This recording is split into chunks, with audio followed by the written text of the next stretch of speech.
Pundits. Is it enough in the valley, considering these threats continue to rear their ugly head every now and then? Ji, thank you very much for having me on your show. In fact, ma'am, the quantum of threat has increased. Because look, the new Pakistani army chief is ex-ISI and ex-military intelligence. It's a very unique combo. He, along with Nadeem Anjum, the existing ISI chief, remember when Nadeem Anjum came to his job, few Kashmiri Pandits were killed, he ordered targeted killings. I was predicting that the LOC will heat up and the Kashmir Valley will heat up. That is exactly what is the job of this man. Now, this Twitter handle, which talks about that the originates from POK, the origin of the Twitter handle is from POK, that brings to the conclusion that Pakistan is trying to rage a different quantum of war. Low cost, high targeted killings is what is on their issue, on the radar. And the biggest threat or the biggest person who carries the highest marks on his back is a Kashmiri Pandit. With this change scenario, the security of the Kashmiri Pandits in the valley will be very, very tough and challenging. It's better they will be moved to Jammu, to a safer place, because you cannot have 5 or 10 PSOs going around with 5,000 people. Yes. Well, that is not practically going to help.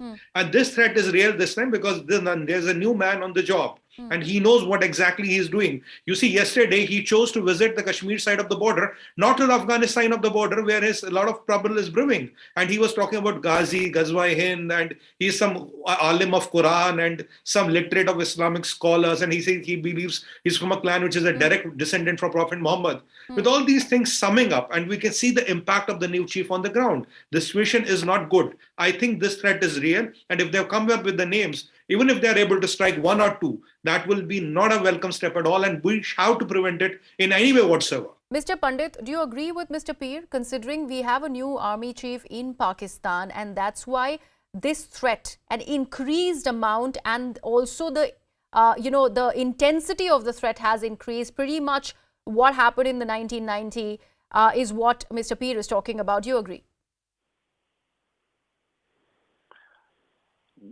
The threat has always been there, and it is up to them when to open the tap more and when not to. So there may have been different reasons at different times, but we are losing people. We are losing people there because there's a policy paralysis in Delhi. There's a policy paralysis in Kashmir.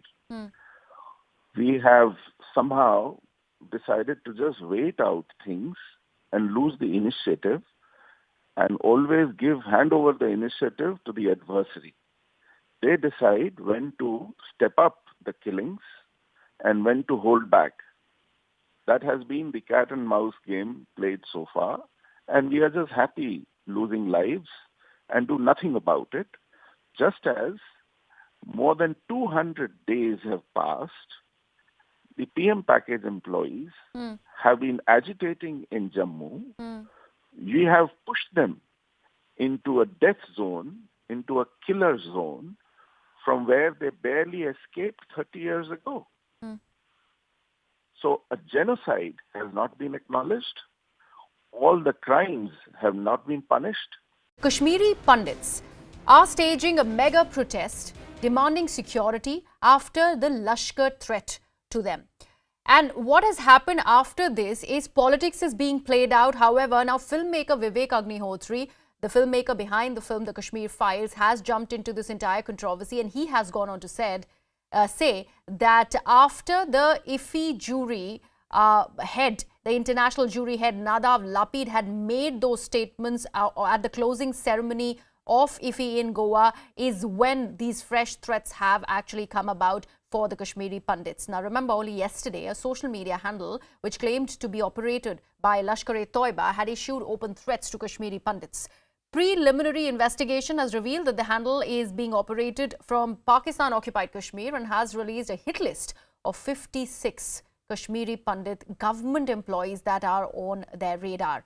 The terror group also added that those being provided safe houses by the government are on the target. कल जब एक list आई 57 की, उस 57 ने हमें दहलाया है। ये 57 ही नहीं है, इसमें मैं समझू कल को हम पूरे इसमें हो सकते हैं। अभी उन्होंने 57 ही डाला, क्या पता कल उसमें मैं भी हूँगा जो लिस्ट में नहीं, कल को मार दिया। हम यहाँ बैठ के गवर्नमेंट से अपनी जान की भीख मांग रहे हैं। हम ये बोलते हैं हमें अटैच किया जाए, अटैच करके जब आपको हालात ठीक होंगे तो हम वापस चले जाएंगे। हम डर रहे हैं, वहाँ पे जान को खतरा है, तो हमारी जान को बख्शा जाए। यही चीज समझाने की कोशिश कर रहे हैं गवर्नमेंट को 208 दिन से कि यहाँ पे बहुत ज्यादा हम लोग थ्रेट में हैं, हमारा पल पल थ्रेट में गुजर रहा है। हम वहाँ पे नहीं जा सकते, नहीं अपनी सर्विस दे सकते। हाँ, आप लोग क्या चाहते हैं? अब क्या ऐसी चीज आ जाएगी? मैसेकर होने चाहिए क्या? तब आप लोग मानोगे कि वहाँ के हालात खराब है, कश्मीर के हालात खराब है। बड़ा चिंताजनक है। पहले से ही सरकार की तरफ से प्रयास तो किए गए हैं, लेकिन जो टारगेट किलिंग पहले भी होती रही, अब उसको फिर से निशाना बनाने की कोशिश की जा रही है। और खास करके लोगों के नाम देना ये अपने आप में बड़ा शर्मनाक है। तो मुझे लगता है कि बहुत बड़ी कार्रवाई करने की जरूरत है ताकि एक डर का माहौल वहां पर पैदा ना हो। पहले भी कुछ कश्मीरी पंडित को लेकर के टारगेट किलिंग्स की गई हैं, तो मुझे लगता है इन सभी विषयों पर चिंता करना स्वाभाविक बात है और चिंता सरकार द्वारा की जानी चाहिए, सुरक्षा बलों द्वारा कड़े एक्शन लिए जाने चाहिए। Let's break down the story for our viewers. Now, Lashkar-e-Toiba has released a list of 56 Kashmiri pundits who are government employees, saying that they are on their possible target. This list, obviously for the Union Territory government, has been put out. This was put out by a social media handle being operated out of Pakistan-occupied Kashmir that released that hit list of 56 Kashmiri pundits. This is the very, very worrying statistics that we are talking about.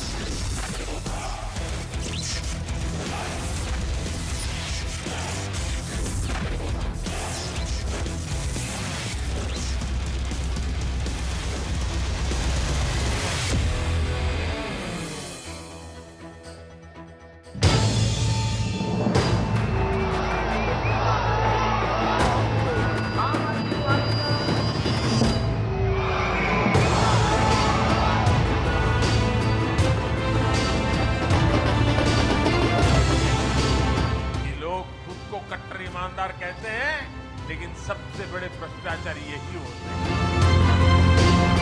Kejriwal कट्टर ईमानदार है। कितने हैं भाई? क्या आपके रावण के जैसा 100 मुख है? क्या है?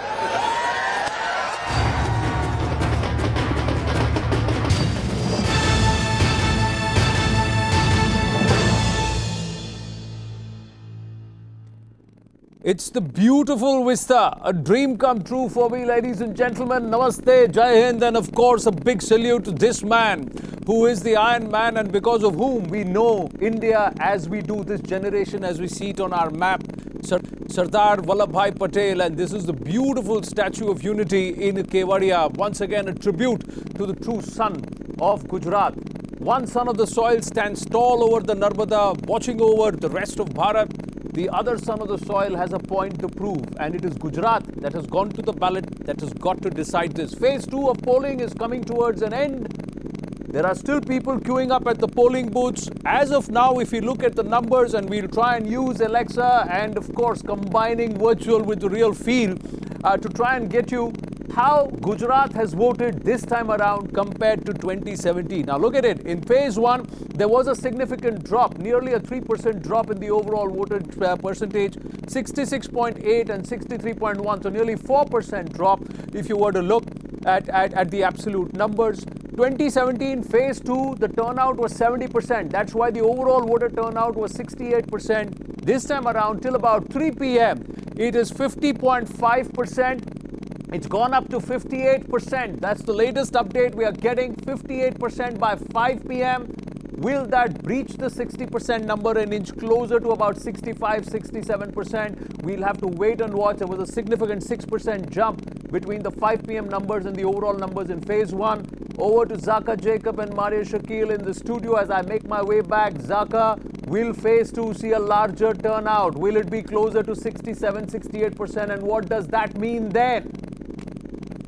That is going to be the critical question, particularly for the BJP, because for the BJP, it's a question of margins, not just a question of winning the state, but winning it big. Amit Shah said हमारे सारे जो पुराने record है उसको तोड़कर हम वापस आएंगे. Let's just put that number into perspective for our viewers. The voter turnout, we have the provisional figures till 5 p.m. from the Election Commission. That is at 58%. This will go up by the time the final figures come. Remember, in phase 1-2, the 5 p.m. figure was around 57%. It went up to 63. So assuming this will also go up to about 64, maybe even 65%.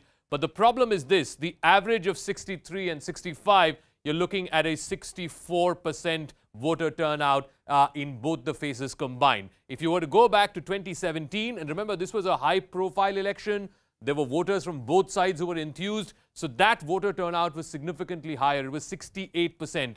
Here, the best-case scenario, even if the phase 2 poll numbers go up to, let's say, 65, then your average figure will be about 64 or so. Now, here's the thing. The BJP needs to lift this figure closer to 70% for the average to come somewhere close to this figure of 67, 68%. If you go back in time also, this is a phenomenal election. Remember, 2012, this was 6 months before the 2013 Goa Parliamentary Board decision of the BJP to project Narendra Modi as Prime Minister. This was the election to send him to Delhi as the prime ministerial face. That had a record 71% turnout. 2014 Lok Sabha, Mr. Modi's first Lok Sabha election, 63%. 2019 Lok Sabha, again it was about giving an affirmation to his rule of 5 years, 64.5%. So I think here too, in the 2022 Vidhan Sabha election, you will end up roughly in that 64-65% mark. Maria Shakil also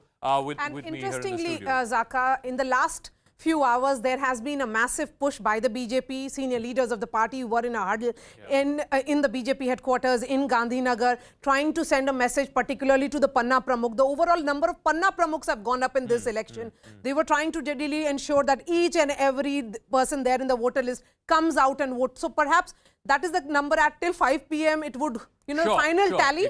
It could go up closer to that 70% figure. But average is out. Let's see how it plays out for the BJP and for the opposition parties. But I'm told that Anand is now ready to come down from his quadcopter. Let's call the quadcopter down. Well, there you go. Open sesame. Now this one, what happens is, because it's AI programmed, this descent is very fast. It's like coming down a roller coaster or that giant wheel. Ruk ja bhai, thoda hover. There you go. Go. Steady. Thank you very much. Steady. Ab dheere se. Now set me down aram se. There you go. Okay. All right. Now I'm gonna get out of here. There you go, Zaka back in studio. Hard and they landing, got soft landing, and figure but out, rather as he smooth figures out, landing. as he gets out and joins us here in the studios. But I think this factor is going to be a critical one. The voter turnout. Like you guys have been on the ground, there wasn't any kind of major issue dominating, and I guess that is reflecting in the sort of lack of enthusiasm. Now what's happening is you've made a lot of boxes and squares, but I'm seeing it through the quadcopter. So let me just get this guy up. Haji, aapka ho gaya kaam. Can you please? Yeah, thank you. Slowly. There you go. Up and away. Great, thank you. Now let's look at, so there you go. We'll call you back later. Thank you, Miss Alexa and the quadcopter. It's been great fun riding that. But if you look at it, the overall average hovers around 65-68%. Oh, absolutely. Yeah. And some of the BJP's higher scores have been when the voting percentage is between 60 to 65%. The really high spikes may not have gone well for them. Now, if they've called voters and if they're pulling in and the overall average hovers around 65%, somewhere in a pro-incumbency mood on ground, one would think that, all right, this seems to be good for the BJP. Why I said, if you go back to the 2017 election, it was a different election because you had voters from both sides enthused. Yes. You had the patidars wanting to come out and cast their vote. You had, of course, the BJP supporters. You remember that election was also the first after GST. And Arun Jaitley, he was finance minister then, had camped in Surat for a number of weeks leading up to that election. So obviously that was 68%. You will not get a 68% in this election. If you were to get 68%, then this figure needs to be 63 plus 10, because that then averages out. So you need this figure somewhere close to 72, 73%, and then it averages out to 68. Will it get to 72, 73%? not with 58% at 5 p.m. I think top sort of the ceiling for this number would be somewhere 68, maybe 69%, Zaka, top 70. What you highlighted in the first phase, that there has been a significant dip in the women voters, 4 to 5%. Correct. So that becomes very important even in the final number. Oh, absolutely. We don't know the women turnout as far as the second phase is concerned, but in the first phase, we do know that there was a 4 to 5% dip in the woman voter turnout. And remember, women have been a huge constituency for Mr. Modi in particular, and of course for the BJP in Gujarat.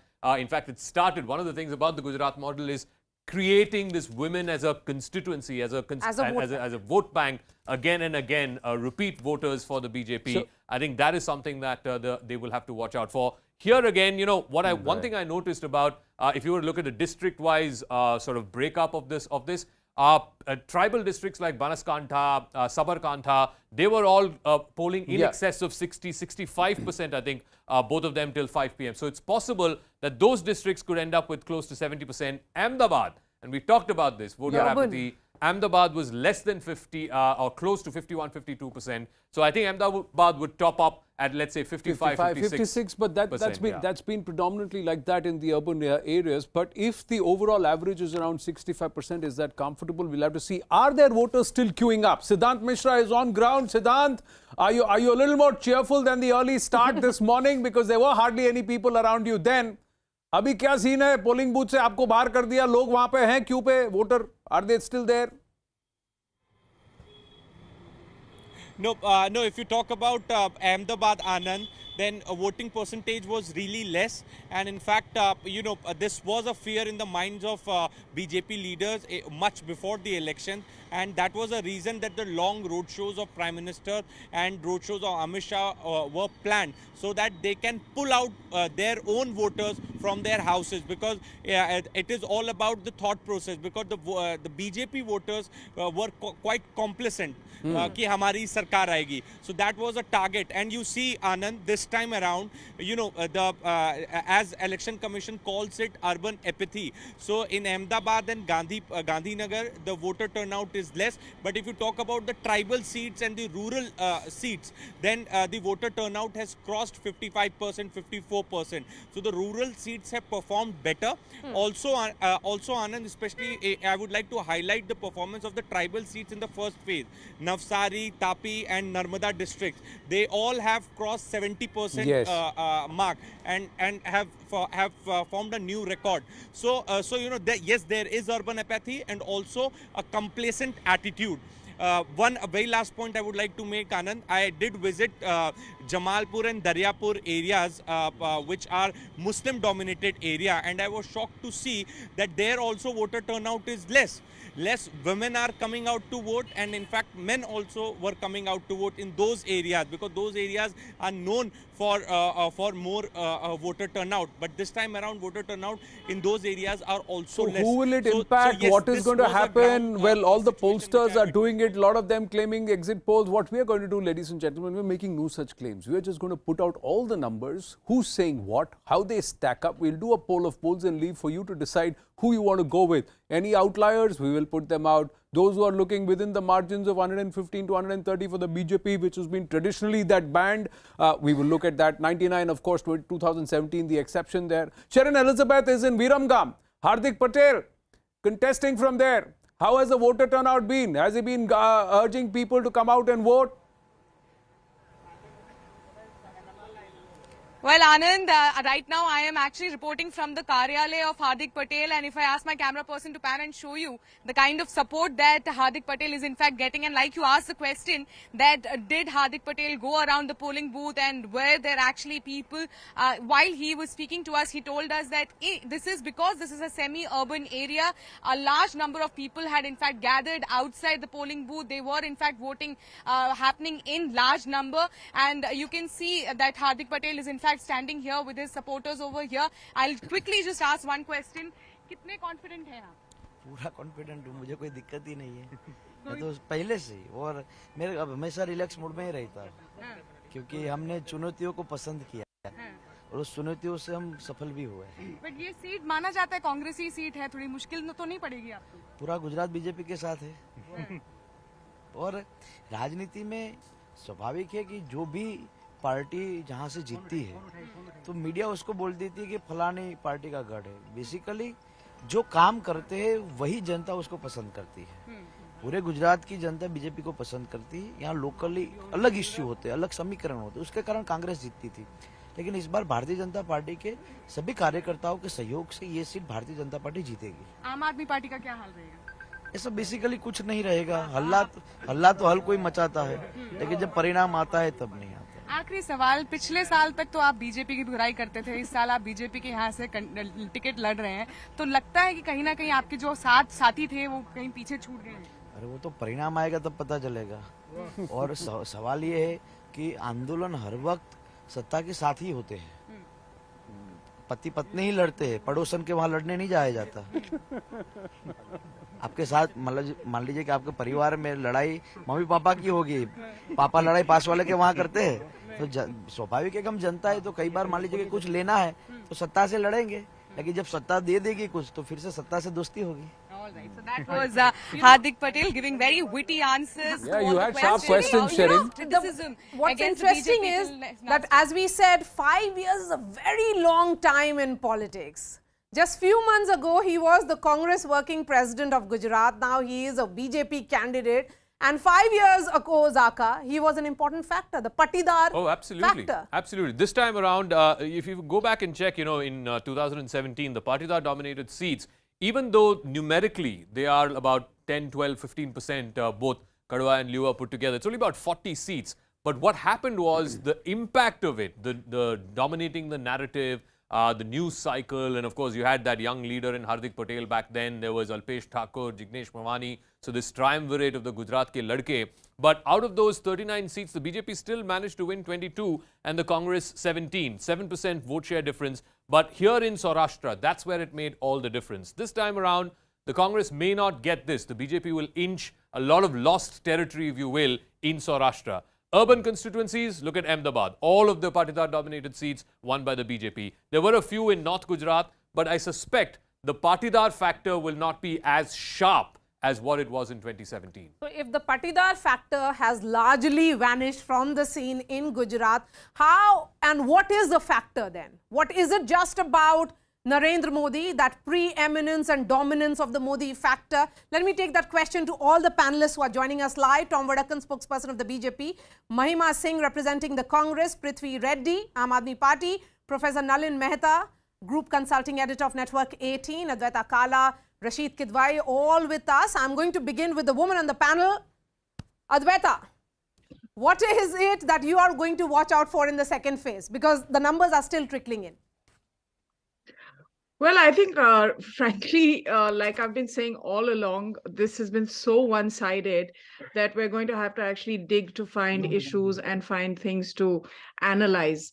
I think importantly, one would like to see how the cooperative belt has done in this particular phase of the election, to see how they've voted, whether any of those factors that have been discussed have come into play or not. And secondly, of course, the voter turnout. Now, I think what's going to emerge from this election, seeing that it's the 7th time if the BJP wins, that it'll be in government again, I think we'll have to reanalyze voter turnout, which has traditionally meant that a lower voter turnout would mean that there is anti-incumbency. I think we have to look at it from the pro-incumbency lens. And I think that's going to be a new term that's going to gain a lot of currency in our analysis and in our conversations post this verdict. I mean, 6 times of pro. How do you define that multiple pro-incumbency then? Nalin Mehta, time for a new lexicon in Indian politics and analysis as well? Look, I think for a very long time in India, we had a thing that any government in power is liable to be voted out whenever elections come. Some states had that much more. Gujarat, pro-incumbency went away a long time ago. The BJP is in power now for 3 odd decades now in Gujarat. In Himachal, we had a pattern where you had an alternative thing, which was also the case in Uttarakhand, which was broken. I think in many states now that pattern has been broken, fundamentally because the quality of governance is getting better. So it's not like any government who comes to power, therefore is bound to fail and therefore will get voted out. Fundamentally, because the matrices of how people evaluate what governments do is changing, there is better delivery on the ground, and therefore that older paradigm of anti-incumbency, which was the default reflex, if you like, that has changed. Tom Vadakanji, namaste. Mahima ji, namaste. Prithvi ji, namaste. And of course, namaste to our panelists, in-house panelists who've been there with us through the day, through the course of the day. Tom Vadakanji, how are you looking at this election? How's the BJP looking at this election? Word is, the buzz is that about 50,000 calls were made over the last 4 or 5 hours to all parts of north and central Gujarat asking the voter, bahar nikal ke vote karo. Well, I've just returned from the party headquarters and I'd like to share with you the views expressed there. And you know, one of the very interesting things about the Bharatiya Janata Party is the Panna Pramukh. The Panna Pramukh is better than any survey expert available in this country, because his reports are something you can depend on. Primarily, he gives you a picture of exactly what is happening at the ground. And this phone calls, yes, there has been this holiday mood. And, you know, elections are also about celebration of democracy. I drew around a lot of places, but I found a lot of people on the road, not on the footpath. They were celebrating. Now, whether they went to the polling booth or not is another issue. But yes, there is celebration mood all round. And that is the strength of our democracy. And in Gujarat and the other states which we are contesting, reports coming from the Zilla, from the Panna Pramukh is extraordinarily in our favor, and I'm very proud of the fact that this is not about the election machine, like our leaders have been saying. This is about the commitment that we have to the people of this country, to the people of this state. We have that connect is established, and we don't need certificates on development. It's all over the place. And then this double engine mechanics is working. So, well, I mean, there's nothing to right now, what seems to be the case is that the Prime Minister, it's a rough calculation, has spent 25 days, 25 important days championing the cause of the BJP in Gujarat. He's the son of the soil. He's the boy who everybody has seen grown and rise in stature, and also he is now to a certain level adulation as Vada Pradhan. But how long will he shoulder this is a question. Now, will the voter come out to vote for the BJP or for Modi? That's another question. But Mahima ji, for the Congress party, 2017 was 99 out of, you know, bringing the BJP to 99, the Congress going to 77. 77 से 92 का root रास्ता 5 साल में तो नप जाना चाहिए. इस साल नपेगा. Good evening, all of you, and good evening to our viewers. And as you question me that, and as you hold this debate, I am reminded of these lines by Shiv Mangal Singh Suman. क्या हार में क्या जीत में किंचित नहीं भयभीत में संघर्ष पथ पर जो मिले ये भी सही वो भी सही. These are you know, the sides of two coins, victory and defeat. And as we are discussing this today, I think the people of Gujarat, although the voter turnout has been disappointing, as if you've already presented in your prelude to the program today, but I feel that the Gujarat population, the voter of the Gujarat, has voted against the inflation. They have voted against the unemployment. They have voted for women's security. They have remembered Bilkis Bano while voting today. They have remembered Morbi Bridge while voting today.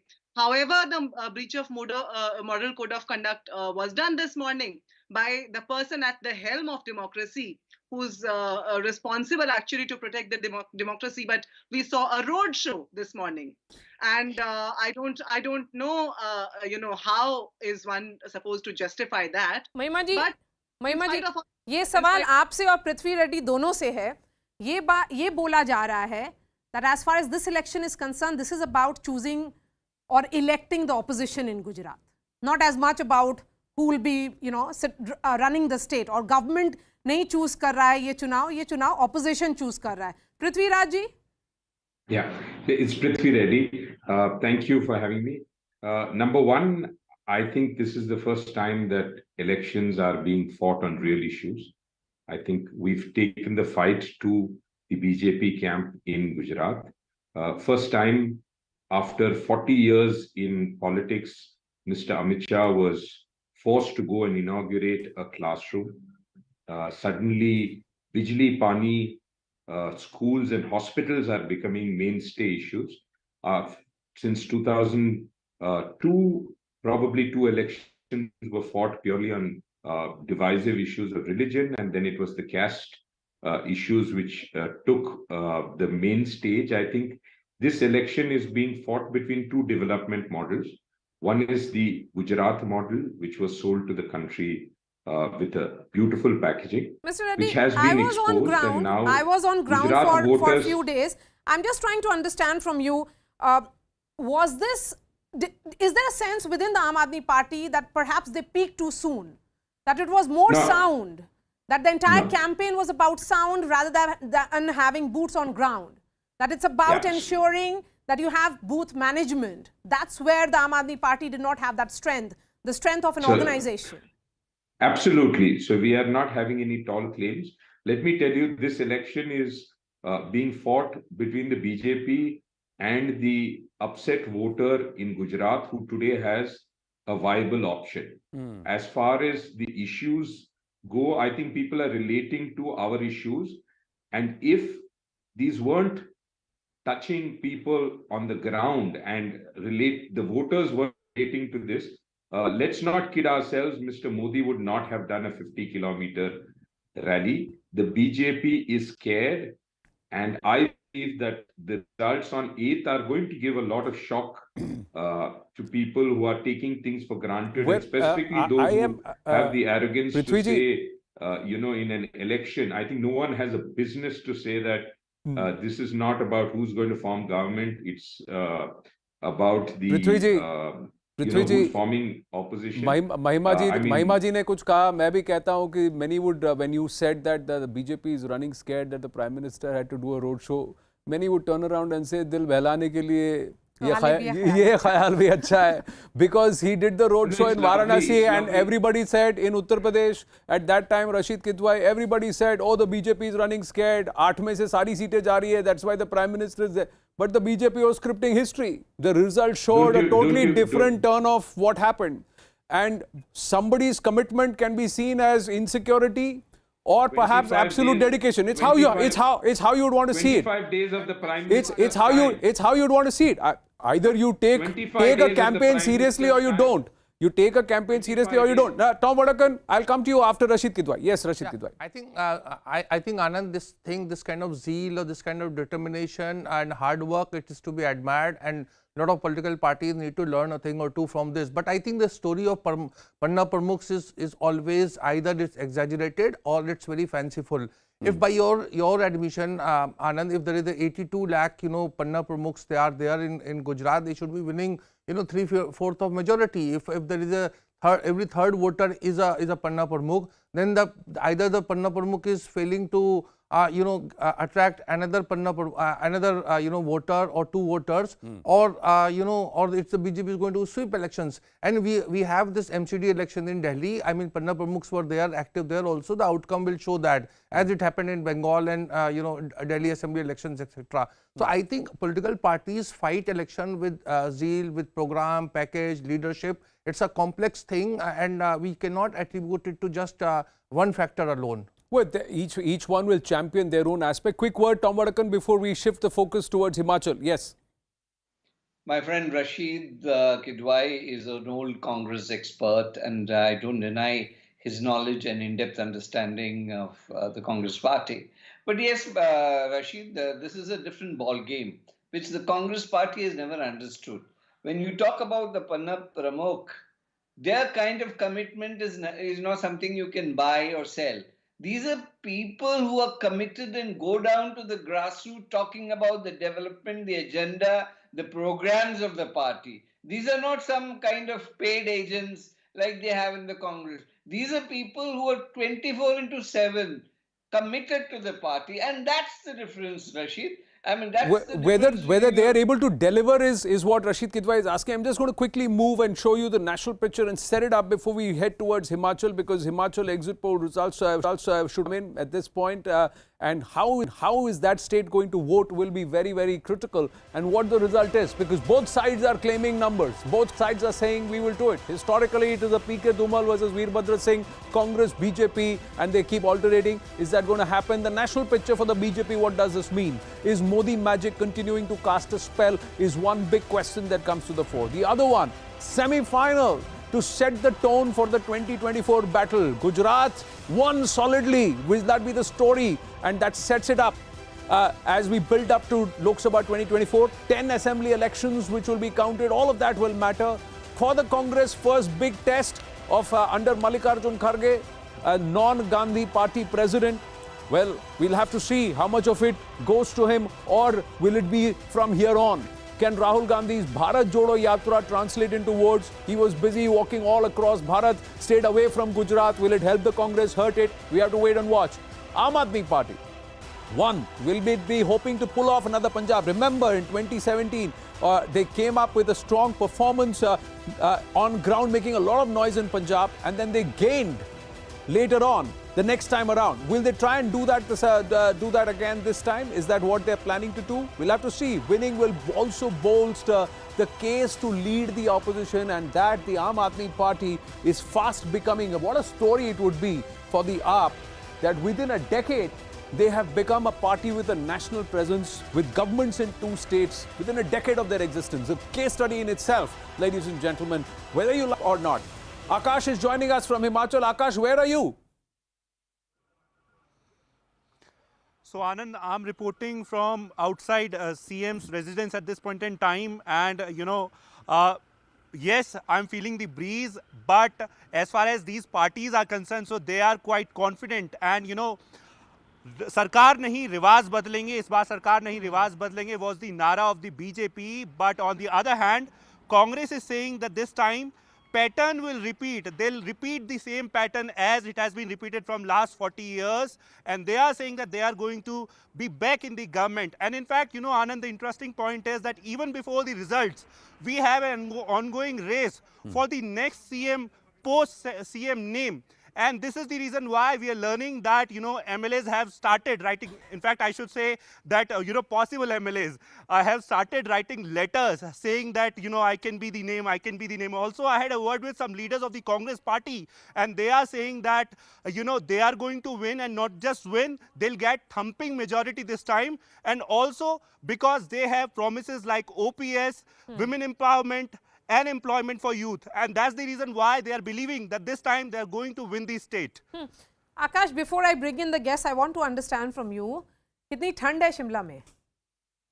बहुत ज़्यादा लग रहा है. Well, हमारे यहाँ temperatures are going 2 degree and 1 degree. In fact, we have been given to understand. And since I'm coming from Delhi, so we are experiencing 8 degrees Celsius there as well.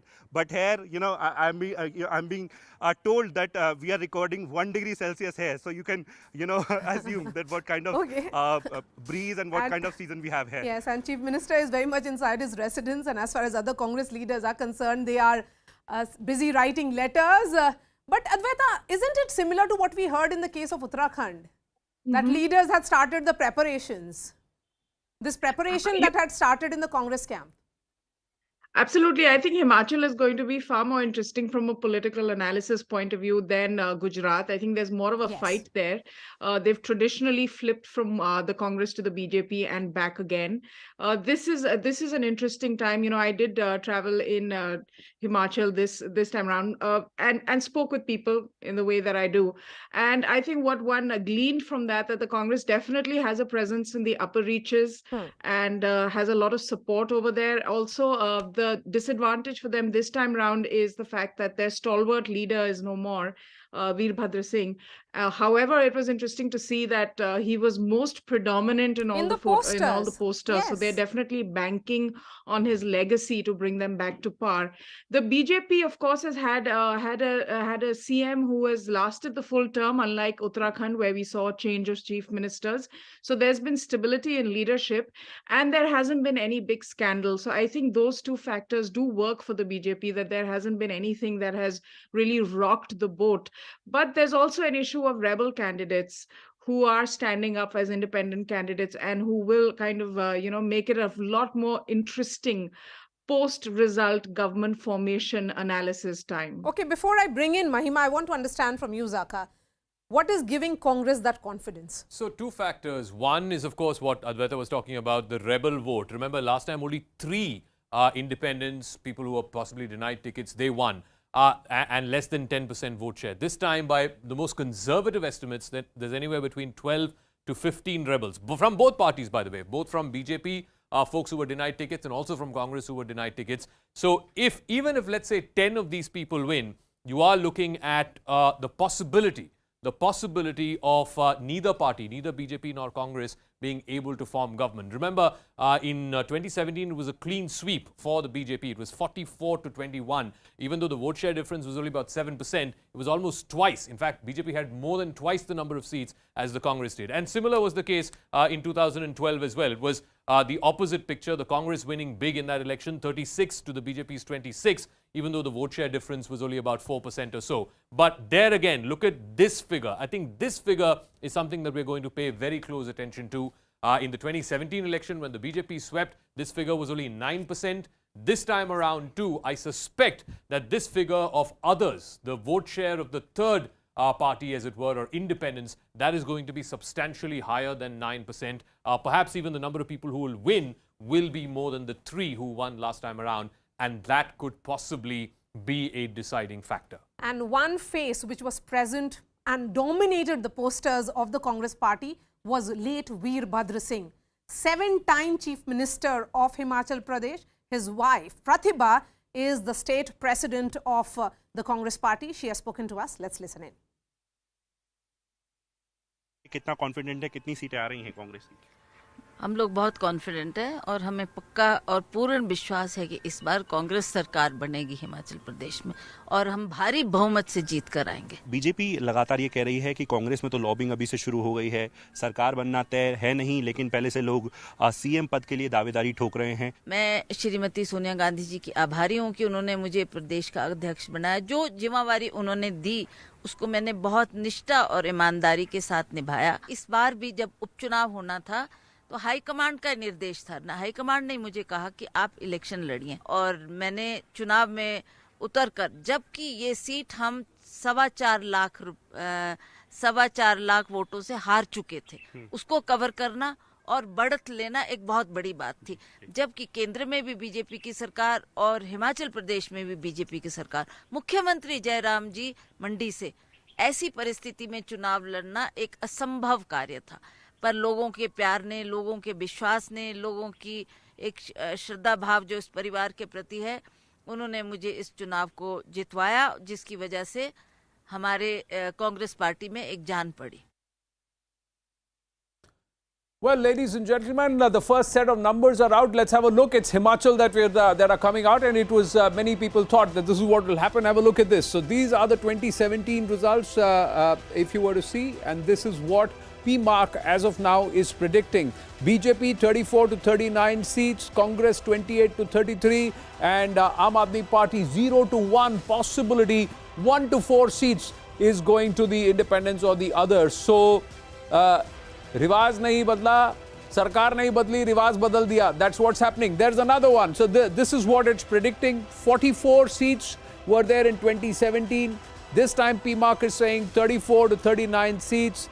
There are some other numbers also which are slowly coming in, and we had expected Himachal numbers to come out first ahead of Gujarat, and somewhere the PMark numbers once again clearly giving it to the BJP, but not by that significant drop. 34 is the exact halfway mark. So 34 to 39 on the lower end at least, it is the halfway mark. On the higher end, of course, a cushion of about 4, but not the kind of cushion that the BJP had in 2017. So it's still, I think, anybody's game as far as Himachal But is Zaka, concerned. interestingly, it's similar to what we saw in Uttarakhand. In Yes. Uttarakhand also the exit pollsters were very careful in terms of giving the numbers. They had chosen the middle path. Yeah, but eventually when the numbers came, Yes. it was See, an invariably you outright would say if sweep you for say a 34 to 39 halfway plus 5, that means you are giving the government to them. Yeah, and yeah, of course. Of course. But only just. Yeah. Somewhere you would say only just at 34, And then 37 the seats would be only just. Others become important then. 1 to 4, which is the rebel factors, most of them move towards the party in power. Party in power, Aam Aadmi Party 0 to 1, what is the vote share? Because many believe that it is the AAP that helped the BJP in Uttarakhand, because they took about 8 to 10% of the vote share, if I remember correctly, and that made a significant difference. This time around, how active were they in Himachal, or halfway through did they decide to focus their energies in Gujarat? That will also be critical. Nalin Mehta, have you been looking at Himachal as closely as Advaita Kala was watching Uttarakhand? Well, Advaita knows a thing or two about hill state, but I think Himachal is a close fight. There's no question about it. You speak to anybody in the BJP, you will find huge confidence and huge optimism when you hear about Gujarat. The conversation on Gujarat is very different from the conversation on Himachal. In Himachal, it is Sarkar hamari hi banegi, lekin it's not with a resounding thing. And it's early days. We have to wait and see what the other exit polls are saying. But just going by the first one, this is more or less par for course on what a lot of people are expecting in Himachal. Again, because it's a two-party state, even a small even small differences in vote share can have huge impact on the seat share. So Himachal is a close fight. Let's stay with the developments. The numbers are coming in, so please regret if I am interrupting you, because the Jan Ki Baat numbers have just come. So Jan Ki Baat numbers have come, projections have come from Gujarat. And it's a runaway victory for the BJP, way clear of the halfway mark of 92. And this time around, here are how the numbers are looking. The numbers are saying Jan Ki Baat coming out and saying a band of 117 to 140. Quite a huge band, but a big jump up from the 99 of 2017. So 117 to 140, Sarkar comfortably of the BJP. And if it is closer to the 140 number, it will be BJP's best ever. It will not be the best ever in Gujarat. That is Madhav Singh Solanki in 1985, 149 seats. This will be 140 seats. 6 to 13 seats for the Aam Aadmi Party. And where will they be breaching the bastion of? Clearly, those seats are being pulled away by the BJP and the AAP from the Congress Party, which is at 34 to 51 compared to 77 seats the last time around. So this is the first big Gujarat number that's come through at this point. Oh, one more. Okay, let's move away from Gujarat and come back to, let's look at the ETG Himachal number. So back to Himachal, and this time around, this is Jan Ki Baat. So we'll just refresh that number and call out the graphic again and put it out for our viewers. The ETG Himachal numbers have come through at this point. This is the Jan Ki Baat number. We'll pull this out. This is Gujarat, but we're given to understand that the Himachal numbers have also come. We'll go back to that. That's a live scenario. Numbers are coming in thick and fast. The ETG Himachal numbers are also now perhaps we're given to understand giving the government to the BJP. So the ETG Himachal numbers are saying 38. So 38 to the BJP. And it's there at the bottom of your screens right now as we are putting out 38 to the BJP. That's the number. 28 to the Congress Party. No seats for the AAP. 2 for the independents. Once again, like you said, borderline, only just safe, but 4 seats clear. So comfortable. Not in the 40s, I think the difficulty in small states, and particularly in this election in Himachal, is how do you factor in the rebels, the independents, the people who were denied tickets? How do you factor both their vote share and their seats? If any poll gets that right, then it's easier to get the bigger parties right.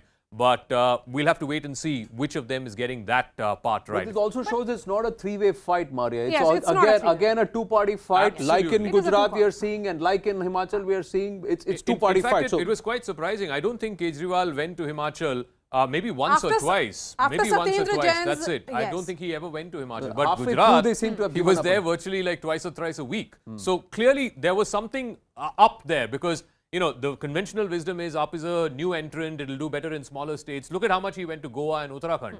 I don't think he spent as much time in Himachal for sure. Certainly in Gujarat, he spent a lot of time. Now, Himachal, Jan Ki Baat. Jan Ki Baat is the first time, I think one of the first exit pollsters who's turning around and saying that the BJP could struggle, fall too short of majority. In Himachal, at 32 is the lower band. And at the higher band, way comfortable with 6 seats clear at about that's a huge at range, 40. Yeah, but Jan Ki Baat generally gives themselves quite a bit of a range because they believe a 1 or 2% vote share shift here and there could translate into change So of the in this seats, number, I 28 mean, to at the 33. lower end for the BJP and the higher end for the Congress will form government. Yeah. At the higher end for the BJP and the lower end for the Congress, the BJP will form the government. So I think it's a wide range. It'll be a fight for the but others. in both the cases, the Aam Aadmi Party is getting 0. The others, which will be largely the rebels, are in that range of 1 to 2. Yeah. Vote share खींचेगा, seat नहीं मिलेगा. That will be the story for the Aam Aadmi Party in Himachal. As for the Jan Ki Baat polls, there are others who believe AAP will breach the leaderboard, get in there, but in single digits, 2-3 seats, some giving them 4 seats, not more than that. Higher average was there. One of the pollsters said that the AAP could get up to 13 seats. That was PMark, who turned around and said they could get about 13 seats. Whether they'll get those seats, we'll have to see. TV9 survey has also come in. TV9 survey says BJP, Gujarat, 125 to 130 seats. So the numbers are coming in thick and fast. But clearly, one trend that we are seeing, Maria, is that the BJP is taking both states. Yes. Yeah. Overall, if you were to see that the BJP and Gujarat comfortably could be their best ever performance is what we are looking at. If you look at the numbers, 127, if I remember correctly, is their highest. Yes, that was 2002. Yeah, and 2 pollsters have already given the fact that they could breach not just 130, but also get up to 140. So best ever after 2.5 decades. I think one important factor that we need to underline is that the 99 that they got in 2017 is the floor. It's a question of how far up from the floor can they go. Can they go up 10 seats from 99 or can they go 40 seats from 99? I think that's really the only question in Gujarat. I don't think there's a question But of... Siddhant Mishra is with Harsh Sanghvi. Yes, Siddhant. Yes. Home Minister of Gujarat, incumbent. Anand, Harsh Sanghvi is here, and in fact, he can listen you directly. You can take questions directly. नमस्ते हर्ष, आप कैसे हैं? सूरत में आपसे बातचीत हुई थी, आपने कहा था पिच साफ है, हम अच्छी बैटिंग करेंगे. अब तक पोलस्टर्स कह रहे हैं बीजेपी अच्छी बैटिंग कर रही है. देखिए दर्शक सब ये वक्त एक नया इतिहास का साक्षी बनने वाले हैं. मैंने आपको तभी भी बताया था, आप सूरत के मेहमान बने थे और गुजरात पूरा मजामा है. और सबसे पहले तो मैं लोकशाही के ये उत्सव को, जिस प्रकार से गुजरात के लोगों ने पिछले कई दिनों से ये चुनाव को और खूबसूरत बनाया है और मजबूत बनाया है लोकशाही के पर्व को. गुजरात में चारों और पक्ष हो, विपक्ष हो या फिर निर्दलीय हो, सभी प्रत्याशियों को खुले मन से अपनी बात रखने का अवसर मिला है. सभी मतदाताओं को खुले मन से अपनी समस्याओं बताने का एक प्लेटफॉर्म मिला है. और इलेक्शन कमीशन को खास तौर पे मैं आज अभिनंदन देना चाहता हूं और गुजरात के एक नागरिक के तौर पे मैं उनका आभार मानता हूं. एक क्लीन इलेक्शंस उन्होंने गुजरात में ये वक्त कंडक्ट किए, उसके लिए पूरी अभी टीम को नंबर्स अभिनंदन भी देता हूं. अभी आ ही रहे हैं. ओवरऑल जो वोटिंग परसेंटेज है वो इतना इंथुजियाज्म क्यों नहीं दिख रहा है? क्या भाजपा अपने जो सपोर्टर्स हैं, वोटर्स हैं, उनको निकालने में सफल नहीं रही? मुझे एक बात आज भी समझ में नहीं आई कि एग्जिट पोल्स में जब भाजपा के नंबर बढ़ रहे हैं, आप भी बोल रहे हो, दूसरी चैनल्स भी बोल रही है, जमीन पे भी लोग भारतीय जनता पार्टी और गुजरात की जनता के संबंध को आगे बढ़ा रहे हैं. कहीं ना कहीं आप ये देखिए कि कांग्रेस ने उसकी जमीन क्यों छूट गई है. कांग्रेस के कार्यकर्ता जमीन पे नहीं दिखे. कहीं ना कहीं कांग्रेस के जो ट्रेडिशनल वोटर्स थे उसको बाहर निकालने में कांग्रेस ने सफलता प्राप्त नहीं कर पाई. उसके कारण कहीं ना कहीं कुछ विधानसभा ऐसी है जहाँ पे 2-3% मतदान कम हुआ है. लेकिन अगर आप ज़्यादातर विधानसभाओं में देखोगे तो वहाँ पे भारतीय जनता पार्टी के कार्यकर्ता ज़मीन पे हाजिर थे और ज़मीन पे काम करने वाले ये सभी कार्यकर्ताओं ने भारतीय जनता पार्टी और गुजरात के नागरिकों का ये संबंध आगे बढ़ाया है. ये एक नया इतिहास लिखने जा रही है गुजरात की जनता. और मैं आपको बताना चाहता हूँ कि ये एग्जिट पोल्स के जो नंबर है वो आज भी कंजर्वेटिव है. इससे भी ज्यादा गुजरात की जनता एक नया इतिहास लिखने वाली है. आप ये कह रहे हैं हर्ष कि अभी तक 3 पोलस्टर्स ने आपको 130 से ज्यादा सीटें दी हैं हायर एवरेजेस में. आप ये कह रहे हैं ये भी कंजर्वेटिव है क्योंकि 130 भी बीजेपी का बेस्ट होगा.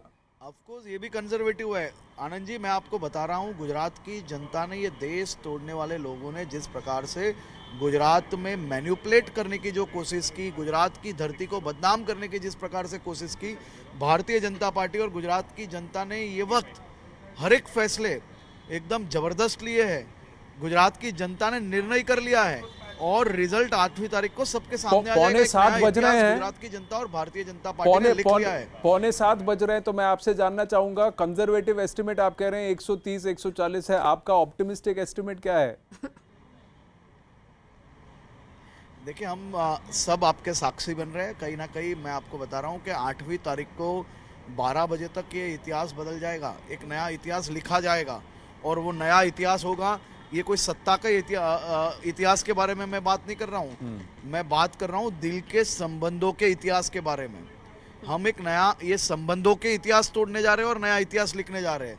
शायद ही कोई राज्य के अंदर इतने सालों तक इस प्रकार के जुड़ाव वाले संबंध कोई पार्टी और उनकी जनता के रहे होंगे। आप इशारा 50 किलोमीटर के संबंध को 27 साल से भी आगे बढ़ रहे हैं। ये 27 साल का संबंध आगे बढ़ने वाला है और वही इंडिकेट कर रहे हैं सारे पोलस्टर्स भी, हर्ष जी। लेकिन मेरा आखिरी सवाल आपसे ये होगा कि आप कांग्रेस के प्रवक्ताओं को और उनको क्या कहेंगे जो ये बोलते हैं कि मोदी जी ने 50 किलोमीटर का रोड शो किया, फिर अगले दिन और रोड शो किया, 25 दिन गुजारा उन्होंने गुजरात में, अमित शाह जी वहां पर थमे रहे, ये सब साइन नर्वसनेस था?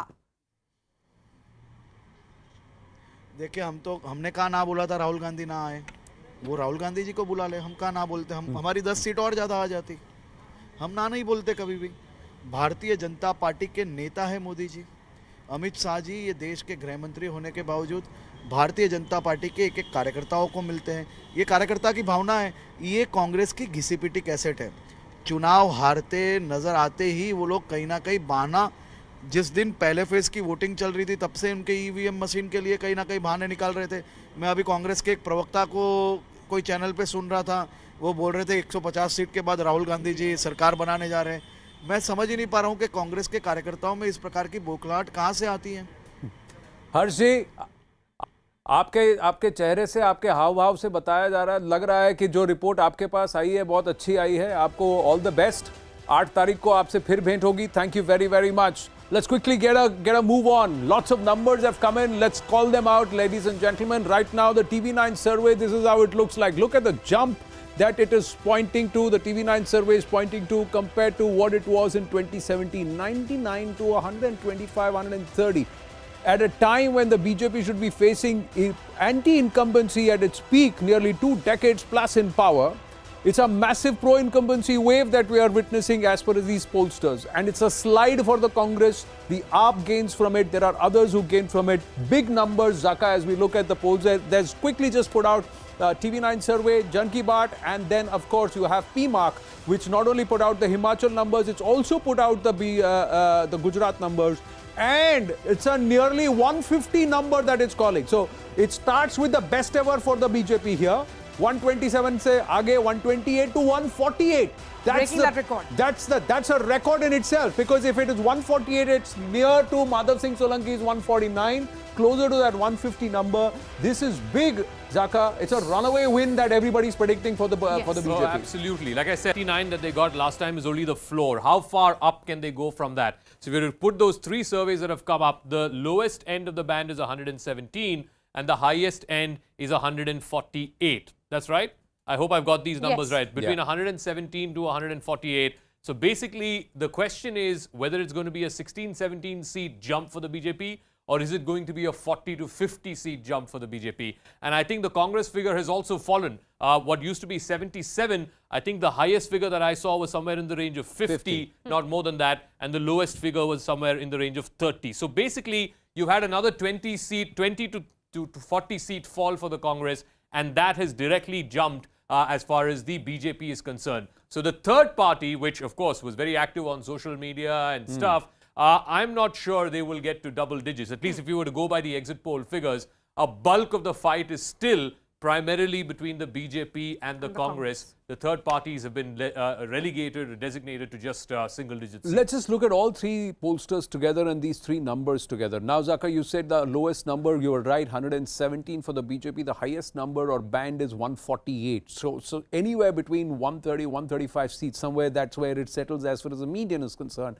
The Congress party, 30. Highest is 51. So 30 to 50 is that band, again about 40 seats. Traditionally, the Congress has always held sway over at least 40 seats. How they build over that and whether or not the BJP has done its job, that's what looks at its accruals or further gains. The AAP, 6 or 13 is the maximum, so double digits if it could breach, it will be a big story for it.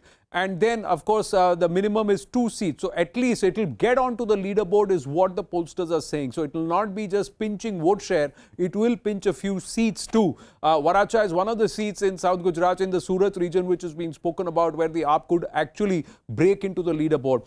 Others, 1 to 7 seats, that's where, or 0 to... Congress is rather interesting. It's from 30 to 51, Zaka. Yeah, so it's about a 21-seat range. So, like I said, Congress had 77 last time. So the question is, will they fall down by 20 or will they fall down by 40? 40. Because here again, let's have that 4-column graphic back. If you look at it, it's the exact same proportion of the fall of the Congress will be mirrored in the rise of the BJP. Which is why I keep saying, you know, the Aam Aadmi Party, yes, they ran a great campaign. They were very active on social media. But that doesn't necessarily translate into seats. Maybe a handful of seats, maybe about half a dozen if they are lucky, a dozen if they are really, really lucky. But I don't think you're going to see anywhere close to, you know, AAP replacing the Congress as the principal opposition. I don't think that's They didn't get there to get into Gujarat to replace the Congress. They wanted to make an entry and settle them. See, it's similar to Punjab, what they did. 2016, 2017, at that time when they went in, they were nowhere, but they were able to establish their presence. All the votes. But remember, in Punjab, in the last election in 2017, they were already the number 2 party. That's right. They had displaced the Akali Dal. So they were basically, you know, usurping the Akali vote in Punjab, and that's how they gained. But now, in the opposition space, they are still number 2. No, so in the opposition space, yes, they're number 2. So, I mean, the point I'm making is, if the AAP has to grow in Gujarat, it has to be at the expense of the Congress. I'm not seeing evidence of that yet. Will they do it in the next 5 years? We'll have to wait and watch. But the AAP will take it a story saying that now I'm present not just in 2, but I'm present in 3 states. Now, this is Himachal. Let's quickly bring in Himachal, move out from Gujarat and look at Himachal. So 3 pollsters, PMark, ETG and Jan Ki Baat. In Himachal again, 32 is the lower band for the BJP and 40 is a higher band. So it's an 8-seat band, but they are within vicinity of forming government. Even in that scenario where they could just fall short as far as the Jan Ki Baat survey is concerned, they still have the opportunity to just make to that halfway mark. It will be a mad scramble. But for the Congress party, it's only 1 pollster in Jan Ki Baat which has put them bang on the halfway mark at 34 at the higher band, and the lower band is about 27. Interesting that the AAP, most of the pollsters believe, will not break into the leaderboard here, Zaka. Much like what we saw in Uttarakhand. I think they did put a lot more effort in Uttarakhand, but in Himachal, like I said, I can hardly remember the last time Kejriwal was there. He must have gone once, at best twice. He was always in Gujarat at least 2 or 3 times a week. Here again, I think it's safe to say that all 3 exit pollsters are saying that the BJP will take that state. The question is, by what margin? Will it be a 4-5 seat comfortable margin, or will they be scrambling around that halfway mark of 34, 35? And will they need the help of some of these independents? And like Maria said, the independents, whoever wins, will tend to sort of gravitate towards the ruling party, in this case the BJP, whoever is at pole position. But I think, and I'd like to add this caveat, in small states, what the pollsters get wrong most often is the others category. And that's what they got wrong in Uttarakhand, which is why, you know, the win of the BJP, everyone was saying a similar picture in Uttarakhand as well. It'll be neck and neck. You know, BJP will be just about there and so will Congress. But eventually when the results came, BJP was very, very comfortable. I think it was 40-45 seats that the BJP had won eventually in that state. What they underestimated was the rebel factor and the fact that the rebels would eat into the BJP's vote. That did not happen in Uttarakhand. In Himachal, let's see. Well, one more pollster has got the numbers for Himachal Pradesh, and it is Z Himachal. Z Himachal has put out the numbers for the state, and once again, it's comfortably giving government to the BJP at this point. The numbers very clearly show 35 to 40 seats, 20 to 25 for the Congress, 0 to 3 and 1 to 5. Compare that to the 2017 results. Is there a bit of an attrition for the BJP? Yes, but are they still beyond the halfway mark? Yes. So once again, the trend largely, Zaka and Maria, is that the BJP is in a position to form government. They will hold on. And that means sarkar nahi badlegi, riwaj badlega. That is happening. But again, the Aam Aadmi Party's effort in Himachal is not pulling away. It's not showing. With the arrest of Satyendra Jain, the entire in Himachal and their push in Himachal changed. Zaga, and also in Gujarat, I was there for 5 days. I did not hear the Aam Aadmi Party factor. Perhaps Surat local body elections may be be seen as an aberration now. 20 seats, 27% vote, but that will be seen as a very localized election, and also perhaps people wanted to send a message that abhi assembly hone wala hai, aap apne sare, you get your boxes right, correct? And it's the Congress which is the story. Which is the story. Rahul Gandhi started that big rally in Himachal, and there was talk about. And Priyanka was extensively campaigning. Priyanka was campaigning there. The sentiment factor, because traditionally Himachal has been P.K. Dhumal versus Veerbhadra Singh. So two big icons, both of them largely not available. Veerbhadra Singh, sad demise. But that sentiment also has not worked on ground. There is something else which has worked, which is actually manifesting if you look at the polls. I think so. I think, the fact that in a state where every 5 years the government has changed, if the BJP were to come back to power, it doesn't matter whether you're 36 or 40, the fact is you're back in power. Yes. Satta aapke paas wapas aa gayi hai. So if that were to happen, like in Uttarakhand, they're actually changing this sort of 5 year change of government. So the Z survey is out. Now we've got the India TV survey, and the India TV survey also, ladies and gentlemen, at this point says 35 to 40 seats for the BJP. So the Z survey, Himachal, and the India TV survey almost mirroring each other.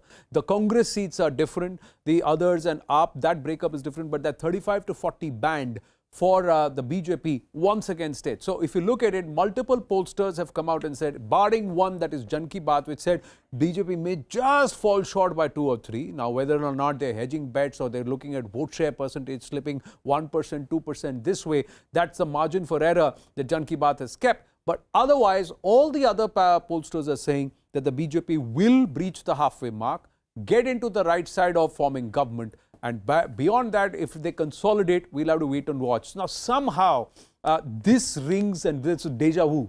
Because it looks like we're reading Uttarakhand. Yeah, exactly. We are really and we know where they ended eventually. Absolutely. Absolutely. I think, again, I'm just going to write this down on the wall. I think the lower end for the BJP in one survey, the lowest end I think was 32. Which means they're too short of the halfway. And the highest I think was 40. Did you see a figure above 40? It was 40 I think all was along. everyone's sort of capped at 40. The lowest end for the Congress, I think, was 22 or 23.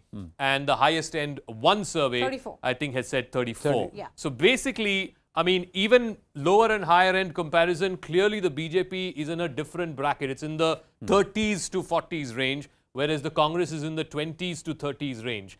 But like I said, the one critical factor that can make a difference between these two is if suddenly in this range, there are 4 or 5 independents who win. Remember last time around in Himachal Pradesh, they did not have that much of a presence. Like I said, less than 10% vote, only 3 people won. But if in that dozen constituencies where it's neck and neck, less than 2,000 votes, sometimes even less than 1,000 votes, then I think that could play a critical factor. But as of right now, all 4 exit pollsters who've come out with numbers in Himachal are saying BJP is at the higher end and therefore it's likelier to keep the state. Numbers are flowing in thick and fast, and actually our political voices, spokespersons from the parties are doing musical chairs without being spoken to. So it's an open out, shout out, and apology in advance. It's not with intent. It's just that the numbers are coming in thick, so we're giving that primacy. Charu Pragya was there. Now Guru Prakash Paswan of the BJPs would be joining us. But let's quickly look at the numbers and make sense of them on this beautiful Alexa Dome and try and understand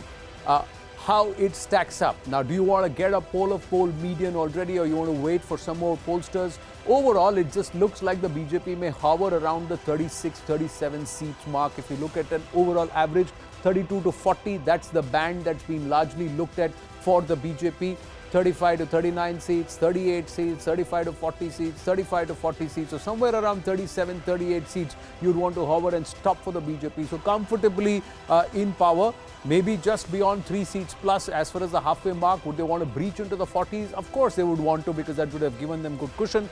But it's a slip for the Congress, and somewhere an opportunity lost for the Congress party where they could have pushing this entire Rivaj aspect and also pushed a little more and work through that halfway mark, but only one pollster, like Zaka was mentioning, giving them the halfway mark. So they are in the 20s to 30s band, the Congress in 30 to 40 band, and the Aam Aadmi Party unlikely to open its account here, with some of the others taking independence, them and other But all the in the fray. pollsters, Anand, are giving the government to the BJP. Yeah. So it's 2 and 2 then. It's Yes, 2 and 2, 2 and beating anti-incumbency, bucking the trend as far as Himachal, repeating something which has happened in Uttarakhand. And two very distinct Gujarat. elections, two very distinct states, but it's time perhaps. And as Mr. Barua said, in 1970s, India is Indira and Indira is India.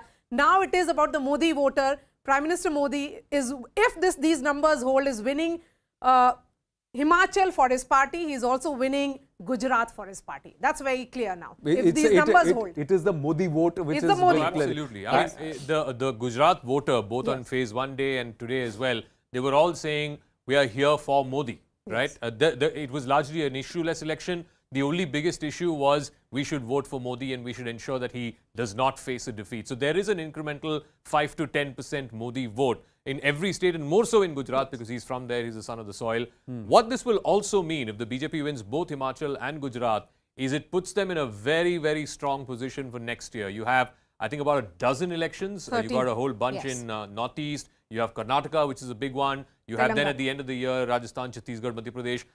In all of those states, the BJP will be in pole position if these results hold. The both these Gujarat states hold. election the last time around set the tone with the nerves and the opposition trying to say, "Arey, Gujarat mein agar phisal gaye to pure desh mein chance hai." Here this time around, the BJP just seems to say, "Let's just bury it all together." Yeah, settle it to 18 months before the Lok Sabha elections. Brajesh Kallappa is joining Advaita Kala and Rashid Kidwai. Brajesh Kallappa, namaste, good friend, former Congress spokesperson, now with the Aam Aadmi Party. First time we are connecting as you have now become spokesperson for the AAP. But the pollsters are saying to the Aam Aadmi Party, well tried but better luck next time, both in Himachal and in Gujarat. How would you look at it, sir? I think the jury is still out. We'll have to wait for the elections results to finally be announced. But as on today, if we are to believe these election results, then certainly the Punjab elections have not looked very good. Sorry, the Gujarat elections have not looked very good for us. And as far as Himachal is concerned, I don't think anybody took us very seriously insofar as Himachal is concerned. But as far as Gujarat is concerned, we certainly did have a stake.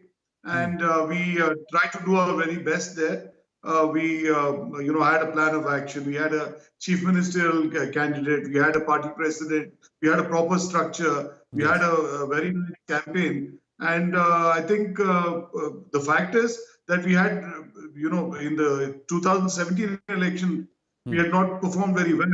So that I think if we had laid a foundation in 2017, that may have helped us today. But without doubt, the results of 22 will help us in a future election. But Brajesh, Zaka is making a point of you occupying the opposition space first and then going in to form the government, that what happened in the state of Punjab. But here, even in the opposition space, you are a distant third if these numbers hold in Gujarat. No, let's see. Like I said, let's wait for the results to finally be out.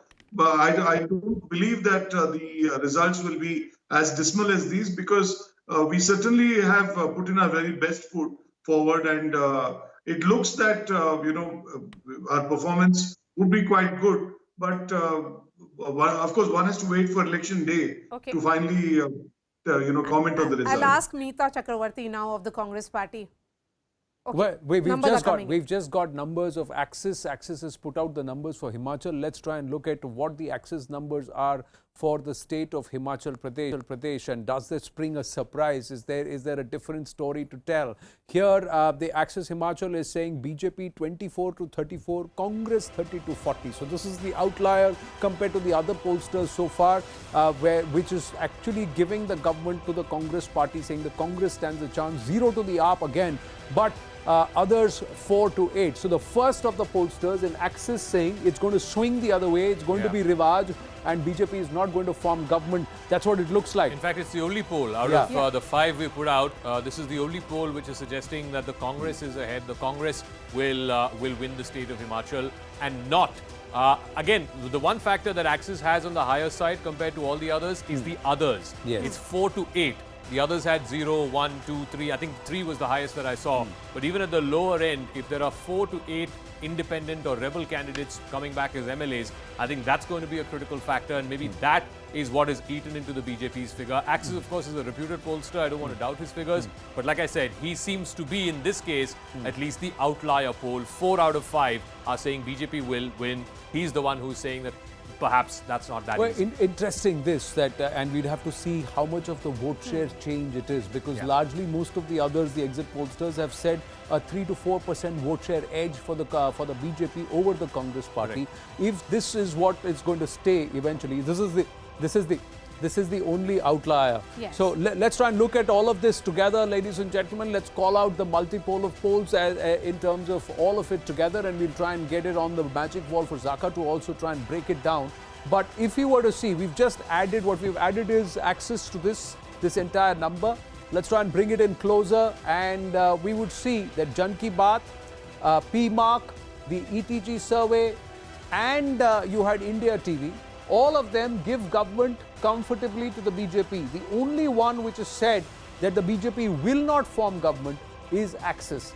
Axis has said that the party that will form the government is going to be Congress. So it will be the traditional switch, the rivage which has happened, that ek bar tum, ek bar main in Himachal. That's exactly how it will play out. But will the Congress be comfortable with this kind of a number? Will they take this? 30 to 40 is the band, a 10-seat band. 24 to 34, again a 10-seat band, but the BJP just given just right on the halfway mark. With the others, which Zaka also pointed out, 4 to 8 seats to the others. Now that's significant in terms of shift. Now whether will that actually play out, or would you see the overall other average and you would lean to that? Lean to the outlier or lean to the general trend? You know, like I said, I don't have the Axis numbers, so I've written it by hand. If you look at all of them, there are 5 surveys here of them. The lower end, like I said, for the BJP is 32. The higher end is 40. Almost all the surveys giving the higher end is 40. The only one that is not giving them that is Axis, 24 to 34. Whereas, again, in the Congress, the lower end is 20. The highest end is 34. Again, 34 would be one short of majority. None of these 5 polls are giving majority to Congress. Axis is the outlier in this case. 30 to 40. Even at the lower end, they are saying that the Congress is far closer to forming government than the BJP is. And of course, at the higher end at 40, that would mirror something like what they got last time around. In 2012, they got 38. One critical factor, like I said, is this. This is where I think most pollsters will find it hard. If these 5 pollsters have got the others figure right, then chances are that the BJP will win. The BJP will be in a position to form government. If this number is wrong and Axis has got the others right, 4 to 8 rebels or independents winning and coming back, then that is what is hurting the BJP. At least that is what the Axis's number is. Whereas the other pollsters, I think, if they go wrong, this is where they would have gone wrong, and this would, of course, affect both the BJP and the Congress. So let's just signpost it and put it out there as breaking news, ladies and gentlemen. It's the first Himachal outlier that's coming, and the first Himachal outlier bucks the trend and doesn't say it's a runaway victory or a comfortable victory for the BJP. It actually says that it's the Congress which has got its nose ahead, and it's the Congress party which is actually in a better position to form government in Himachal once the result comes on the 8th of December. So that's what the Axis poll says. It's the first outlier that emerges as far as the Himachal polls, and it's the Election News Center breaking here at CNN News18 that Axis My India gives Congress the edge in Himachal Pradesh. So that's the big one, only one, and not by a huge margin, both for the BJP and the Congress party. If you were to see, 40 is the breach. It's the top end. So no party so far is going beyond 40. Are there other pollsters who would actually want to give the BJP more seats? We'd have to see, because there are many pollsters still putting out the numbers. There are many who are still making claims. Some but are the rebels. Yeah. That the other number that Zaka was analyzing becomes very important, because if it is a 4 to 8 Zaka that Axis is talking about. No, which is why I keep going back to this figure. I mean, it was less than 10%. It was a sweep for the BJP last time around. because the others figure was less than 10%. 10%. If there are going to be between 4 to 8 rebels winning back as MLAs, then this figure will not be 9.5%. It will be closer to the 20% mark, which is what you saw in 2012 as well. When the Congress won, again, you remember that election also had a lot of rebels. Look at this figure. It's 18.63. It's closer to 20%. There were 6 who won between that range of 4 to 8. So I think that is what is very hard to predict in a small state, and which is where the pollsters got Uttarakhand also wrong. They said there will be a lot of rebels. Turned out there were no rebels. The vote share of the others was less than 10%. That's why the BJP swept. Let's see how this one plays out. I think it'll be a fascinating election to see. Like I said, I don't have the access number here. I had written it by hand. But all 5 polls pointing in the direction of BJP winning, one outlier saying that may not necessarily be the case. Right. And does that convince all of you as viewers? Would you want to lean on the outlier, or would you want to look at the trend? We'll try and go across to our guest, Meeta Chakravarti of the Congress Party was with us. We also should be having Guru Prakash Paswan of the BJP with us, of the BJP. Namaste, along with Advaita Kala, Brajesh Kallappa, Nalin Mehta, all with us. Meeta ji, are you going to hold on to the Axis outlier number, or do you believe wo bhi kam hai? I'm going to hold on to our internal survey numbers. And in Himachal Pradesh, we are very, very confident that we are going to form the government very comfortably this time.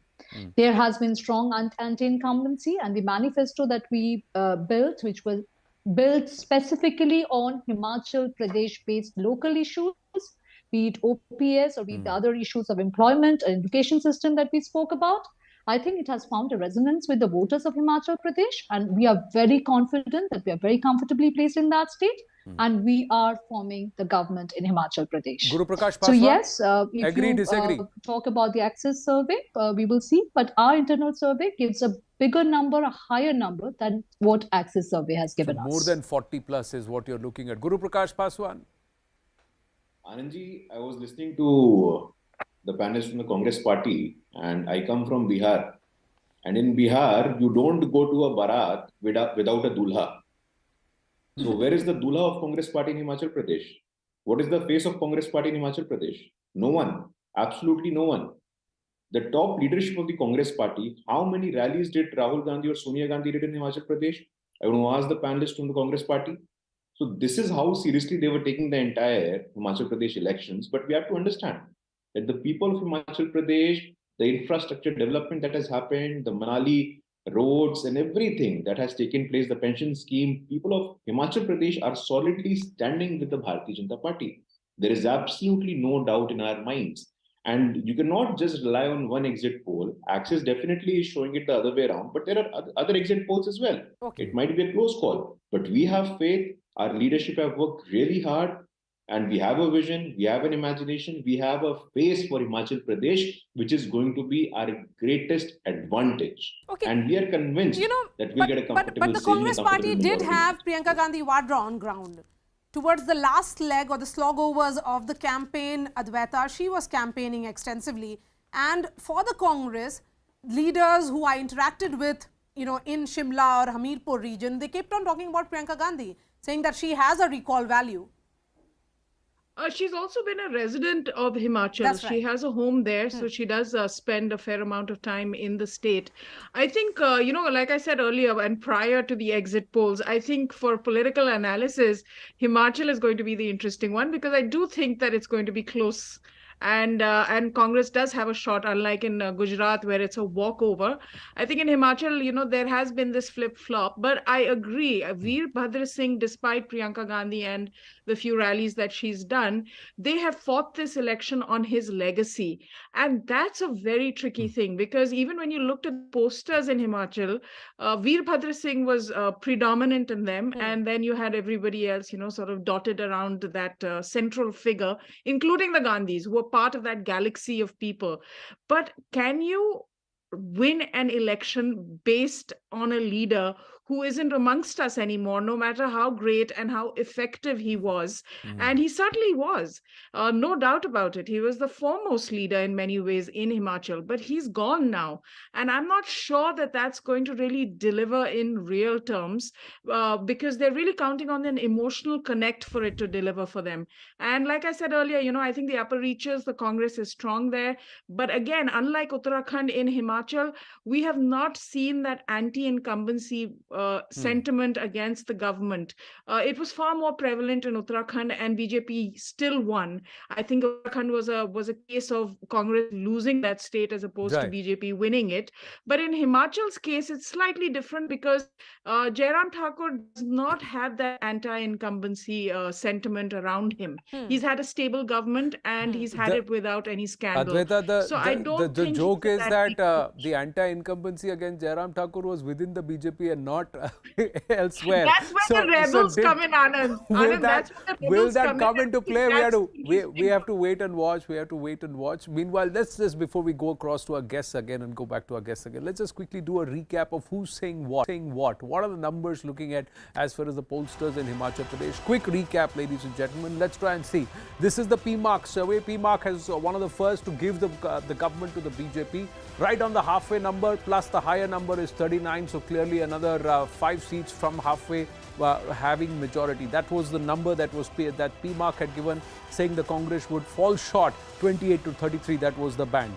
Let's look at ETG. Now this is what ETG said. As the ETG number comes, ETG also put on the single-digit number 38. So far the median for the Congress has been around 27 to 28 seats, and for the BJP it has been 37 to 38 seats, barring Axis. This is where these numbers ETG said. Jan Ki Baat turned around and said that the BJP may just fall short at 32, 3 short of clear majority. But on the higher end, once again, it's 40 for the BJP. There are many within the BJP who believe that 40 is a slower, kam ka number hai, pichli baar jitna hi milega. Pratibha Singh of the Congress says, nahi, hame 45 milega. Those are their claims. But this is what the pollsters are saying, that the BJP will be higher end 40, Jan Ki Baat. And then let's try and look at one of the other pollsters. Axis was way out, the outlier in this entire group. You also had the Z survey coming in. You also had, so this is the Axis My India number, and look at Axis My India. It actually flipped the whole case and said it's the Congress which has the edge and which stands in pole position to start to form the government. So Axis, the only outlier so far amidst all of the pollsters for Himachal Pradesh so far. Let's try and look at the overall poll of polls. Now, this is the overall poll of polls. The News18 poll of polls says that the BJP will have 36 compared to 44 the last time around. The Congress will be at 29, up a 0, and others will be 3. So this is the overall News18 poll of polls, which is giving the government in Himachal Pradesh to the BJP. That's how it is. Clear by 2 from the halfway mark, just above 1 as far as absolute majority is concerned, but they are there in the clear. So this is the News18 poll of polls. Nalin Mehta, agree, disagree with this number, or do you believe jo bhi jeetega 40 ke paas hoga? So Anand, it's very clear from the trend of these numbers. The trend line is very clear that the BJP. This is a close election in Himachal, but the BJP is ahead. Even in the one outlier poll which shows the Congress winning, that it's not showing a sweep for the Congress. Even in that outlier poll, it's showing the Congress ahead with a majority in that one. Now, if you take the trend line, the fact of the matter is, after in an election, in a state where you generally have an oscillation between the BJP and the Congress, I think if the BJP manages to retain Himachal, it's going to raise serious questions on the Congress leadership, because it's going to raise a question if, and again, that's an if, because we have to wait and see what the final numbers are. But assuming that the exit poll trend line is correct, if that be the case, it raises serious questions that despite having a government of the BJP in power in 5 years, despite you have not been able to build a coherent narrative to take on. This is the election Congress should have won in Himachal. In all these elections in recent years, that the voter isn't confused. बीच की सरकार नहीं होती है. इस तरह का mandate नहीं आता है. It's one way. The voter is very sure about his or her choice. There's no confusion in the voter's mind. We saw that in Uttarakhand as well, and I think I agree. We saw that in Uttarakhand as well, and I think it was said in the discussion between Anand and Zaka and you, Maria, that Himachal at the moment, looking at the trend line, is reminding us of Uttarakhand. I think increasingly in Indian politics, we are getting away from the older pattern of both of anti-incumbency and also of hung verdicts. I think voters are very clear outside of the ideological echo chambers that we all live in, outside of this prism of left and right. I think voters are fundamentally voting with their feet, whether we like that or not. No, I think one of the things what Advaita talked about, and I sort of slightly disagree with her, I don't think there was a lack of issues in Himachal. I think the old pension scheme was a big talking point. Even reporters who went there said that people were upset about it, and government employees constitute a huge chunk. I think in virtually every home there is a government employee. So it was, I think, about 10% of the electorate was government employees. So that was one big talking point. I did hear, and I think somebody did mention this, I think Priyanka Gandhi had promised in one of the campaign rallies that Agniveer will be abolished if the Congress comes to power in Himachal. I think that was a talking point as well. And, you know, jobs and inflation are always a talking point. The issue is, how can you convert that into an election determining factor? In Gujarat, it's not like these issues were not there, but people didn't care about these issues because there was something bigger. They had to vote for Modi. This was the vote for Modi in Gujarat. It was the son of the soil. Vikas ho raha hai, acha ho raha hai, and we have to continue this.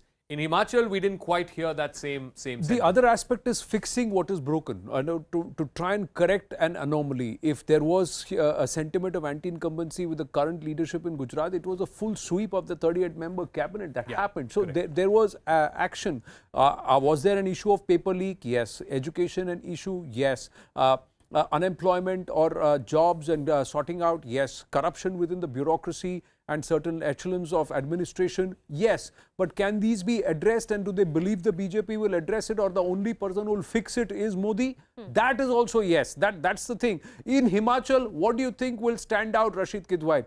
Do you believe that the quota that was announced for Pahadis in Jammu and Kashmir will have an impact? Do you believe that stability in terms of progress, even changing leadership, action, reaction to the sentiment on ground that's coming from the BJP, will the voter lean on that? And also the larger welfare schemes which have accrued.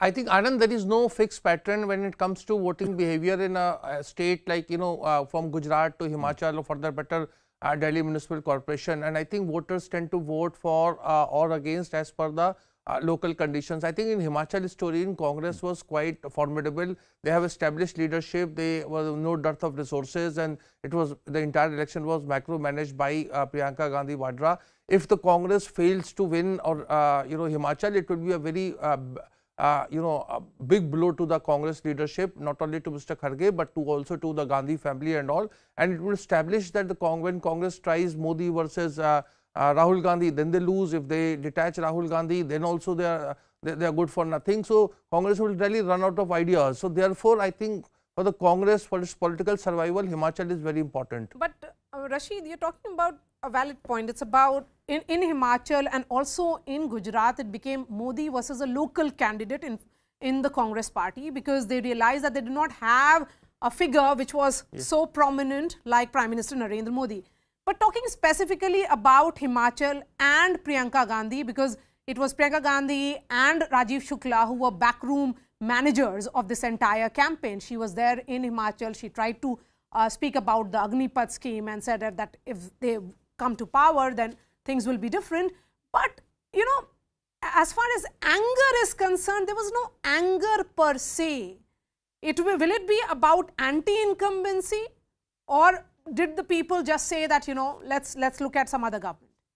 I think, Maria, it's going to be very clear that if there is a mandate, we do not know what will happen on 8th when election results will be announced. It will be a decisive mandate, whether it's in Gujarat or in Himachal. This is a trend in every state. It will happen. And for the Congress to survive, Congress has to have 40 seats or more, because otherwise there are others, and there is all kind of games that are played for government formation. So I think for the Congress, it will be very important that they have a decisive mandate, and I think voters will also give either way, either in favor of BJP or against the BJP. So I expect a clear mandate in Himachal. So it will be a clear mandate. Largely, pollsters are saying it will be in favor of the BJP. BJP believes these are conservative numbers, be it Gujarat or Himachal. Congress believes these are conservative numbers, be it Gujarat or Himachal. Everybody believes their numbers will be better.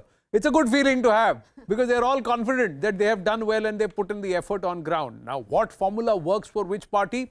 The voter has already decided. The numbers will come on the 8th of December. What are the pollsters found out? Let's see. Let's shift focus away from Himachal and turn towards Gujarat, ladies and gentlemen. Let's look at the Jan Ki Baat numbers, starting with the poll of polls, or as we set up the poll of polls. The exit poll number for Jan Ki Baat, 117 to 140. That's a big band, but that's also because what is a swing as far as the vote share is concerned. And that's why. But clearly, majority for the BJP. So there is no problems there. Let's look at and what happens with the Congress slide. Big slide from 77 to 34 to 51. That's the band that they put. Let's look at TV9 Gujarat. TV9 Gujarat, very optimistic about the BJP's chances. The lower point itself is close to the BJP's best ever, 127, and now it's 125. The highest actually takes it closer or above the 130 mark, so it could be the BJP's best ever performance if you were to look at it as in the state of Gujarat. Let's look at PMark. PMark also has given numbers which are similar.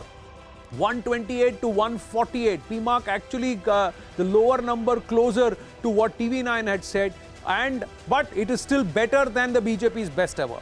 And the highest number takes it closer to the all-time record in Gujarat. That's 149 seats in 1985 by Madhav Singh Solanki. Now, can they breach that and make it the best ever, most unassailable achievement for the BJP? And that will be a huge story if it happens 2.5 decades nearly in power for the BJP to get close to 150. That will be a huge statement. You know, like I said, the figure of 99 is the floor. No one, not one pollster has given them anywhere close to 9. I think the lowest end for the BJP that I saw was 117. The highest, I think, was 148. I hope those numbers are the right ones. So 117 to 148 was the lowest of all the pollsters who gave for BJP, and the highest, of course, was 148. So again, I keep going back to, and again, for the Congress, I think it was between 30 and 50. Here, I think one story will be, yes, the Congress has slid and slid quite badly from 77. If they have to come down to 50, that's a fall of 30 seats. From 77, if they have to fall to 30, that's a fall of almost 50 seats. So I think the issue is going to be the slide that was caused in the Congress's vote and the Congress's seat share is directly what the BJP will gain from. I don't think there is space in Gujarat, as Shankar Singh Waghela found out, as Keshubai Patel found out. I don't think there is a space in Gujarat for a third party. I think Aam Aadmi Party will find that out in this election. Now, if this vote share turnout, Maria, if it is more than 68%, 65-68% in phase 2, will you have certain pollsters revising these numbers upward again for the BJP? There are only 3 or 4 pollsters who've put out the numbers for BJP or for Gujarat so far. Now, if this settles, 3 baje ka number, 5 baje ka number, final number, and that final number in phase 2 is around 67%, would you see these numbers getting revised further upward, closer to that 150 I think it will be going up, Zaka, particularly in phase 1, phase 2, when you heard the voters, they kept saying, sab acha hai, issue kya hai, koi issue nahi hai.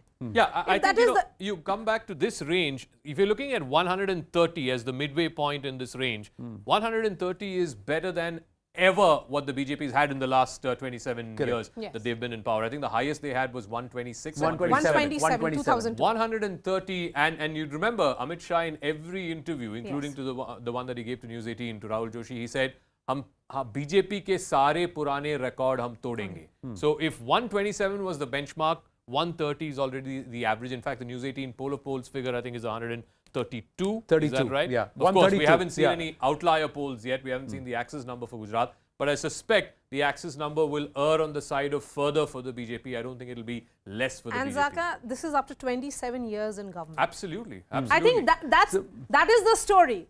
The story of 8th will be, if this number is above 132, it will be about how to ensure that if you not only expand footprints, look at newer terrains that the BJP has been doing since 2014, but how to retain the root.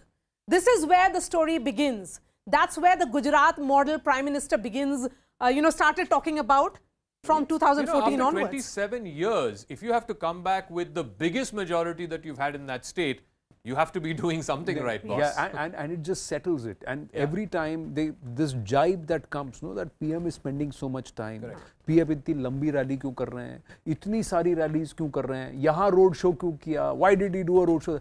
I keep going back to when in Lok Sabha, 2014, 2014, where they said, oh, they're losing. Yes. Then Prime Minister is desperate.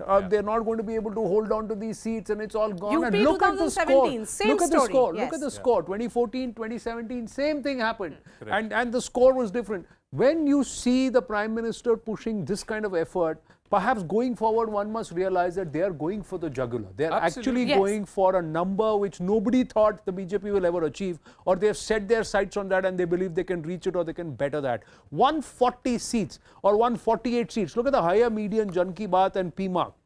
He won 130, ladies and gentlemen. 2002, 127. After that, they've been sliding. They came down to 115 and then further down, and eventually in 2017 it was 190. It was 99, and you would only slide further in terms of anti-incumbency. To jump from 99 to nearly 130 or 140 is itself phenomenal. And imagine what it sets as a narrative and template for all the state assembly elections going forward. Oh, absolutely. And Till like Lok Sabha 2024. This will set the stage for the BJP. If they get anywhere above 127, which is the record that they have, the 2002 election, if they get anywhere above 127, it will set the stage for the BJP for the coming dozen elections in 2023 and, of course, the big one in 2024. What this would mean is, if the BJP can beat the Congress after 27 years of anti-incumbency in Gujarat, it puts them again in pole position in Karnataka. Yeah. Admittedly, Congress may be in a better position in Karnataka than it was in Gujarat, but if this result holds, then absolutely you can be rest assured that the BJP will throw the kitchen sink to retain the state of Karnataka. Madhya Pradesh, yes. November 2023 is Madhya Pradesh. So big Three important states. Yeah. Madhya Pradesh, Rajasthan, Chhattisgarh going to polls together. You have Karnataka, down south Telangana, in the northeast Tripura. All these states are lined up, 13 states which go to polls next year. But coming on this, Guru Prakash Paswan, which is the number that you will be watching out for? Gujarat को देखेंगे या हिमाचल प्रदेश के बारे में बात करेंगे? नहीं, देखिए दोनों की बात करेंगे, but Maria, we have to understand a couple of things. You just look at the statement of the Congress leadership. Madhusudan Mistry, Pradhan Mantri ki औकात. Time and again, constantly, you have been attacking the Gujarat ka asmita. For the last 20 years, since 2002, you have been attacking that. Maut ka saudagar. Guru Prakash Paswan, we've just got one more number, so let's just add that and then I'll come back to you and you please continue. Let's quickly look at the ETG numbers. ETG also breaches the 130 mark for the BJP. So the ETG numbers also clearly turn out, let's say 131. So abhi hamara poll of poll number was 132, News18 poll of polls, it's 131. So we hover around that same number. Congress slipping down from 77 to 41, back to those 40 seats jo unka standard hai, which is there. AAP getting into the higher in the single digits, 6 seats and 4 seats for the others. Yes, Guru Prakash Paswan. Now 131 again by ETG. Are you happy with that? No, Anandji, we are absolutely happy. Honorable Home Minister has said that we crossed the 50% vote share mark. And I think your exit polls are suggesting the same thing. We have to understand a couple of things. That the people of Gujarat have always shown this unwavering faith in the leadership of Narendra Modi ji. And what did we see from the Aam Aadmi Party and the Congress Party? They were only solely focused on attacking the image of Honorable Prime Minister Modi ji. Entirely. What are the 4 strong pillars on which we win? आपके लिए BJP के लिए जो batting, fielding, bowling सब कुछ कर रहे हैं और कोचिंग भी कर रहे हैं, उन्हीं को तो अटैक करेंगे.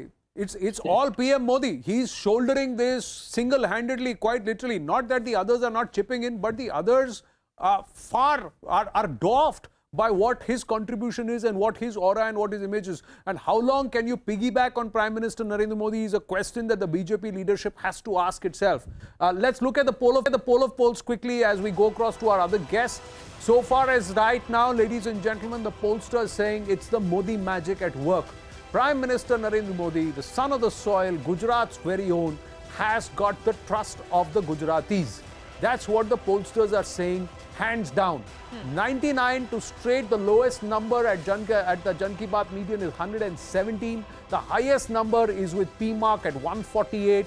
Overall, the poll of polls arrives at a 132 number for the BJP in Gujarat compared to 99. The halfway mark there is 92. They are at 99. They were at 99 in 2017. Now very clearly nearly 30 to 40 seats up, if not more. That's what the trend shows. Congress slipping down from 77 to the lowest number is 30 and the highest number is 51.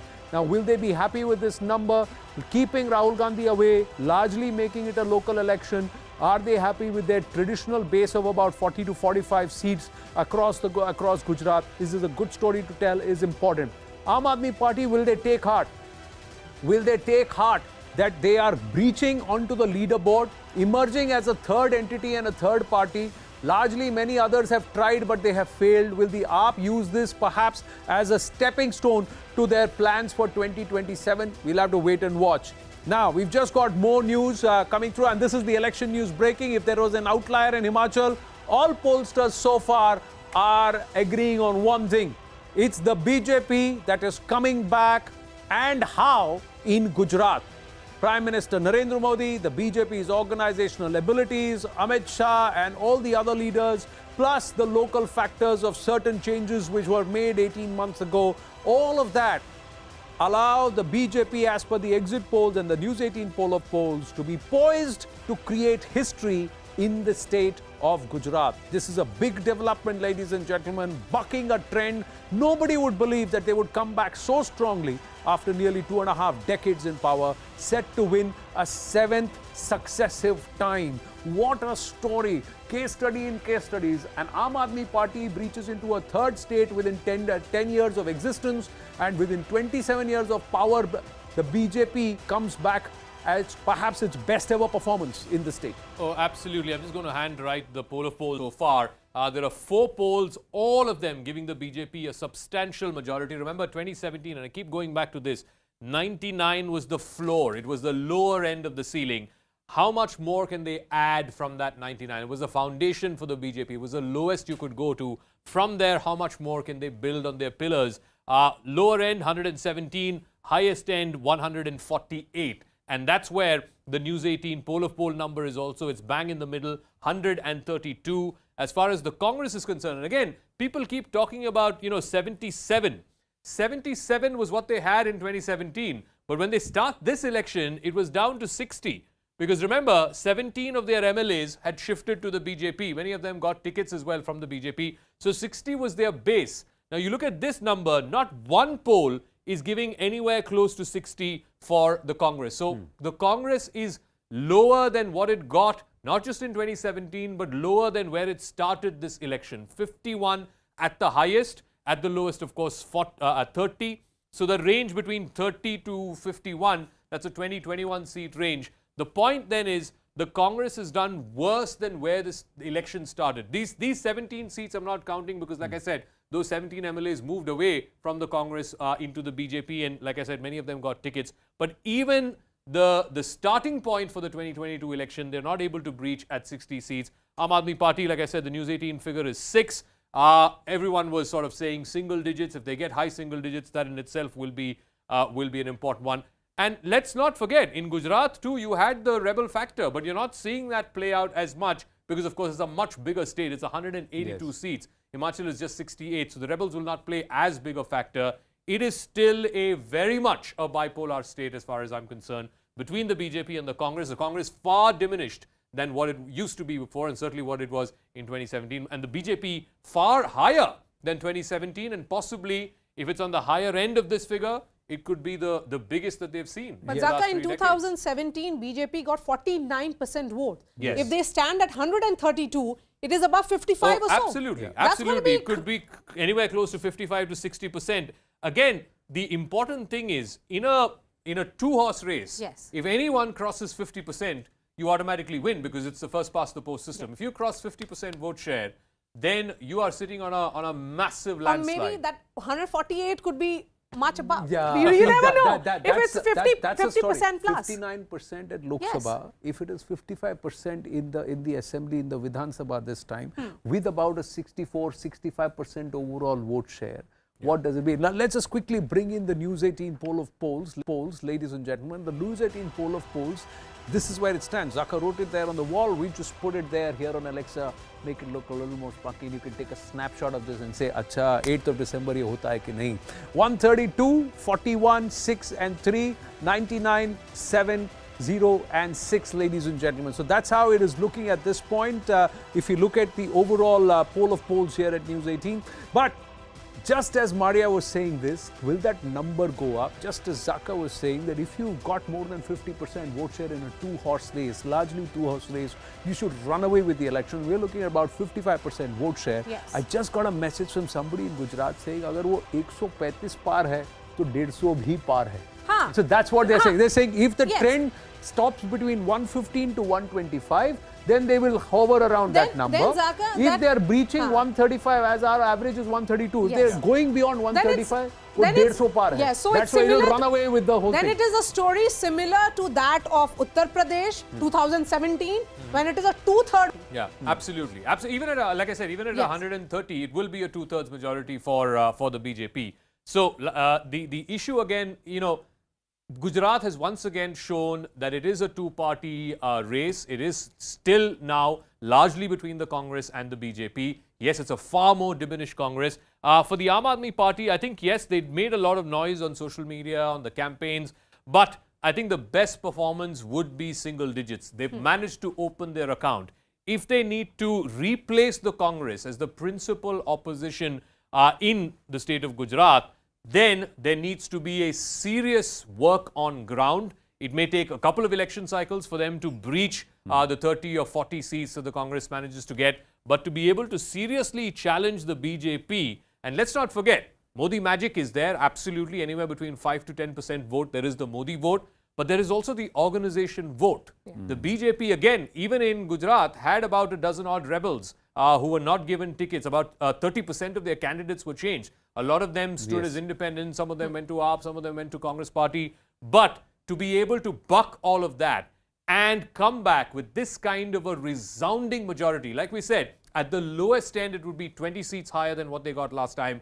At the highest end, it would be history in the making for the BJP. So, Sangathan and Netritva. Yeah, These are the two takeaways. Sangathan, the organization of the BJP, and this is where the Modi story begins. Absolutely. And I think this is what the BJP is trying to say, that agar roots mazboot hai, tabhi phir aage badhenge.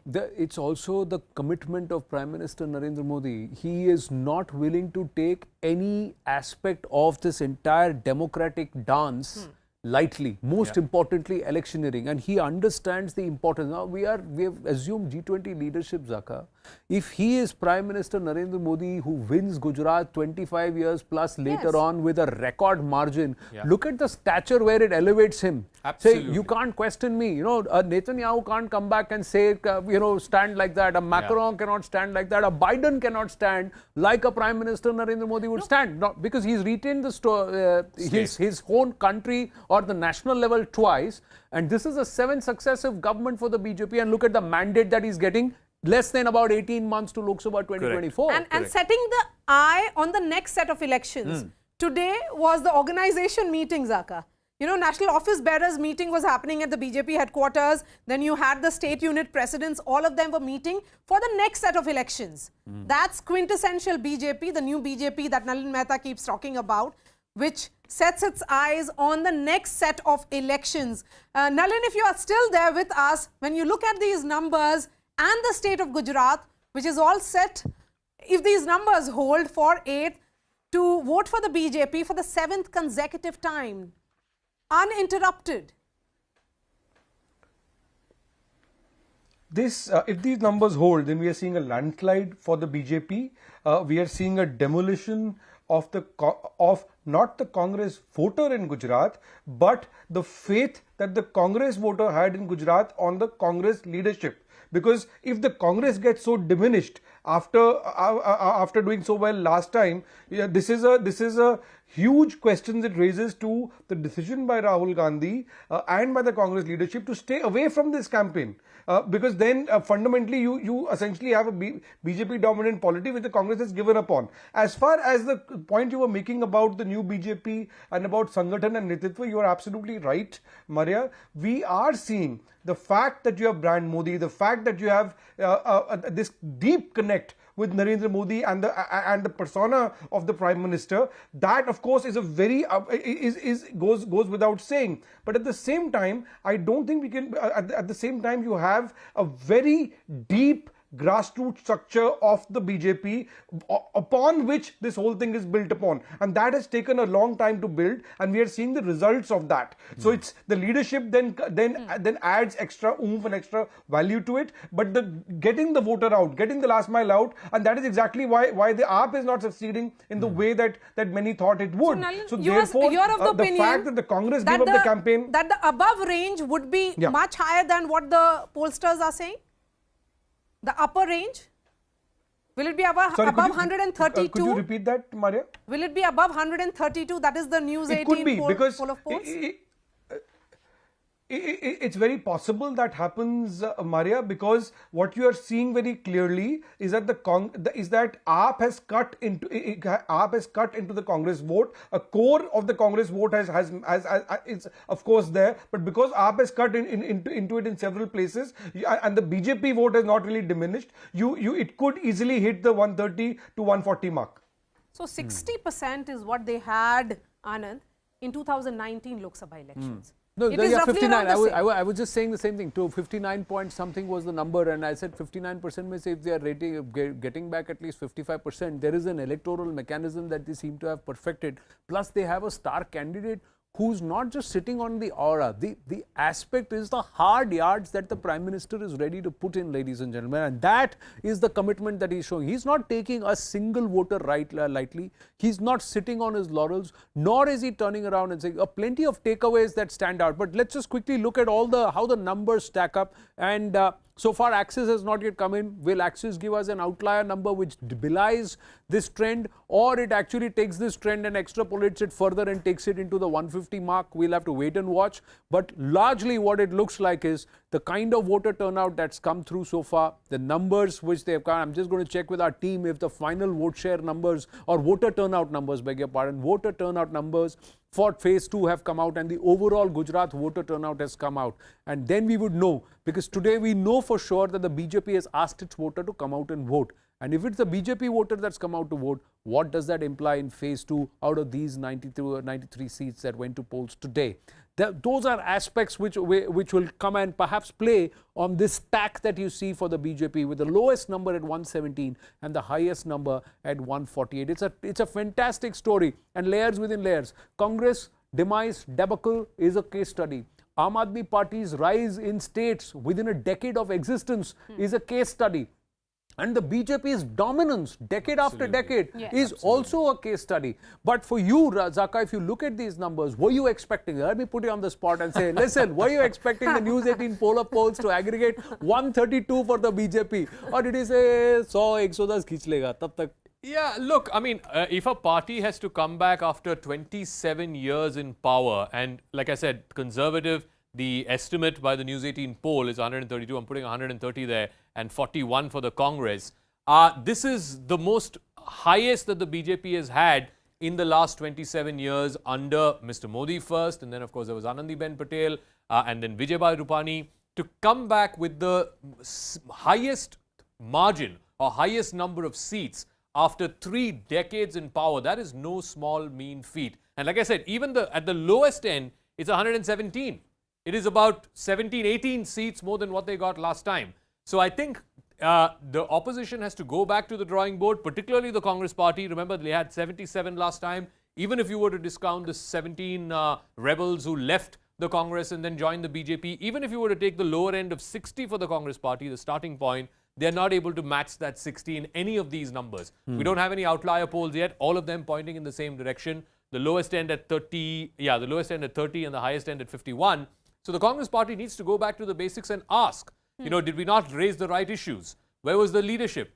Yes, the national leadership did not show interest in that election. Rahul Gandhi went there for just one day. But what about the local leadership? Today we had, stories from our reporters asking for vox pops of the people there. And people didn't know who the local leaders of the Congress there were. Candidate, yes, some people, in those constituencies where the Congress candidate was strong, particularly in rural areas, they knew the name of the candidate. And but this I don't is think the only state, Zaka, yes, where the Congress actually had organization and were consistent around 35%. Yes, they have never come down below 40 seats, Yes. and I think about 38% vote share.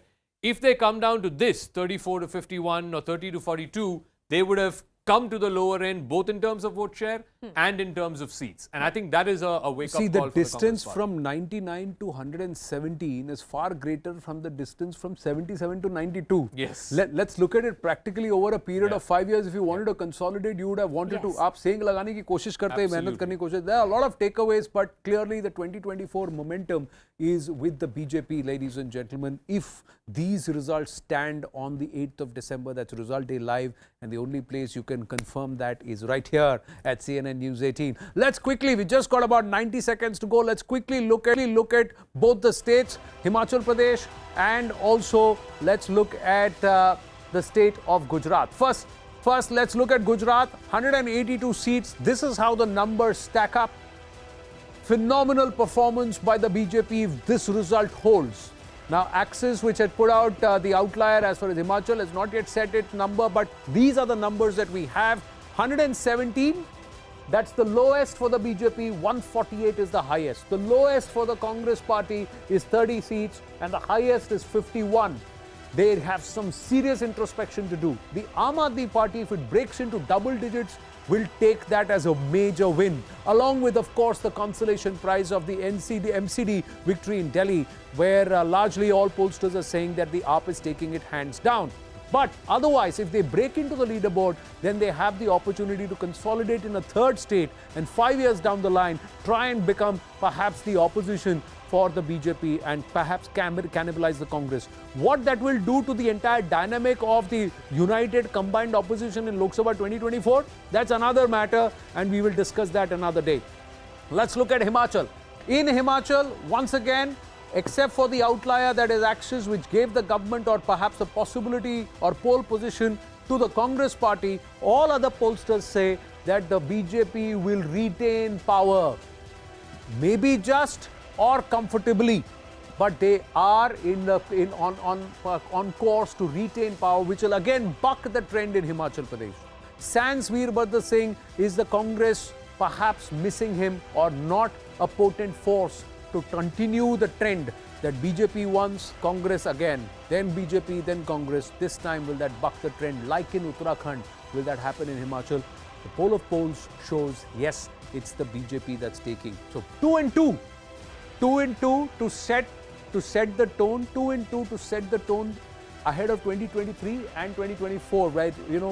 10, 13 elections, states are going to poll. As we wait, I think we're waiting for the Axis number in Gujarat, which I'm told is likely to come anytime now.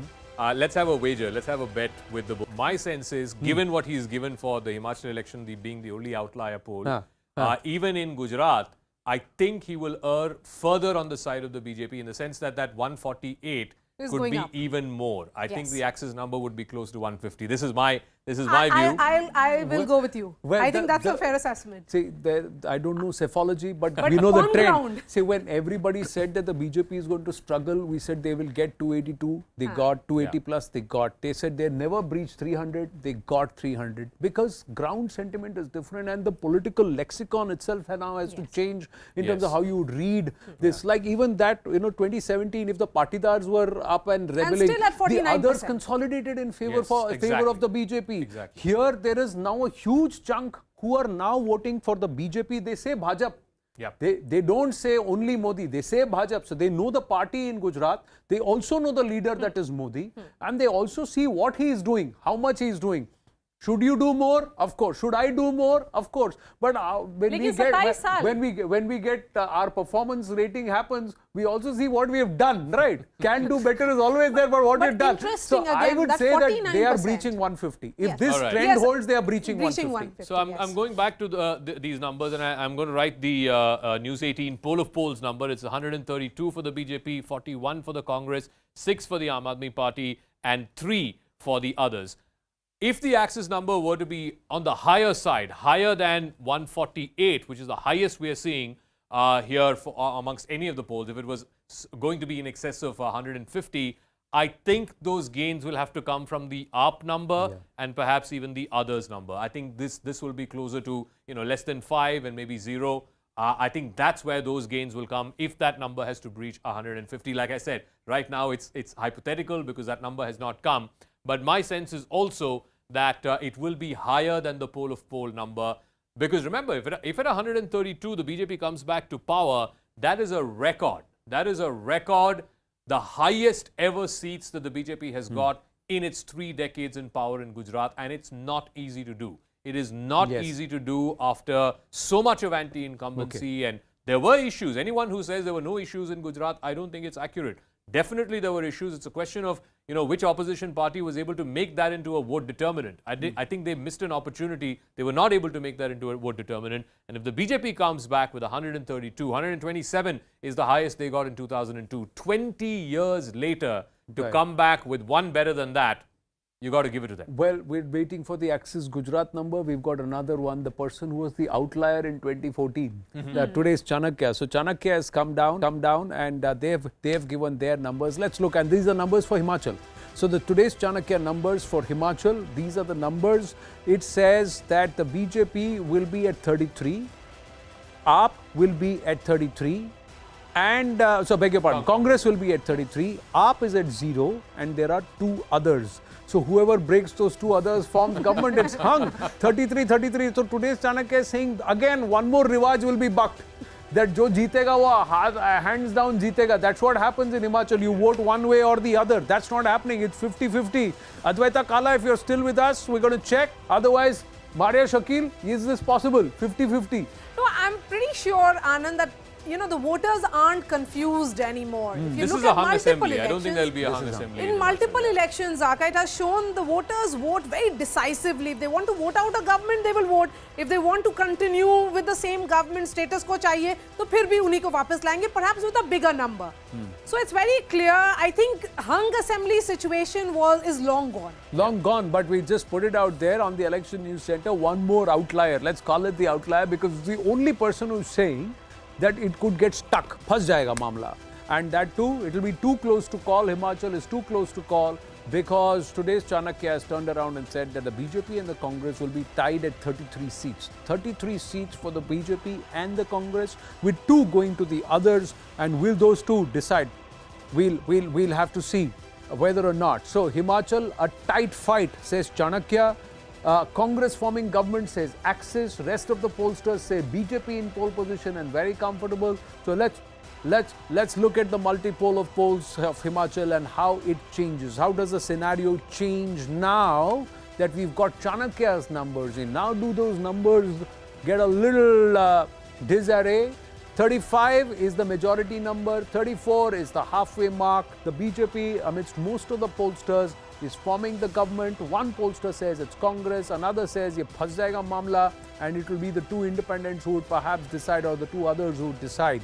AAP not breaching, not making an impact in Himachal, largely will not open its score, not get onto the leaderboard. But the Congress, there are 2 pollsters who believe that the Congress may just still have a chance. They may just continue to maintain the rivaj that is there in Himachal. कि एक बार कांग्रेस, अगली बार BJP. तो BJP की तो सरकार हो गई, अगला अब कांग्रेस की बारी. Virbhadra Singh is no longer there, but his wife Pratibha Singh is there. Will the sentiment work? Will the strategy, curated strategy, or is it largely anti-incumbency and certain key local issues that will come into play? The BJP, meanwhile, believes it's in the bag. That's what they believe. It's in the bag. A lot of the pollsters believe it's in the bag for the BJP.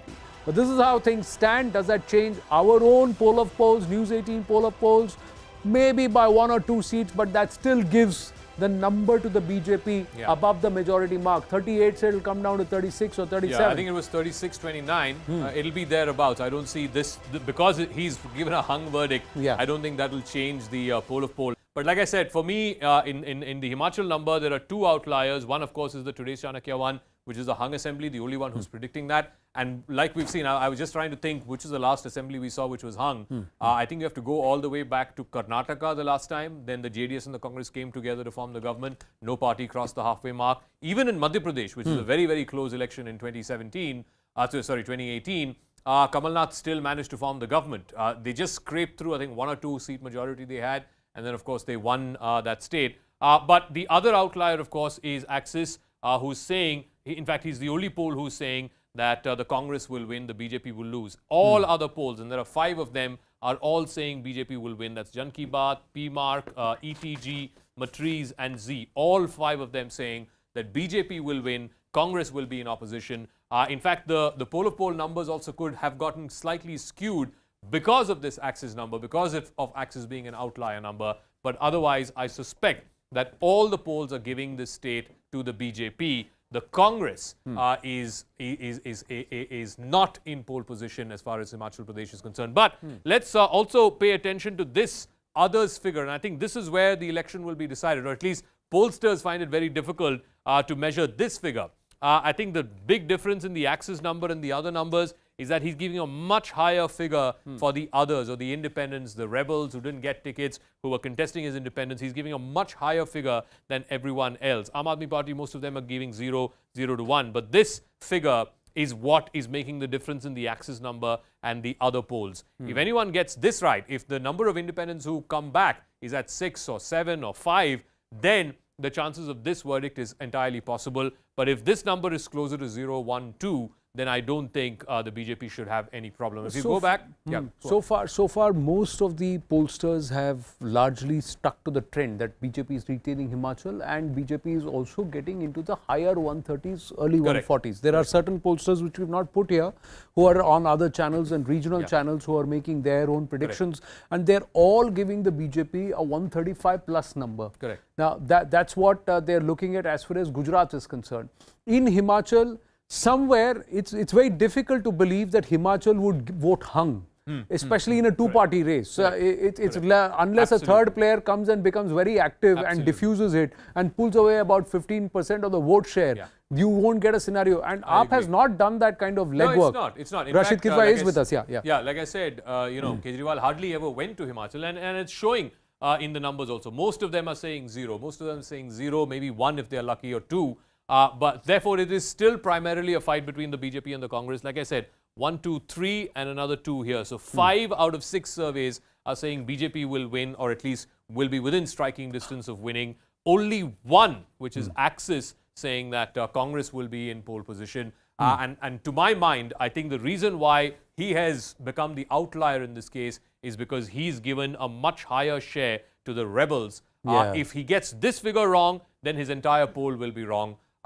Whereas the others have given a far more conservative number to the rebels, the independents who may win. And that, I think, is making the difference to these numbers. And of course, in a small state, that is very, very hard to predict. But that 10 to 12% vote share, if it has been pulled up by the Aam Aadmi Party, it also helps the cause of the BJP. Not that we don't know who they're pulling the votes from, but you would say it would be anti-incumbency vote that is going through to the Aam Aadmi Party, because they don't believe in the Congress. They look at AAP as an option. Rashid Kidwai is still with us. We should have Nirva Mehta of Op India also joining us. Rashid Kidwai, Himachal, do you think it could be a tight fight? It could be hung? Is that a scenario? I think, Anand, as it happened in Haryana, if there is hung house, then the BJP will form, will continue to stay in power. Because in order to Congress to form a government there, it has to have, 40 seats, something like that, or more. Because we know that, the BJP is not known to, give up power easily. We have seen it in Goa, in Manipur, in numerous states. I can go on giving that example without prejudice, of course. But so I am saying, if it's hung house, then it's BJP government. But in Gujarat, are you inclined to believe that agar 135 ka number cross kar raha hai BJP, if they are getting close to more than about 52-53% vote share, then they'll run away with the seats, run away with this election? It'll be a landslide. I believe the Axis number is out. Axis number is out. I think I've been proven right. It's on the higher side. We'll get the exact figures. As of now, this is how Gujarat stacks up. Like I said, the highest figure that's been given so far is 148, which is the P-Mark survey.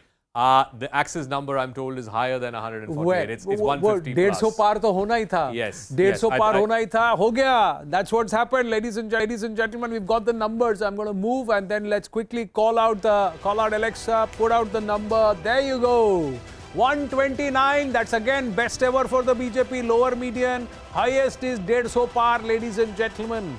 So the Axis polls have looked at the trend and perhaps taken that trend further, saying, agar sari vote BJP ko pad rahi hai, there is massive pro-incumbency, then 150 par is possible. If you cross 130 or if you're getting to the 130 mark, you can run away with this election. And look, who are they pinching? That's surprising.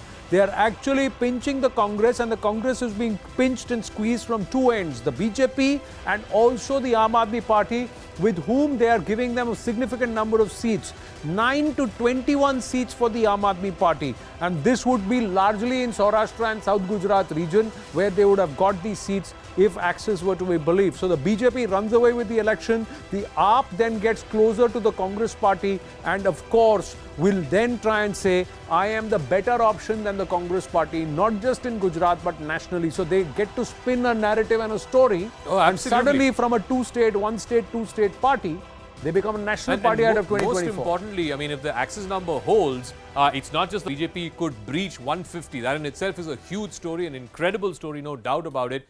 Even at the lower end, 129, like you were saying, it's the highest performance ever that the BJP would have had in its three-decade rule. But the story is also between the Congress and the AAP. As per the Axis number, if Congress gets the lower end at 16 and the Aam Aadmi Party gets the higher end at 21, then the Aam Aadmi Party becomes the principal opposition. It will have higher seats than the Congress. Again, at the lower end, the Aam Aadmi Party will have 9, and at the higher end, the Congress will have 31. I think, like you said, Congress is getting hit from both above and below. It's getting hit by the BJP and it's getting hit by the Aam Aadmi Party. Again, my own sense is maybe he's overestimating the AAP factor, maybe slightly underestimating the Congress, because no other poll is giving 9 to 21 for the Aam Aadmi Party in Gujarat. Like I said, the highest we've seen is 13. 13 to 21, that's a difference of almost 8 seats, 9 seats. And I think that will also be a factor to watch out for. On that will depend whether it is going to be 150 par. But like I said, Axis tends to sort of err on the side of the party that is perceived to be winning. In this case, everyone was saying, reporters who went there, analysts, everyone was saying the BJP was winning. It's just a question of margins. If they come back with 150, that is incredible. That is a record-breaking margin, because nowhere in the history of Gujarat has any party managed to breach 150. Well, we got more numbers coming through before we put out the overall Gujarat poll of polls there on Alexa, on that beautiful wall there with the Axis numbers also in. This is something which is interesting. Let's look at the C Voter survey. C Voter has also come out and now said that the BJP will get between 128 to 140. So everybody's sticking to that median. The Congress 31 to 43, AAP 3 to 11. So if you were to go by what Axis says, with the BJP clearly breaching that 140 mark, running away with that election, that's what the trend looks like. The 9 to 21 seats for the Aam Aadmi Party may just turn around and it become translate to about 9 to 10 seats for the AAP, and the remaining going into the Congress Party, which traditionally seems to be holding on to at least 40 seats. So that is something which is possible. So C Voter survey also says 128 to 40. 128 is also best ever for the BJP, because 127 in 2002 is their highest. So there are 3 pollsters now who have said that the lowest median also is the BJP's best ever, and the higher end, it could turn out to be any party's best ever. 149 is the number to break Madhav Singh Solanki in 1985. But let's look at the overall poll of polls and how does it stack up with C Voter in the mix and also Axis India in the mix as far as Gujarat is concerned. 182 seats, 92 to win, and the BJP lowest is 117. The highest is 151. That's the number that Axis India has come out and put. And on the other hand, you would have the Congress with 30 seats at the lowest end, 16 actually. Now it is 16 at the lowest end. And then highest would be 51 seats. That would be the number. Yes, Access My India, that is 129 to 151. The one is missing there. We just mind that number there. And also 9 to 21 for the Aam Aadmi Party, says Access My India, which could be perhaps an outlier in this case. Nirva Mehta is also with us. Nirva, agar 135 par to 150 par. That's what somebody told me as we were doing the poll of polls. Axis says that 150 mark could be breached. It could be the never before all-time number in Gujarat. Most of the pollsters say it's a hands-down victory for the BJP. Which is the story that you're looking at? The slide of the Congress party, silent rise of the AAP, or perhaps the phenomenal performance of the BJP more than 2.5 decades in power? I think it's the phenomenal, performance of the BJP. Despite so, this will be the first election when they will win such huge margin after Narendra Modi came to Delhi as the Prime Minister. So a huge win for the BJP if the exit polls hold true. That they crossed the highest ever when the state voted for BJP as Narendra Modi as the Chief Minister. On the other hand, it is so Gujarat has traditionally been a two-party state, right? So it has always been either the BJP or the Congress. Kind of sad to see the Congress being reduced to such irrelevance in the state, considering at one point it was such a strong Congress hold under the rule of Madhav Singh Solanki and everything. Yes. So it's kind of sad to see that there is no strong leadership, no strong opposition, including Shankar Singh Waghela, who at one point was a very strong opponent to Narendra Modi. So that is kind of sad. Having said that, it is actually quite shocking to see Aam Aadmi Party being projected in double digits also in some exit polls. Because in our internal team meet, we thought that Aam Aadmi Party and AIMIM would totally probably not even cross a five number figure, you know. So what is your internal number? We actually thought that BJP might somehow reach between 115 to 125. I was being very conservative with the numbers because, you know, generally 2017 ghosts have still not gone. Having said that, Aam Aadmi Party and AIMIM, we really thought they would be probably wrapped up in under 5 seats total. Under 5 seats. We've got Shazia Ilmi joining us. Namaste, Shazia ji. Axis India says 150 par. A lot of the pollsters are saying 127 par at least in Gujarat. First of all, I'd like to say that this is, yes, Anand and Zaka, great to be here. I think it's phenomenal. We were looking at what, 27 years of incumbency. And just look at these numbers.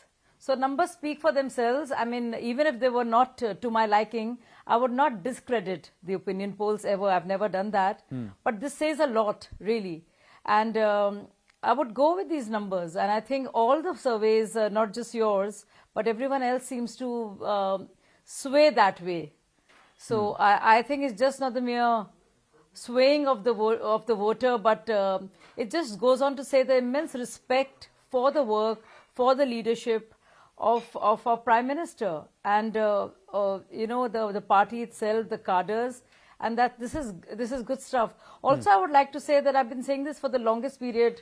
I've been saying it for the longest period that Aam Aadmi Party, there's such a lot of talk of that party and you know, that comes in. But I think it just goes on to say that whether it's Delhi or Punjab, if somebody is going to be dislodged from its original place, so to speak, it would be the Congress. So whether it's the voters, whether it's the constituencies or constituents, it just goes on to say that Aam Aadmi Party is just busy gobbling up Congress and others, and the voter of BJP remains staunch and steadfast. MCD exit polls we have not covered here, but they largely show that it's AAP is gobbling up the BJP in the municipal body elections in Delhi. No, if you see even the earlier Vidhan Sabha result, which resulted in a phenomenal victory for Aam Aadmi Party with all those seats, you would realize that the vote share of BJP not just remained the same, it's actually increased to 0.1%. So it is actually the total debacle which Congress now stands for, and the complete defeat of the party, and that it just kind of. So you believe that the political Congress will be hierarchy or whatever you want cannibalized to by say. the Aam Aadmi Party So in I Himachal? don't think it's a function of. I don't think it's. Himachal, for instance, I mean, look at Himachal. Himachal is right next to Punjab. If there's one place, the governance model of Aam Aadmi Party would have resonated, it would have been in Himachal. After all, there are 4, areas which are totally directly, contiguously linked with Himachal. And what happened there? So, people talk, and this is governance, and this is Punjab, and you know what's happening there. So they have yet to prove that they will be a viable option for any proper So you're state, saying that the Delhi and that model is, will a big fail question against the mark. Gujarat model, the Delhi model or the Kejriwal model will fail against the Modi model, even in the I polls to don't come even and think we should be international level. comparing the two, because Gujarat model is for everybody to see, and we're looking at years and years of reliability and performance. But there are two pollsters So who are as for not the Delhi giving you model, government in Himachal. Everybody sees what's happening. There are two It's pollsters who are not. unraveling itself, Anand. There are two pollsters who are not giving you government in Himachal. Well, They're saying it will be the Congress. Well, we were talking about AAP earlier, so now let's go to Congress. Again, I'm sure BJP will win. I'll pull an Uttarakhand over there. But even those who doubt BJP's victory, I mean, after all, we're looking at a state which has never, where not a single party has ever come back after having been there. So it has been sworn to anti-incumbency. To even say that not only are we in the reckoning, we are actually making the government, it says a lot for the Gujarat model and Prime Minister Modi and his leadership, which is there for in every state. I've got Zaka with me here on the wall with the numbers, and we've been trying to make sense of the numbers. But one of the questions that you turn around when you look at Gujarat itself is that how long is it going to be Modi hai to mumkin hai? Can the BJP win elections with the Prime Minister concentrating energies elsewhere as he's projecting India at the global front? Because the PM has spent 25 days. Does he need to spend 25 days in Gujarat to ensure this number? Well, it's a double-edged sword, that argument. I mean, nobody stopped Rahul Gandhi from spending 25 days in Gujarat. I just want to go back to the numbers. If you look at it, Anand, the lower end again is just 117. That is 10 short of their all-time record high, 127 as you've been saying. But I think 148, 151 is the axis number, 148 is the higher end of the PMark number, and also C voter, the lower end is 128. So you have 1, 2, 3, 4 surveys out of 6 that are saying that even at the lower end, it's not just the BJP winning, but winning with the biggest margin that they have seen. And of course, at the higher end, if they get to 150, like I said, that is record breaking. Madhav Singh Solanki came to 149. No party in the history of Gujarat has got 150 seats. If the BJP manages to breach that, and mind you, that's where they started. If you go back a whole year ago, Amit Shah said 150 par. Of course, they had recalibrated that in the last few weeks of the election. But if they get to 150, which one exit pollster is predicting, then that will be a record in itself. The story is also for the Congress party. Remember, both axes. Axis at the lower end is saying 16.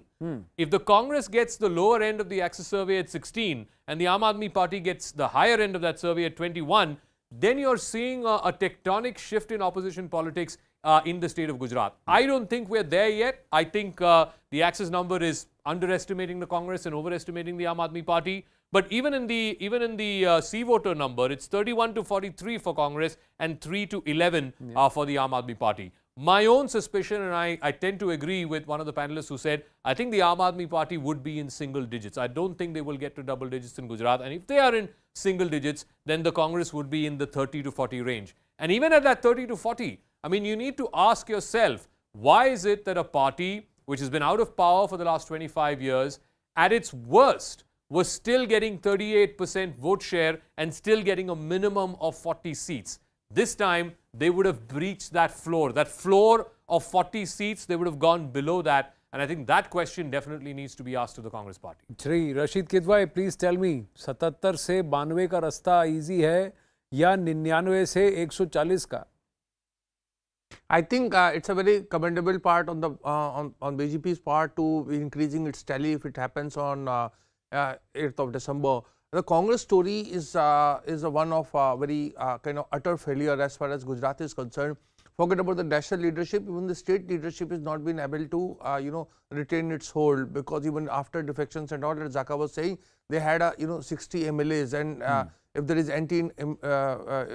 incumbency for spread over 27 years, the Congress was expected to do better. At least 50 was, even in the Congress circle, there was a benchmark of 50 seats or more. Now, if they fall below, then I think it's going to expose the entire leadership. As I said, central leadership, Gandhi's, Kharge, and of course the Gujarat Congress unit. Right.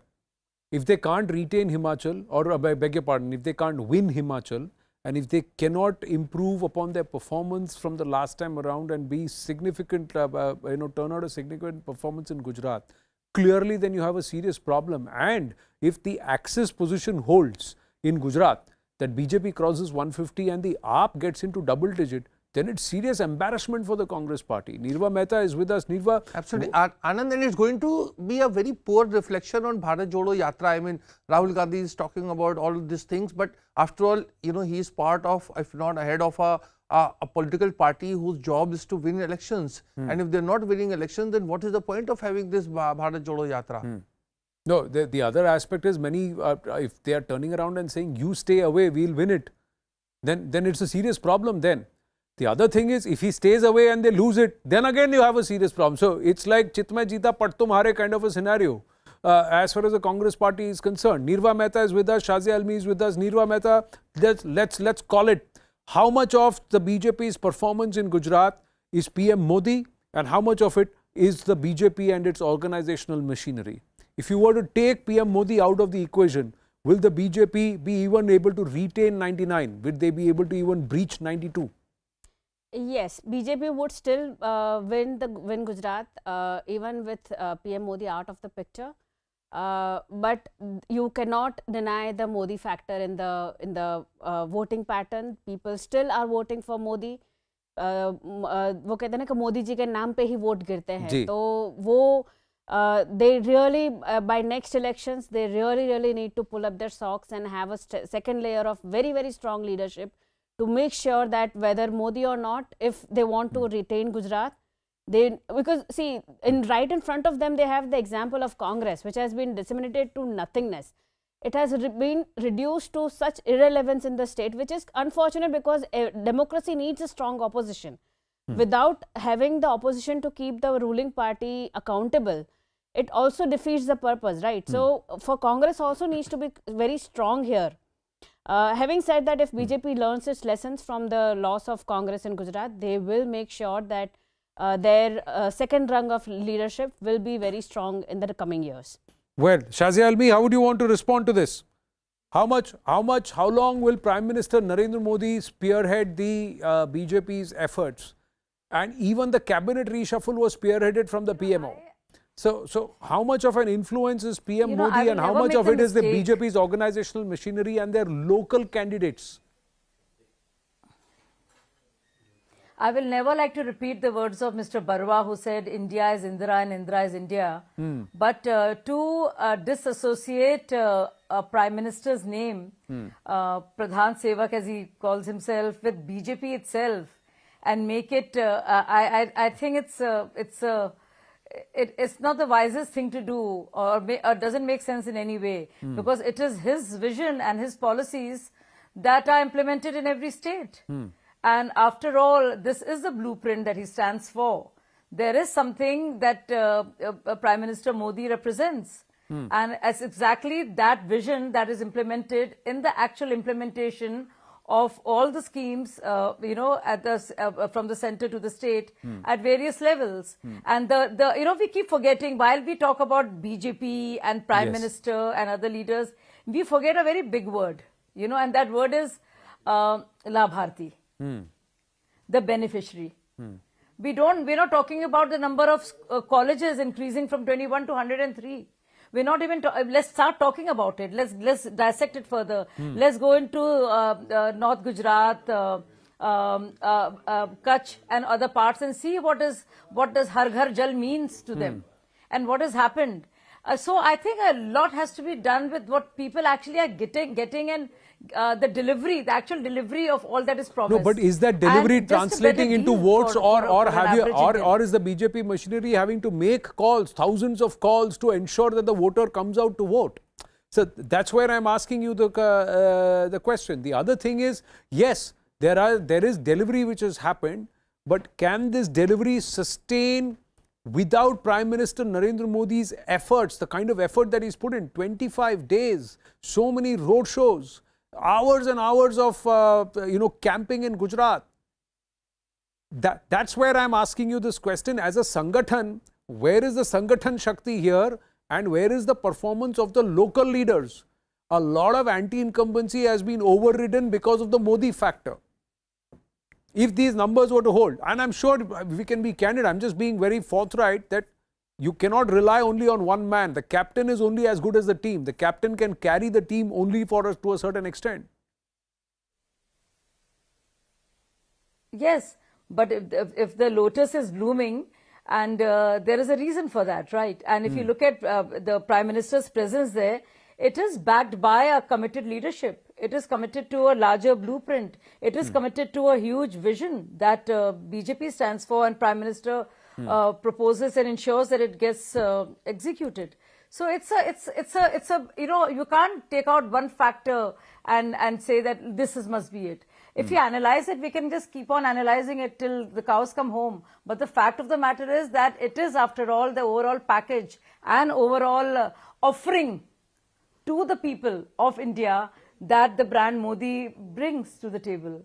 And that includes everything. That includes the beneficiaries, that includes the Yojanas, also a committed manifesto and a commitment. Now let's look at some other new players. They seem to be taking the place and cocking a snook at the whole idea of index of opposition unity. But more on that later. You just see whether it's all the policies and what has BJP stood for and what does Prime Minister represent. I don't think there's any... you can divorce any factor at all from, so it's not really mutually exclusive of each other. No, I think it works it's together not mutually in tandem. exclusive, but And one the is difference, becoming... The simple question is, on ground, if there are candidates who are being sent back by voters saying that PM aane do, Modi aayenge, tab hum dekhenge, tum jao, then you have a problem. If there are candidates who cannot win a constituency by their own, but they need support from star campaigners or from people who have got their own aura, then we have a problem. And this is something which the Sangathan has to take serious cognizance of. What was the reason why you had to change the entire cabinet 18 months into before the polls? These are all questions, these are issues which are real and which are there on ground, notwithstanding the magic of Prime Minister Narendra Modi. Let's quickly look at the numbers that have come through for Gujarat from the exit pollsters so far. Let's look at the first number is Jan Ki Baat. So Jan Ki Baat says 117 to 140. 99 was the score the last time around. The slide, the number to look for, along with, of course, the BJP's astounding performance, is the slide of the Congress party and the rise of the Aam Aadmi party in Gujarat. Too much to digest, too hard to believe, or perhaps one would wonder, what is this party doing? The principal opposition party in Gujarat for 2.5 decades, is it withering away? That's the big question. Let's look at the TV9 survey. TV9 survey says Congress still has a base which would give them at least 40 to 50 seats. Why aren't they consolidating on that is a question everybody's asking. But the BJP, look at that. The journey from less than 100, one short of 100, to 130. That's what they will traverse, is what the TV9 survey says. C Voter survey says not just 130, they can breach the 140 mark. They can get up to 140. Phenomenal performance if this were to happen. Nearly 41 seats if they have to win. It's not an easy deal. They have done that. That's what C Voter says they will do it. Access My India says, beyond 150. This is a record. That's the higher number. The lower number is also a record for the BJP because it's their best ever. But look at where it shows the Congress will slip from 77 down to just 16 or maybe till 30. 47 seats down. Wow. That's a story in itself. P-mark. 148 is the higher number for the BJP. The higher number for the Congress is 40. The AAP could get into double digits. A story within the story. Is there a voter there looking for a credible, strong opposition as an option? That's the big question. ETG survey says 131 for the BJP, 41 for the Congress party, 6 for the AAP, 4 for others. And look at the disparity. Look at the difference between 2017 and this time around. And thereafter, the News18 poll of polls. The News18 poll of polls says, as of now, based on the exit polls, the BJP is set to do its best ever performance with an average of 134 seats out of 182. The Congress perhaps its lowest ever at 37, up getting onto the leaderboard. So this is the big question, this is the big setup right now, the story that comes. Let's look at the entire the table here on this big dome, the Alexa dome right here. Look at these numbers, how they stack up. 1, 2, 3, 4, 5 pollsters say the lowest median or the median for the BJP will be around the 125 number. There are 4 pollsters, as Zaka mentioned, who are saying this could be the BJP's best ever performance individually as a political party. There is 1 pollster that says it will be the best ever performance by any political party. It's a case study. It will be a miracle if the BJP gets to 135 plus, ladies and gentlemen, with remaining 2.5 decades in power. That's a huge story to tell, and that's a huge narrative to build ahead of Lok Sabha 2024, where Zaka, they've actually set the goal of 333 seats. They did that a day after they won in 2019. So if this is how they're going to set the tone, then the issue is there is a voter there looking for a credible opposition and not finding it. Yeah, absolutely. And I think that is entire Congress party, particularly in a state like Gujarat, because they were the principal opposition party there. 77 seats last time. Yes, you can say a lot of it was because of the Patidar agitation. There was the farmers' unrest in the rural parts. All of that given, yes. But even at that, to come down from 77 to, the lower end, the lowest end is 16 and the highest end is 51. To come down 27 seats, that is not something that the Congress party will be proud of. But just a number on the BJP. There are 1, 2, 3, 4, 5, in fact 4 surveys. That's PMark.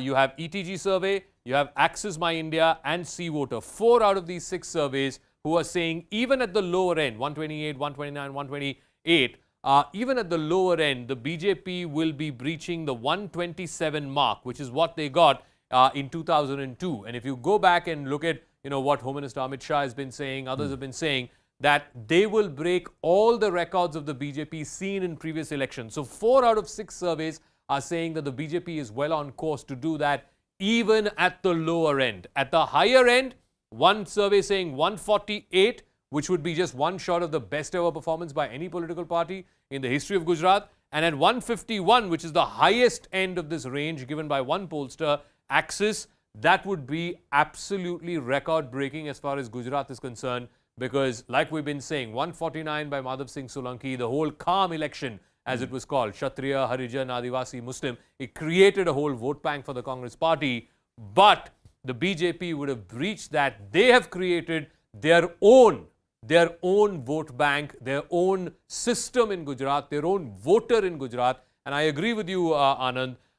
If the AAP, and this is where I think pollsters are getting it wrong, particularly Access My India, if AAP gets double digits, anywhere between 10 to 21, then clearly there is a substantial voter in Gujarat, particularly those who voted for the Congress party in the previous election, who are saying, I'm not happy with your performance as the opposition, you're not holding the government to account, therefore I'm going to look for a new opposition party. I think that would be a story in itself. But like I said, my view conservatively is that the AAP will still be in single digits in Gujarat. Now, in this case also, if you look at the overall medians of the Congress party, interesting, Nirva Mehta is also watching this, so is Shazia Ilmi and Rashid Kidwai.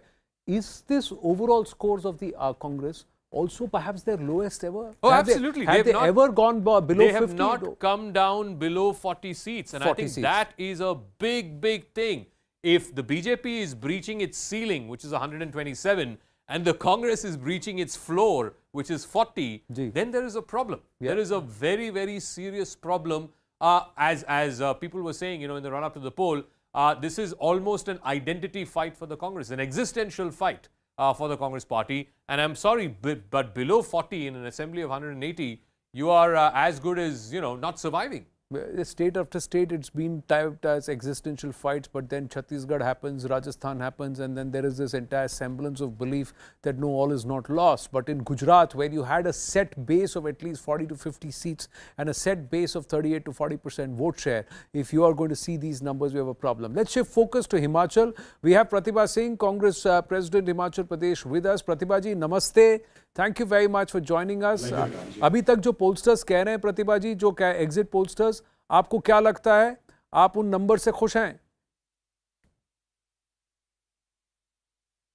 We'll just try and connect with Pratibha Singh of the Congress party, Himachal Pradesh. She is the one challenging Veerbhadra Singh's wife, and she will be the one who actually, while speaking with News18, had said that the Congress is firmly placed to win nearly 45 seats, so do very, very well, and it's the Congress party that's forming the government in Himachal Pradesh. Rashid Kidwai, if as two pollsters are predicting, if Congress forms the government in Himachal Pradesh, will then Gujarat become a blind spot for the Congress party?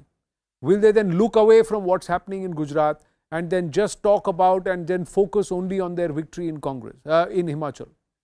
Anand, Congress tends to have this ostrich-like approach when they, if they're able to win Himachal, then they will consider it as a big victory, and whatever happens in Gujarat, they'll try to put it, bury it under the carpet. But, in many states it happened when there is a the decline of Congress and emergence of a third party, in this case Aam Aadmi Party, then the Congress tends to lose in the long run, whether it was Uttar Pradesh, Samajwadi Party, Delhi, Aam Aadmi Party, Bengal, Trinamool Congress, Andhra, Jagan Mohan Reddy's party, Telangana, TRS, wherever there is an emergence of third party, it tends to be at the expense of the Congress. And perhaps if this kind of thing happens, if there is a really, AAP manages to get more than 10 assembly seats in Gujarat, this will become a trend in there also. So I think Congress needs to take a holistic view rather than just gloating over if at all they are able to win Himachal Pradesh. Now, how do they fix this, Rashid Kidwai? Let's get into it a little. How do they fix this? Because a lot of them say, let's keep the top leaders away, national faces away, local leaders, local issues, we'll do it that way. That's not working. The moment the national leaders come in there, that is also not working. So, Anand, I want to ask you, for instance, in Madhya Pradesh, you have, the Congress party has Kamal Nath, has Digvijay Singh. In Rajasthan, they have Sachin Pilot and Ashok Gehlot and many states. Can you tell me that, the 5 leaders or 3 leaders of consequences from Gujarat? So there was, as long as Mr. Ahmed Patel was there, the entire Congress politics revolved around him. And after that, there is a huge blank. So there is a... Mr. Kharge is not effective, perhaps Rahul Gandhi is not effective, and there is no state leadership. They tried various options. They tried Shakti Singh Goel. After that, then they tried Hardik Patel. Then they tried Alpesh Thakur. They tried a lot of people. They just did not get. So won't you want to fix your organization, get your organization right? Nirva Mehta, what is it that you heard about because there is a Congress voter base in Gujarat. The Congress has a very strong voter base in Gujarat, very, very loyal voter base, which is why when I see the seats reduced to 35 to 50, under 50, under 40, it's very sad. But I very clearly remember, so I have lived all my life in Gujarat and Ahmedabad. I just moved to Delhi 5 years back.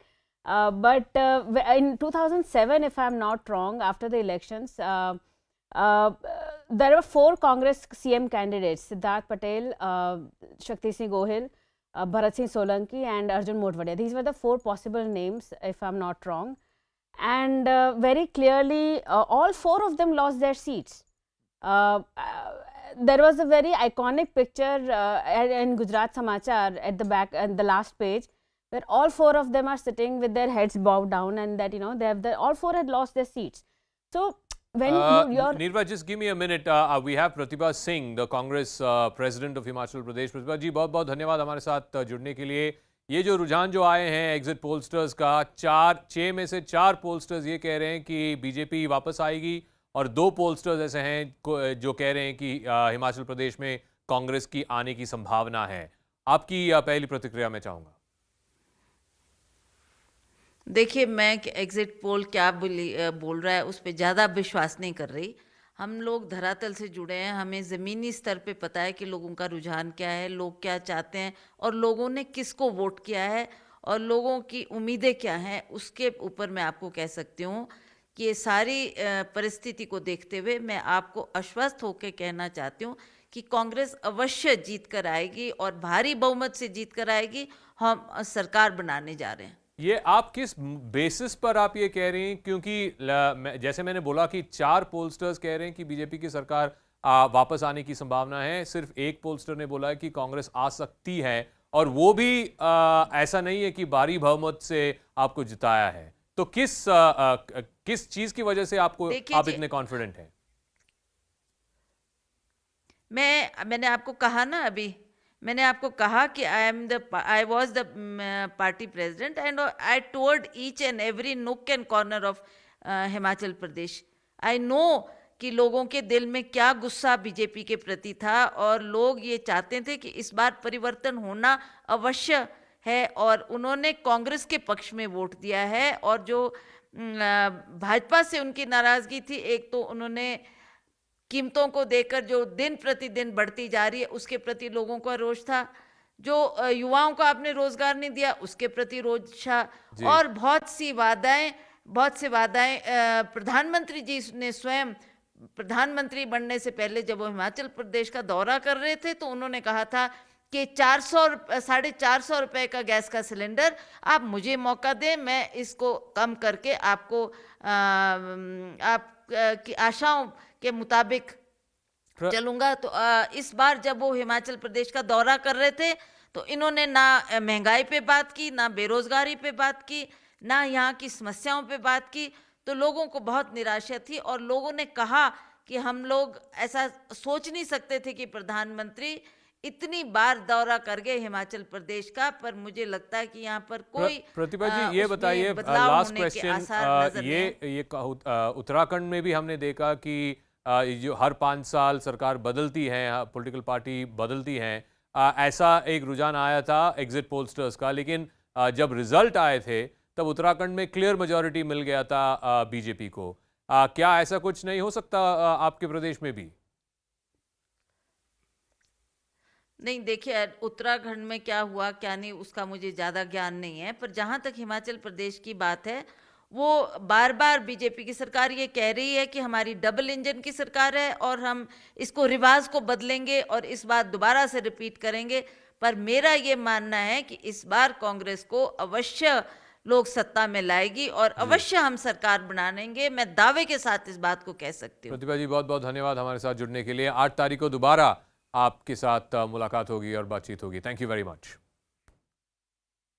All right, that was Pratibha saying. Now I believe we have a very special sort of segment. We're bringing back the quadcopter. Let's roll it in. Absolutely, yes. We got to call that in. So the dome opens. There you go, and slowly the quadcopter sets in. It's that descent, you know. It just feels like you're going down a roller coaster.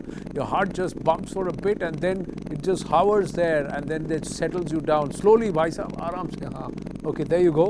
See that hover? That's where it settles, and then it rests down slowly, smooth. That's how. There you go. So let me just get into it now.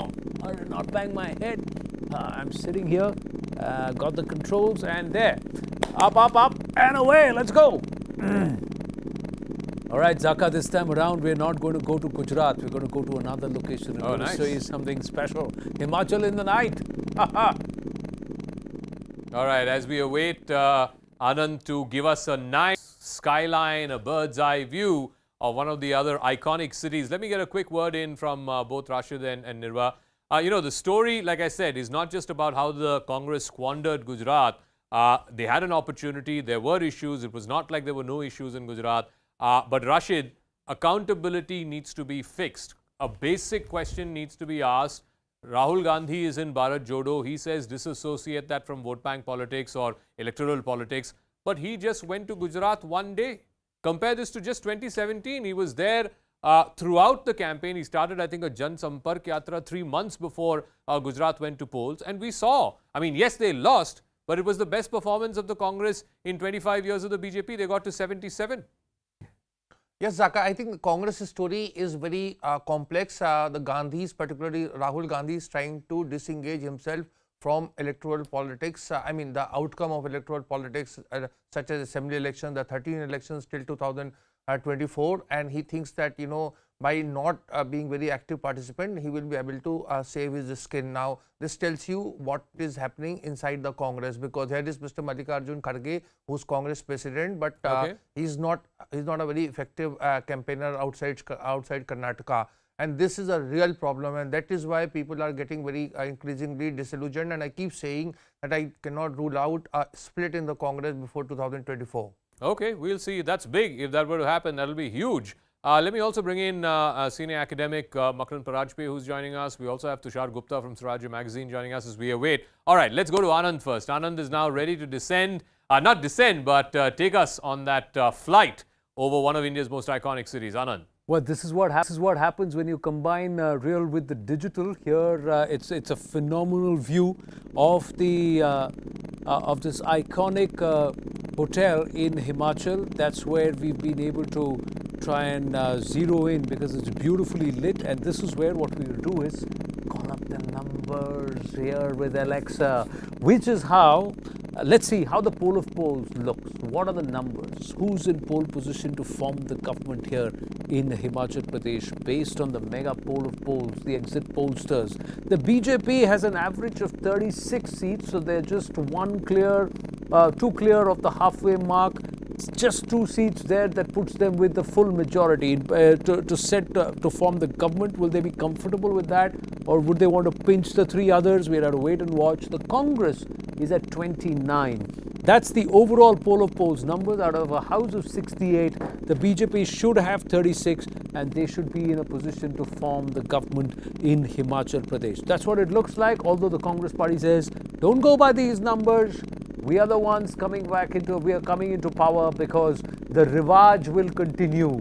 Sarkar badlegi. The Aam Aadmi Party will not open an account here at all. So no account, they're not there on the leaderboard. It continues to remain a 2-party state, the state of Himachal Pradesh. It's a little chilly thanks to this heater inside the quadcopter. I'm all right, but it's a chilly night sky that we see here in Himachal. Back to you in the studio, Zaka. I'll be back there. All right, as we await Anand to come back into the studio in his nice, fancy quadcopter, let me bring in our 2 new guests who are joining us at this hour, Makran Parajpe, and of course, we have Tushar Gupta as well. You know, let me start with you, Dr. Parajpe, because there's something fascinating.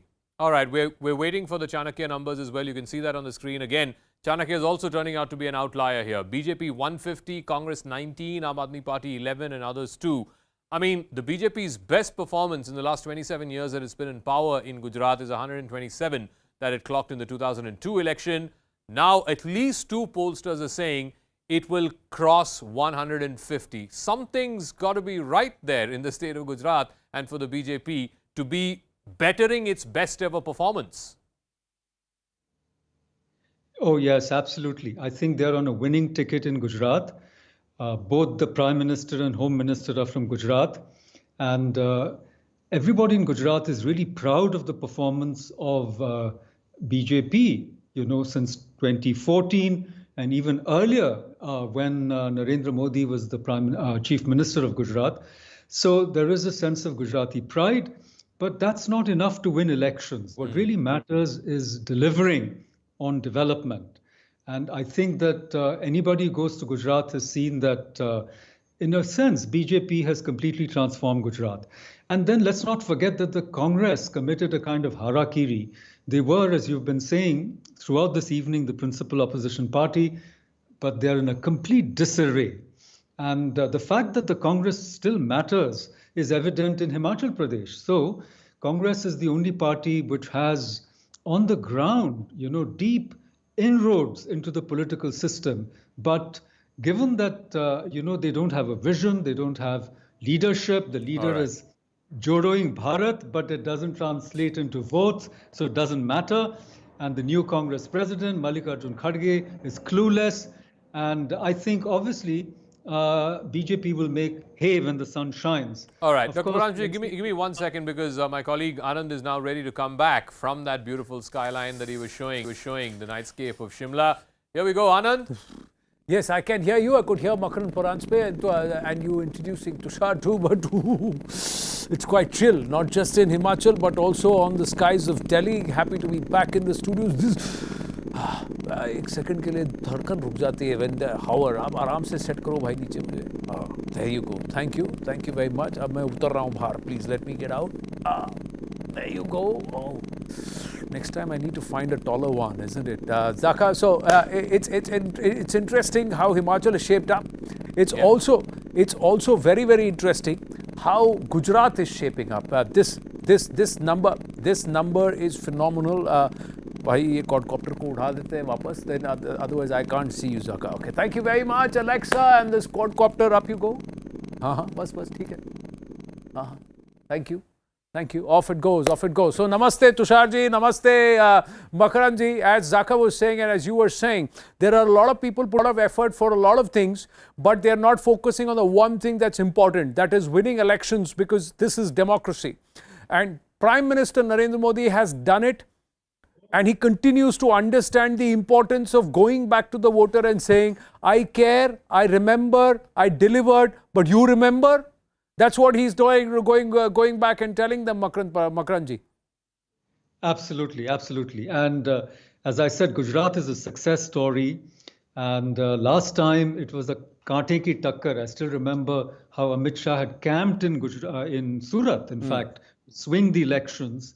It was a very close fight. But this time, as I said, the Congress was in a disarray, demoralized. They have a crisis of leadership.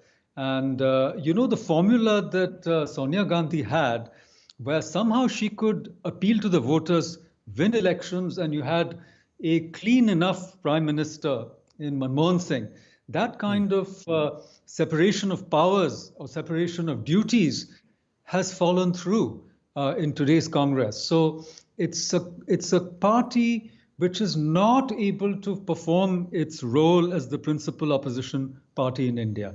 And as I said, it's in a disarray. But Himachal is interesting because it shows that the Congress is still a force to be reckoned with, as I just said, because they have inroads, in every district in some of these states. And AAP coming up a cropper shows that... Makaranji, they are such an old party that in every state, in every zilla, every taluka, every village, there is a Congressy.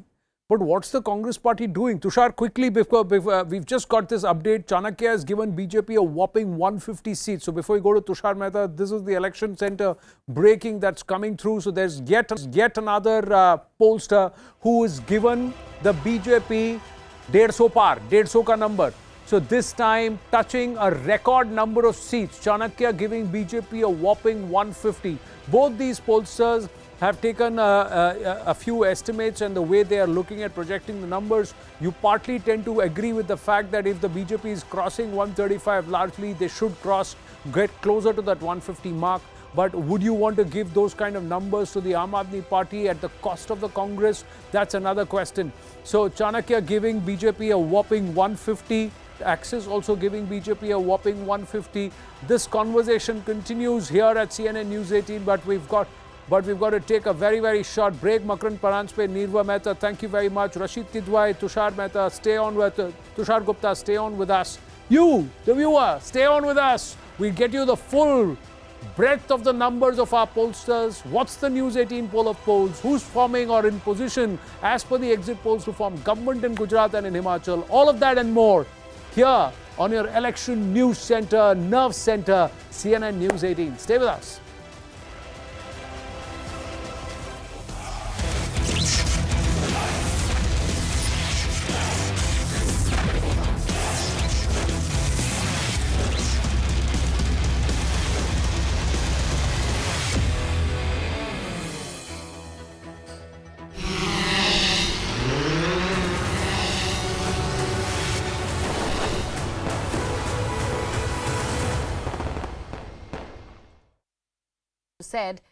Say that after the IFI jury head, the international jury head Nadav Lapid had made those statements at the closing ceremony of IFI in Goa, is when these fresh threats have actually come about for the Kashmiri Pandits. Now remember, only yesterday a social media handle which claimed to be operated by Lashkar-e-Toiba had issued open threats to Kashmiri Pandits.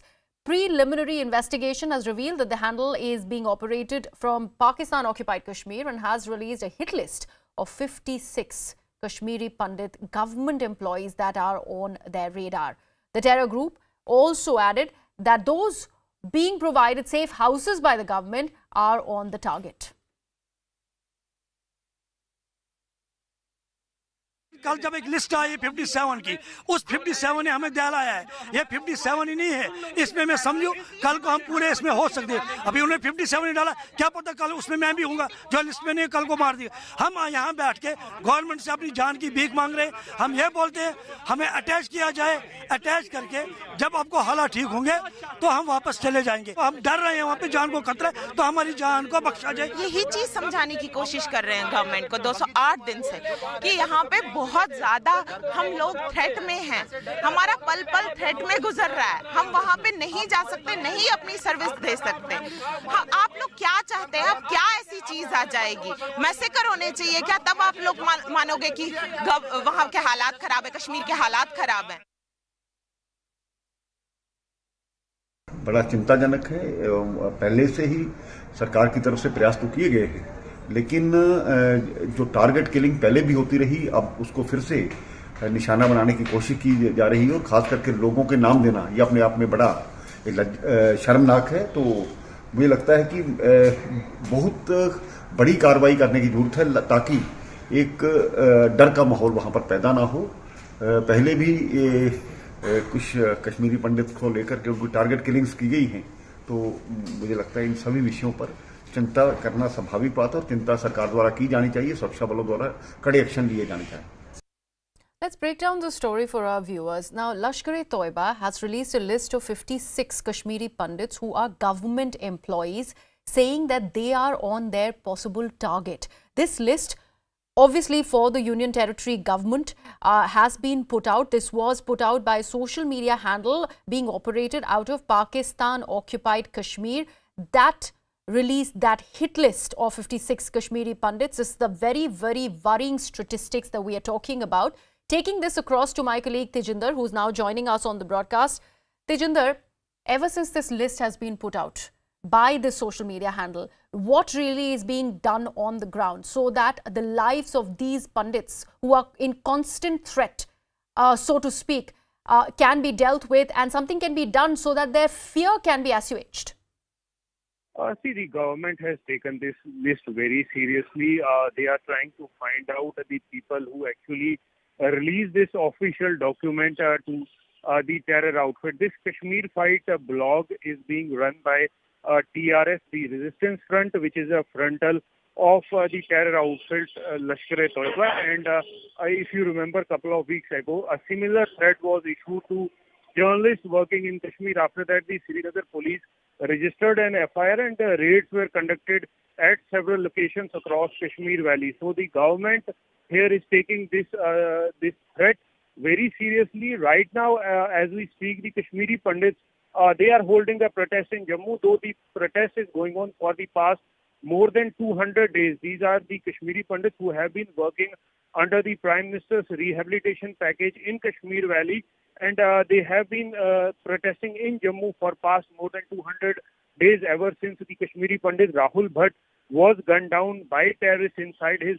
Chadura office in Badgam district. So Kashmiri Pandits have been demanding that they should be relocated to safer places. But after this list has been released by the Kashmir Fights, the Kashmiri Pandits now say that it would be really difficult for them to return to Kashmir Valley and work there when they have to work under constant threat of being killed, because the Kashmir Fight blog has in its post has said that these 56 Kashmiri Pandits are on their target, and more such lists would be released in the coming days. Mr. Sumit Peer, who's a political analyst, is joining us.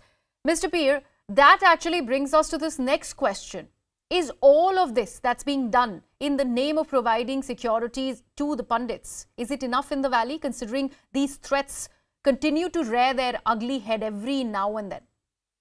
Haji, thank you very much for having me on your show. In fact, ma'am, the quantum of threat has increased. Because look, the new Pakistani army chief is ex-ISI and ex-military intelligence. It's a very unique combo. He, along with Nadeem Anjum, the existing ISI chief, remember when Nadeem Anjum came to his job, few Kashmiri Pandits were killed, he ordered targeted killings.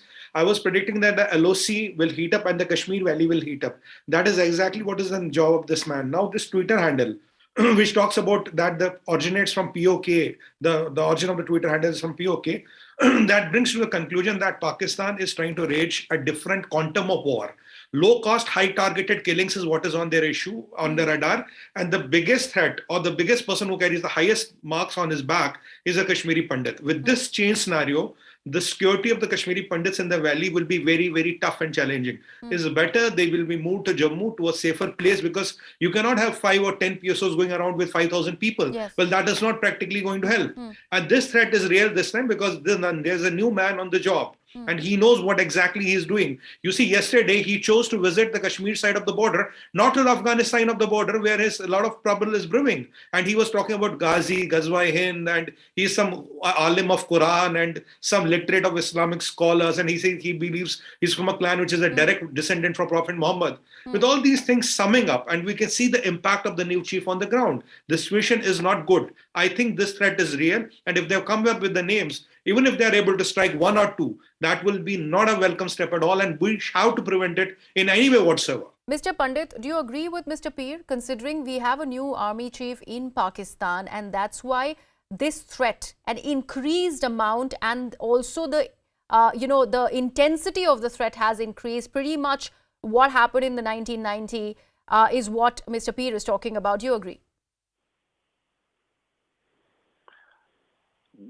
The threat has always been there, and it is up to them when to open the tap more and when not to. So there may have been different reasons at different times, but we are losing people. We are losing people there because there's a policy paralysis in Delhi. There's a policy paralysis in Kashmir. We have somehow decided to just wait out things and lose the initiative, and always hand over the initiative to the adversary. They decide when to step up the killings and when to hold back. That has been the cat and mouse game played so far, and we are just happy losing lives and do nothing about it. Just as more than 200 days have passed, the PM package employees have been agitating in Jammu. We have pushed them into a death zone, into a killer zone, from where they barely escaped 30 years ago. So a genocide.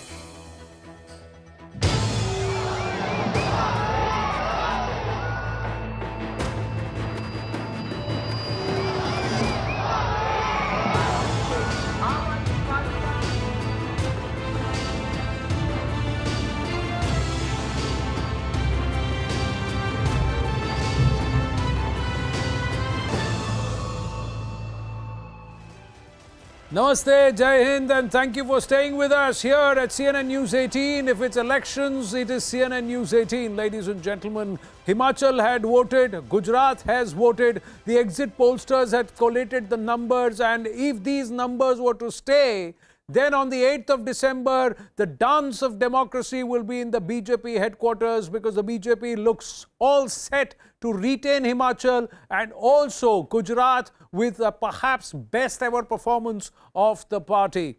I'm Anand Narasimhan, and with me is Zaka Jacob in the election studio.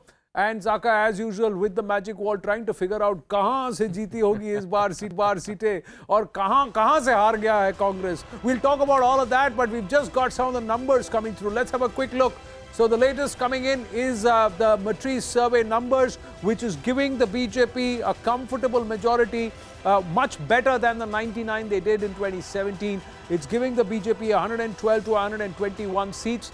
Congress 51 to 61, so clearly a slide from their 77 the last time around. AAP breaks into the leaderboard with 4 to 7 seats, 1 to 3 to the others. So these are the projections compared to the 2017 results. Let's quickly go through what some of the other pollsters are also saying.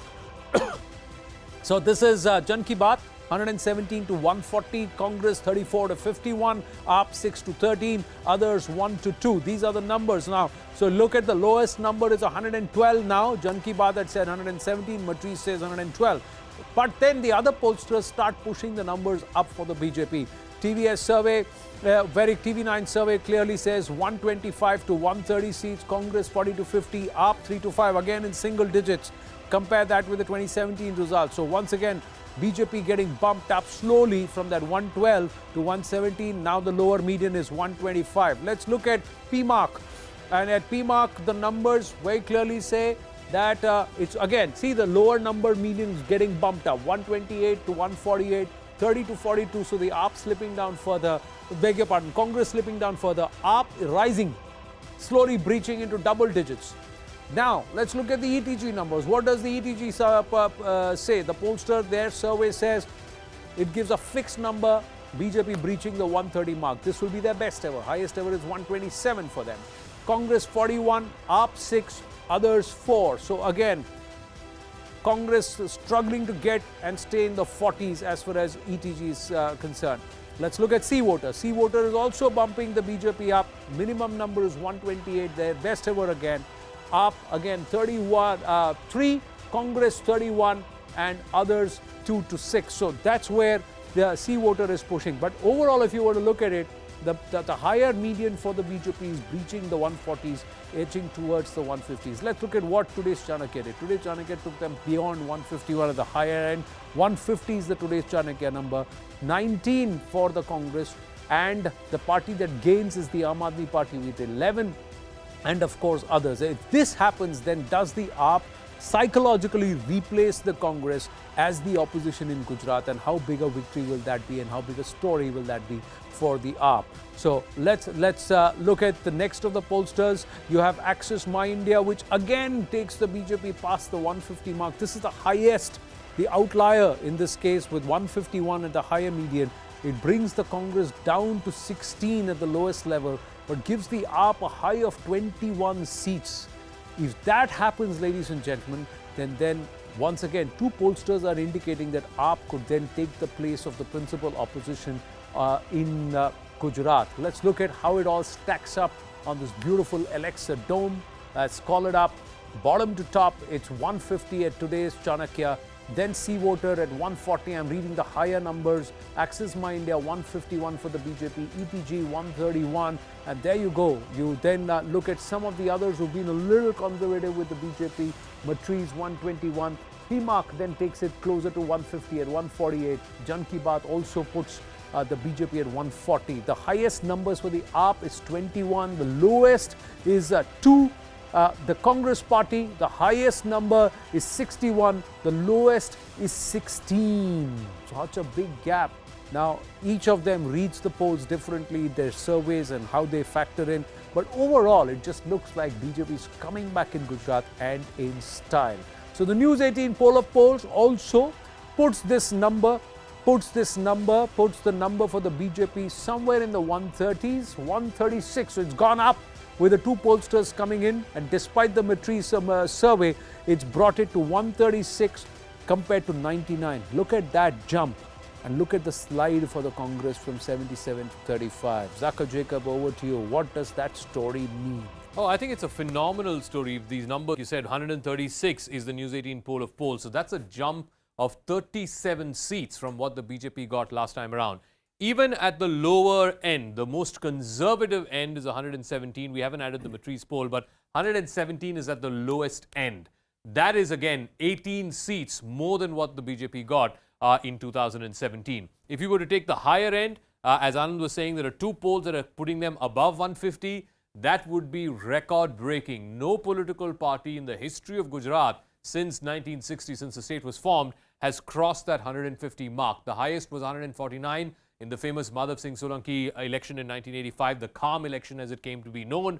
But if BJP crosses 150, then definitely this would be a historic election because nowhere in the history of Gujarat has that happened. The BJP's highest ever figure in the last 27 years that it's been in power is 127. And even at that lower end, I'm talking about at least 1, 2, 3, 4, 5 polls. 5 polls out of 6 which are saying that even at that lower end, the BJP will be making history because they'll be crossing that 127 which they got in 2002. That was, remember, the first ever statewide election that Mr. Modi won in 2002. The Congress, there's a very, very sad story as far as the Congress is concerned. Again, at the lower end, 16 is the lowest figure that's been given. That's the Axis My India survey. And the highest is 51, which has been given by the Jan Ki Baat survey. Remember, the Congress party has never gone down below 40 seats in the state of Gujarat. Never broken that floor. That's like a floor, a basement ceiling as far as the Congress is concerned. But most of these surveys, at least 1, 2, 3, 4, 5, 5 out of 6 are saying it is likely that the Congress could breach that floor of 40 seats. The Aam Aadmi Party, depending on which survey you look at, it could be in single digits. It could also be in double digits. I think the most is being given by the Axis survey, which says at the higher end they could get 21. If that were to happen and the Congress gets the lower end of that survey, which is 16, then you will have a complete change of the opposition space. The AAP can then rightfully claim that it is the principal opposition party in Gujarat. I, for one, don't think that that will happen. I think the Congress will still be the second largest party or the principal opposition. The AAP will give it a serious challenge, but not quite enough to overturn that. But the Congress needs to ask itself some tough questions. What are they doing wrong? Election after election, instead of challenging the BJP, instead of making use of anti-incumbency and riding high on it, the BJP is actually increasing its tally. And as per, like I said, 4 out of 6 surveys saying to the best ever that they have ever done in the state of Gujarat. Absolutely. We got our guests joining in and we'll dive into the political and the analytics part of it. But it cannot be just the lack of a strong opposition. This is also a huge pro-incumbency vote. Correct. Because if it is a lack of a strong opposition, they would be somewhere around 100, 105 and say, "Theek hai yaar, aur koi hai nahi, there's no other alternative." Yeah. Tina factor would have come into play. But this is runaway, Zaka. That Absolutely. Means there is a huge sentiment which believes that this government and or the BJP-led government in the state and of course PM Narendra Modi and the government at the center over the last 8 years seems to be doing something right. It's beyond sentiment. It has to be beyond sentiment. No, I think there is a base vote for the BJP. I mean, they're starting, like I said, the Congress's starting point this election was not 77. They got 77 last time, but 17 of them went switched over sides to the BJP. So 60 was their starting point. Yeah. All surveys are saying they won't touch 60, right? The BJP starting point was 99. Even if conservatively you were to say the starting point of the BJP as a Sangathan, as a base vote, it has 90. Everything above that is the incremental vote. That's the Modi factor. Whether you end up at 99 or whether you end up at 150, that is the incremental vote or that is the Modi factor. And I think almost all surveys, 2 of them saying it will be record-breaking, they'll get to 150, which no other party has done, and 4 out of 6 saying they will better their own performance. Remember, this is the 20th year of Mr. Modi being in public office. He's been in office since 2001, 2022, 21st year. And to be coming back with a record performance in the 21st year in public office, I think that's incredible. I don't think that story in Indian politics, we have seen that kind of a story. Yeah, and it's not just charisma, but it's also perhaps delivery or certain amount of belief. The lack of a strong, robust opposition, a constructive and a very, very cogent opposition perhaps plays a big role. Let's take this.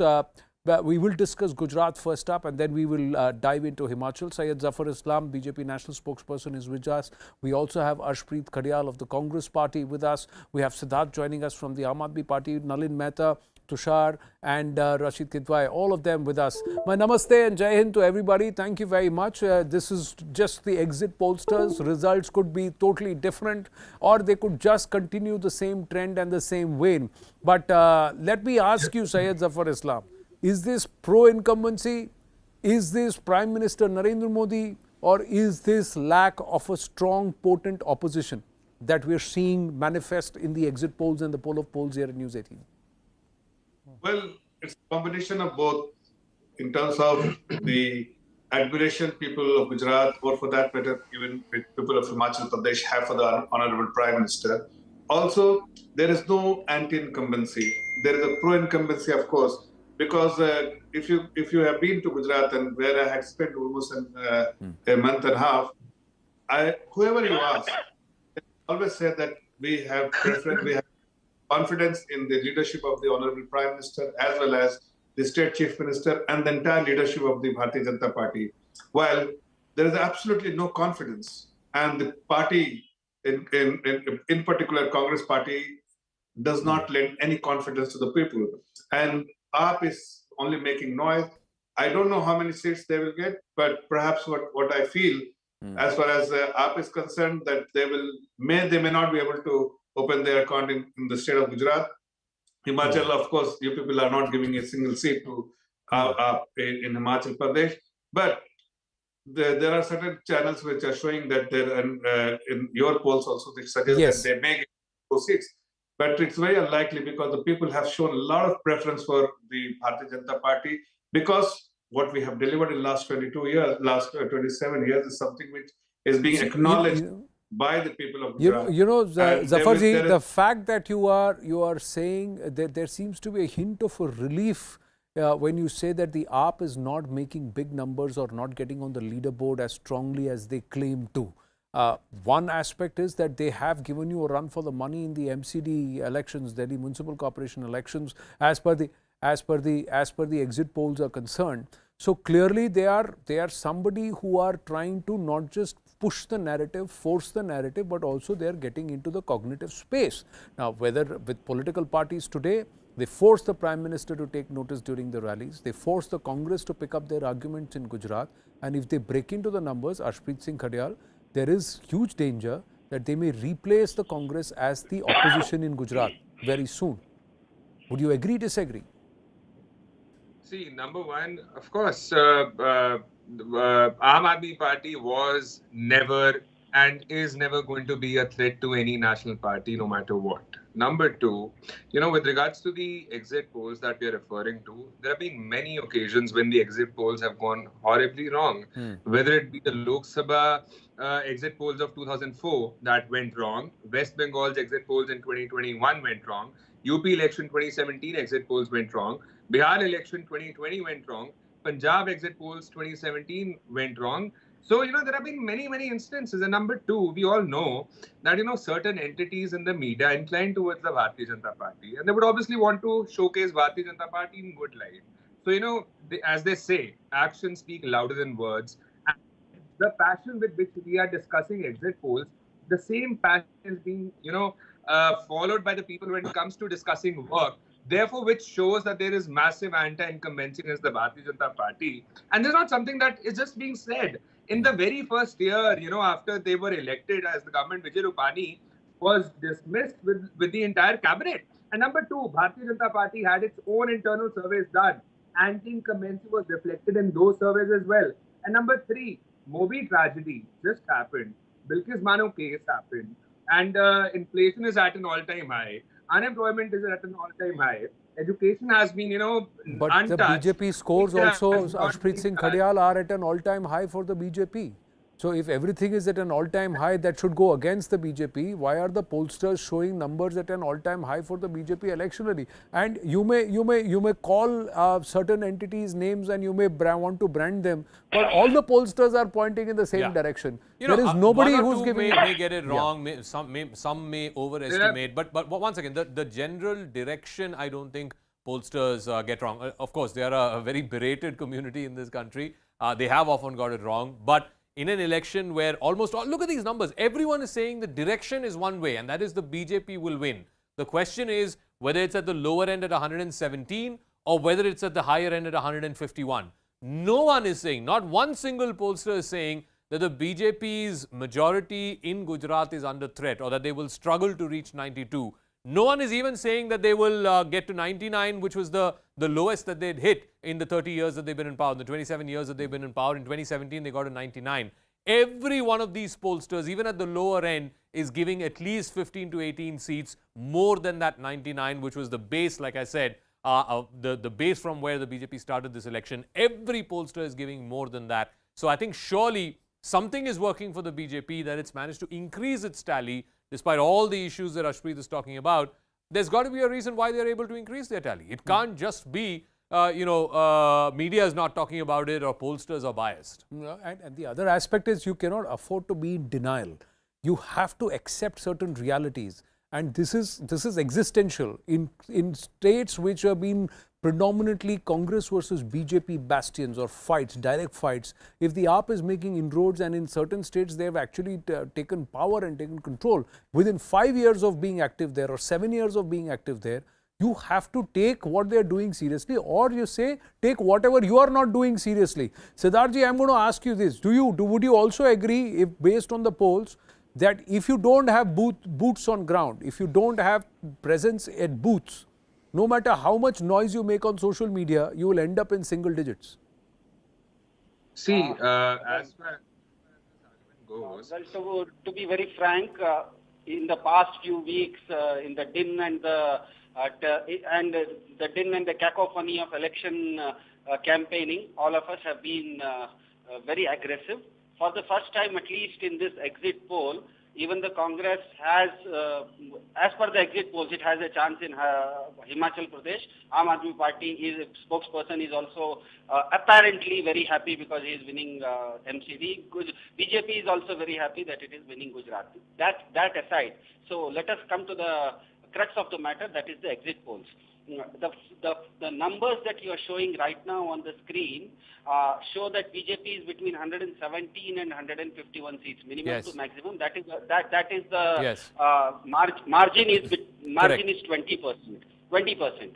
As far as Aam Aadmi Party is concerned, between 2 and 21 seats. That's a 200% margin. And as far as vote share is concerned, you are also showing 19%. One of the pollsters is showing 19% to Aam Aadmi Party.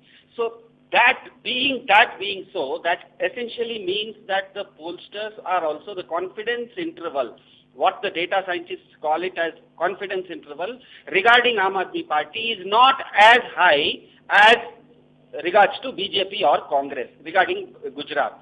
My gut assessment, because we have been working in Gujarat, people have been yearning for a change. Entire generation wants to have a change. Our assessment still is that we are going to get more than 19% of the share, the vote share that is already being predicted on your television screen. It is going to be much more than 19%. One second, Siddharthji, there is a math to it. If you get more than 19%, which is you're essentially saying if you're going to get 1 out of 5 voters in the Gujarat election, then you will not be in single digits. I can assure you that. But most pollsters, again, look at this. I think 1, 2, 3, 4. 4 out of 6 pollsters are saying you'll be in single digits, right? And at 19% vote share, I don't know which poll you're referring to, I haven't seen that data. At 19% vote share, 1 out of 5 voters in Gujarat voting for you, you will not be in single digits. But give me a moment, because my colleague Anand is now going to take us over the skyline of the state of Gujarat. As that famous ad campaign once said, "Aiye kuch din guzariye Gujarat mein." He's now going to take us on that flight. Well, for today that flight, it's kuch pal to guzarenge Gujarat mein. We've got to get the quadcopter down. This is something which we've tried to perfect here at Alexa, the quadcopter we're very proud of. It gives me a little bit of a tough time with the AI trying to play funny with me, but there you go. See, again, trying to land too close to me. I'm a little too close for comfort. Now please settle down. There you go, you settle down. Now can I get in? All right, I'm going to get in. Watch my head here and take my position.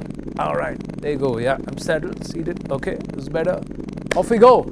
Now we're going to show you Gujarat, and it's beautiful, ladies and gentlemen, what we're going to show you. Aram se. Yeah, okay.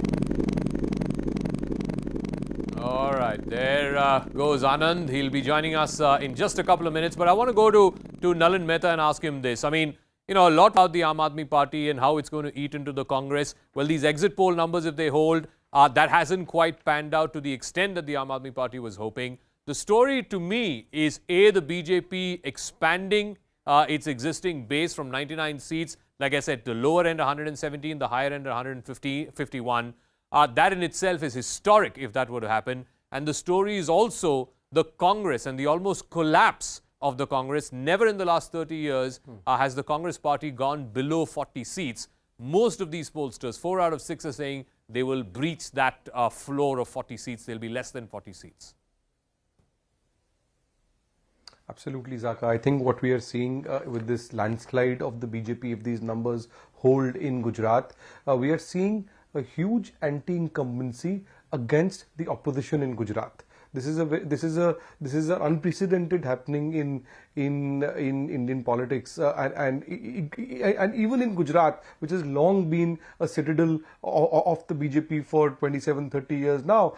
In Gujarat, you are seeing a decimation of the opposition vote, because the opposition voter seems to be losing confidence in opposition leaders, which is why you are seeing the Congress going much lower than what it was last time, and the AAP not emerging as any kind of a serious challenger yet. So the opposition vote is split, but fundamentally we've been talking a lot about lack of enthusiasm and so on, and lower voter turnout. Much of that is also because of this. So what you're seeing is a complete re-endorsement, if you like, of brand Modi, a big double thumbs up for brand Modi on the ideology of the BJP and of the cadre and the organization, and a real and a double thumbs down for the Congress, for its essentially, if you're going to have generals who are going to not even be in the battlefield, your army is going to get massacred, and that's what's happening with the Congress in Gujarat. So you're seeing a state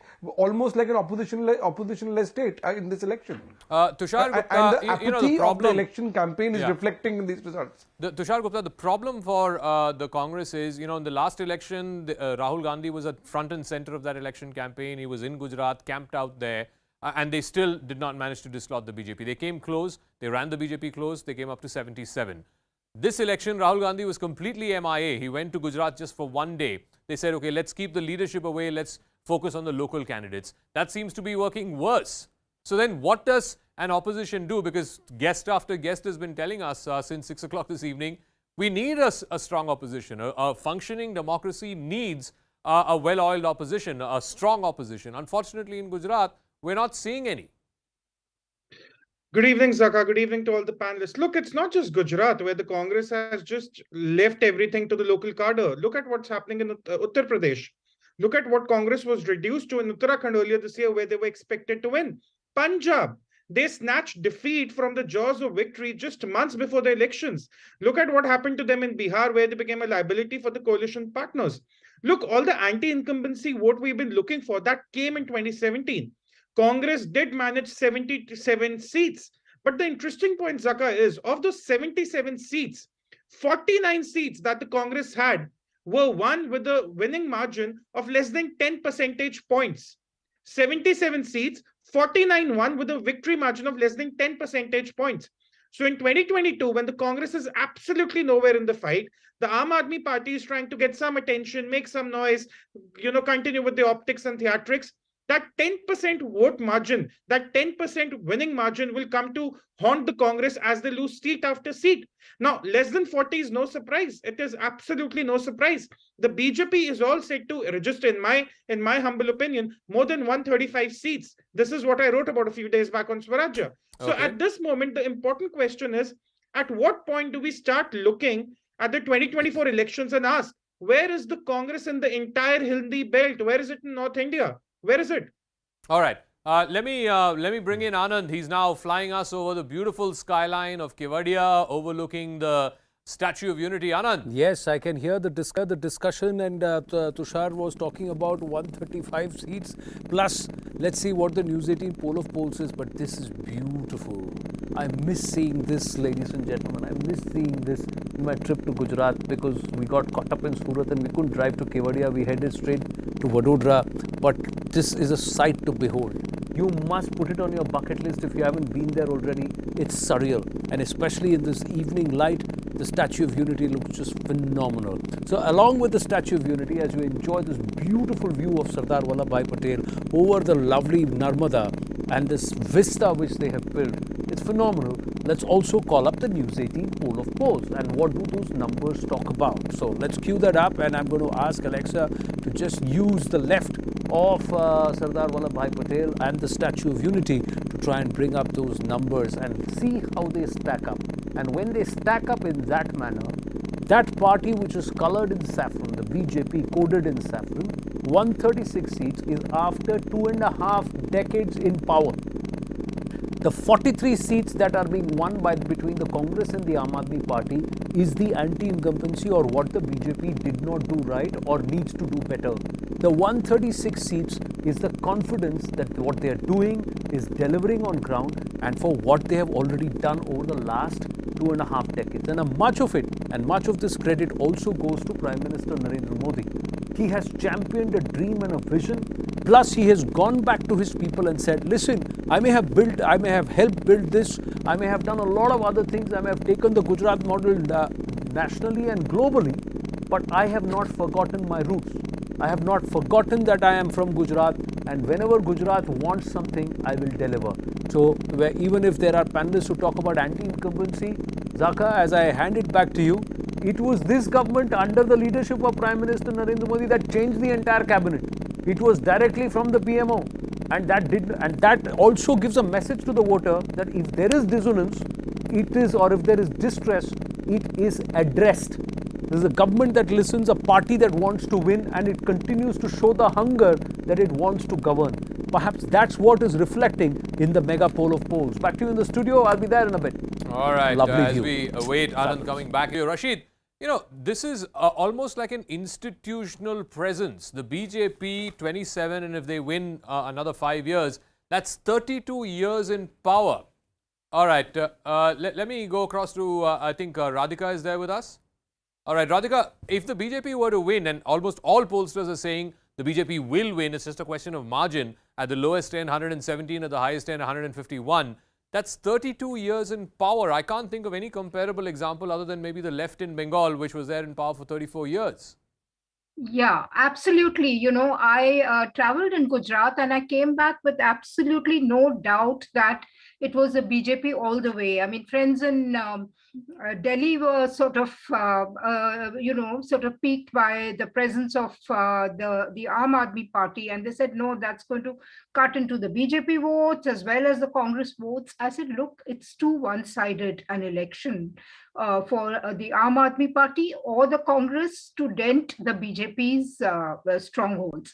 And, if the exit poll figures are accurate, I mean, let me caveat it by saying if they are accurate, then indeed it is clear that it is really the BJP's organizational infrastructure that has worked on the ground, because they kind of amped up their the presence of the Panna Pramukhs. I mean, I found that very striking this time. Instead of one Panna Pramukh per booth, they deployed 4 of them, and they divided the households to bring the voters, to maximize the presence of the voters on the booths.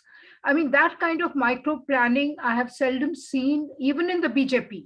The kind of thing that they deployed this time in Gujarat. I think they probably learned a lesson from the municipal polls. Okay, Radhika, I'm going to come back to you. Anand is ready to come back into the studio. So, Anand, welcome back. Yes, and if Himachal was cold, Gujarat was pleasant. Delhi is still cold. It's quite chill in the night, and let's open the dome and just set me back into the studio, the confines of the studio, which usually is quite chilly, but this is nice, warm and cozy. Aram se utarna bhai, please. This is all automated, ladies and gentlemen. I don't have the controls. It's all AI powered, so there you go. Thank you, Alexa. Thank you for setting me down nicely. I'm going to step out, yes, and I'm not going to pop my head. Last time I did. Yeah, there you go. Thank you. So, I'm back in studio, and I was listening into the conversation, Zaka. Those numbers say a different story. Those numbers say that this government has been able to get things right. Okay, all right. Before we take the conversation, too much of noise with the routers. All right. Ho gaya, bhai. Thank you. Okay. Thank you. I'll see you soon. Well, so let's get back to the numbers. If it was so much of anti-incumbency or even a certain level of dissonance, you wouldn't have seen the numbers that you're seeing. And there were people who were saying out of, say, 2.5 crore, 4.5 crore voters, 82 lakh Panna Pramukhs. It's not a small number. Absolutely. Even if that number was exaggerated, if there were a few lakh Panna Pramukhs, did any of the opposition have it? Exactly. Were they putting in the hard? Who would put in the hard yards?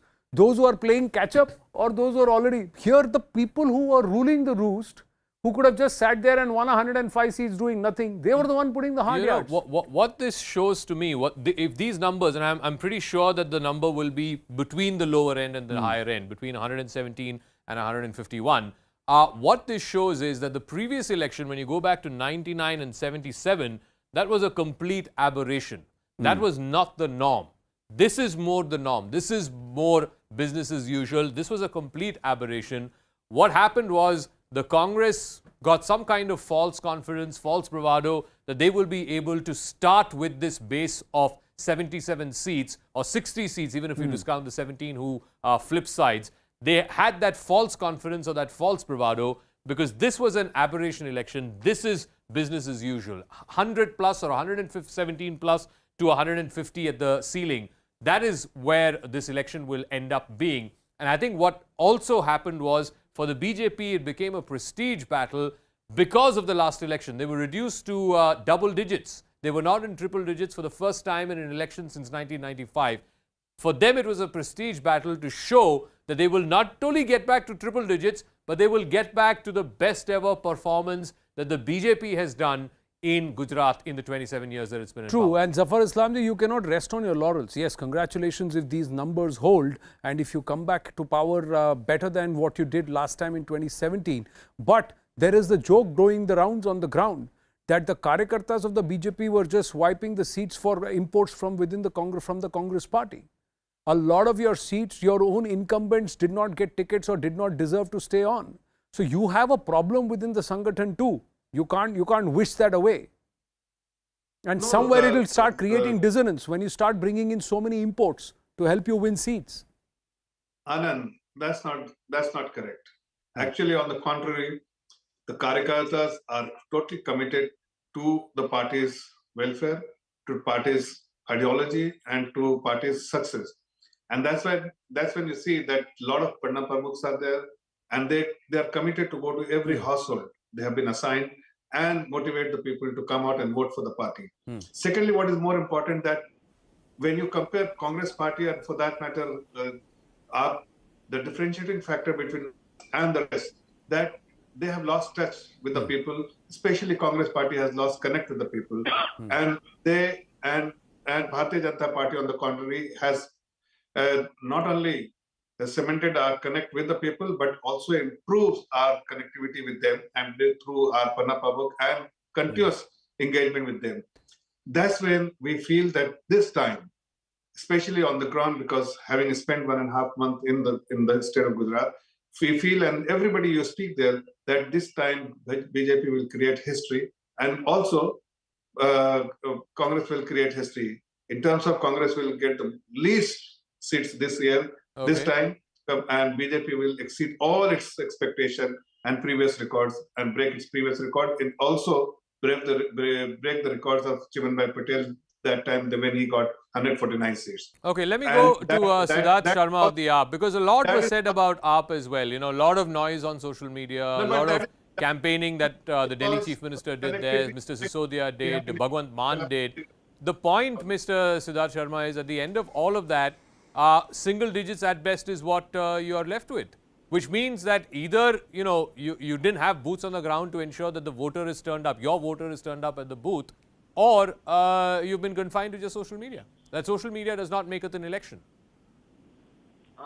Zaka, I'll point out to a little paradox that you are saying. I'll stick to whatever is happening on your own TV screens. Jan Ki Baat, you are saying that 19% vote share Aam Aadmi Party is getting. This is not my data. This is the thing that is being flashed on the screen, according to your screen. So 19% of vote share for Aam Aadmi Party can easily translate into more than 35, 37 seats. That is a simple mathematic any of your viewers can do. But that aside, I'm not going into the polemics of it, because this is an exit poll. Every exit pollster would have done his best to come out of it. We have also done certain surveys, and our prediction is we are going to get more than 30% vote share in Gujarat, and that will translate into much higher seat share than that is being predicted on television. And the precedence for it Just you can go 8 months before in Punjab, no pollster gave us 92 seats. No pollster gave us 92% seats. Be it 2013 Delhi elections, no pollster gave us 30% vote share and 28 seats. What happens is, whenever there is a rookie in the midst, it is very difficult for any pollster to come out with a very objective and correct measurement. Okay. All right, give me one more. Can I have 10 seconds? Look, the number that you are saying between 19% and 30%, that's 1 in 5 as opposed to 1 in 3. If 1 in 3 voters are voting for you in Gujarat, Mr. Sharma, you will end up with close to 50 seats. I don't think any pollster, even including your own party-run polls, would have been giving you that. But anyway, give me a moment. I'm going to welcome Anand back into the studios. Yes, Anand. Yes, let's call the quadcopter and shift focus from the state, because what's important, Zaka, is that if they're 19% vote share, 37 seats, then AAP is saying they're replacing Congress as the principal opposition in Gujarat. Yeah. But what's going to happen in Himachal? Himachal तो पंजाब से लग के है, दिल्ली से भी ज़्यादा दूर नहीं है. वहाँ आप कैसे करेंगी? आ जाइए, बैठिए, रुक जाइए. हाँ, get down further. I've made space for you.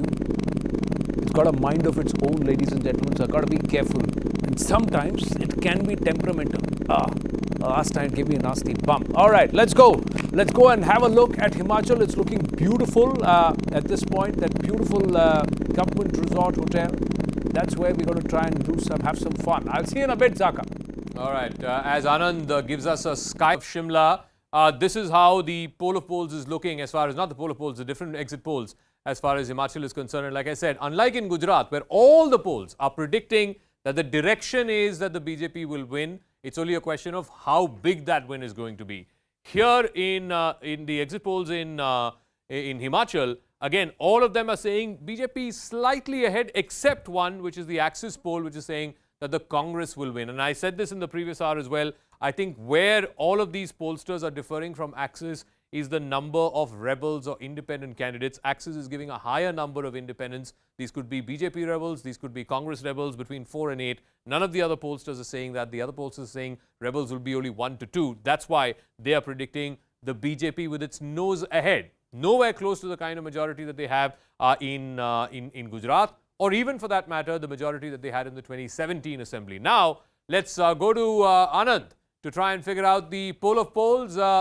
All right, we'll go to him in just 1 second. Let's get one of the guests in, Ashpreet of the Congress party. So Ashpreet, like I said, even in Himachal, where you stood a chance, where you are principal opposition party and the state has this tradition, this history of voting out incumbent governments, only one poll is saying that you stand a chance. 4 other polls are saying no. See, the Congress party is definitely winning it. The Bharatiya Janata Party's 5 years of misrule is at the fag end. And we are not relying upon the exit polls here. We're relying upon the people, their mandate. And, it is unprecedented, nevertheless, that all the exit polls showed that the Aam Aadmi Party is scoring 0. All of them. And 9 of them have this opinion about the Aam Aadmi Party. It is unprecedented, unusual, especially for a self-declared national party. As far as the Bharatiya Janata Party is concerned, all the issues, real issues of the people of Himachal Pradesh were left untouched, whether it be the OPS, whether it be, the apple horticulture farmers issue, the employment issue, the education issue. The Bharatiya Janata Party had no time for the people, but because 24/7 they have to campaign also. That is what their priority has always been. All right. Number 3, Aam Aadmi Party. See, Aam Aadmi Party should basically understand one thing from here, that the dream, that Mr. Kejriwal's dream of becoming the next Prime Minister candidate is far from reality. To call it even a dream would be being very charitable when it comes to Mr. Kejriwal's being Prime Minister candidate in 2024. Ashpreet, we'll get to who will be the Prime Ministerial candidate against Mr. Modi. 2024 is 2 years away. Let's talk about the here and now. But anyway, let me come back to you in a second. We have Anand ready to take us through the skyline of Shimla. Yes, I'm here at this beautiful government hotel. It's lovely lit, and in a dark night of Shimla, it just looks so colorful and beautiful. Interestingly, the exit polls are also based on people feedback, so it's not manufactured from thin air. But those polls are pointing to the fact that a party which should, as per Riwayat is concerned, or Rivaj is concerned should come back into power, and at a time when the ruling disposition is facing huge amounts of anti-incumbency, there are local issues. It's not doing it. It's falling short. And the party that is expected to lose is bucking the trend, barely holding on to government as per the News18 poll of polls. That's BJP with 36. The halfway mark is 34. 35 is absolute majority. 36 seats is what the poll of polls, mega poll of polls here at News18 gives the BJP. The Congress is at 29, falling short of that halfway number and the majority number. There are three others who come into the place. The Aam Aadmi Party is a big zero. But interestingly, what's happening is whether they score on the leaderboard or not, whether they get into single digits, double digits, or get nothing, they are part of the conversation now. This is exactly what happened in Punjab in 2017. They are part of the conversation in Himachal and in Gujarat. They moved away midway from Himachal to focus totally in Gujarat. Now perhaps going forward, the AAP may train its guns, or perhaps its vision into Himachal going forward. What's happening is parties are now reacting. Those who did not, who dismissed the Jhadu, are now taking cognizance of it. That's what's happening. I'm going to head back. It's a beautiful vista, beautiful view. One day would want to go down and have a cup of tea there too. Or maybe coffee, don't know. But for the moment, back to you, Zaka. I'll join you there. All right. It's a fascinating story. You would have imagined after its success in Punjab, and of course, Himachal is just a neighboring state, the Aam Aadmi Party would have focused a lot more on Himachal. It's a small state. If there's any rub-on effect from Punjab, it would have been felt in Himachal. But look at the numbers in Himachal. No survey is giving them even opening their account. Unlike in Gujarat, in Himachal, 0, 0, 0 all across, and the News18 poll of polls also 0. Can you explain that to our viewers, Siddharth Sharma, why you decided to focus on the bigger state where it was tougher to dislodge the BJP or to give the BJP a run for its money, rather than in the smaller state, the state that was neighboring to the state where you just won 93 seats 6 months ago? Zaka, from so far away, sitting outside the studio, I am able to see on your leaderboard that two surveys are giving Aam Aadmi Party between 1 and 3 seats. So how come you are saying that we are... Okay, you want me to read it out for you? Jan Ki Baat 0, P Mark 0 to 1, ETG 0, Axis My India 0, Z Survey 0 to 3, Today's Chanakya 0, Poll of Polls 0. Point that if...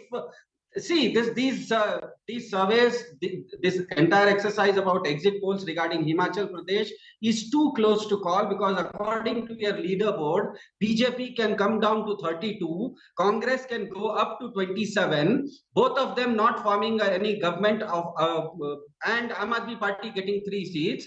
It's a very strange and a very tight election to call. That is why we are not taking a call on Himachal Pradesh regarding our vote share or seat share.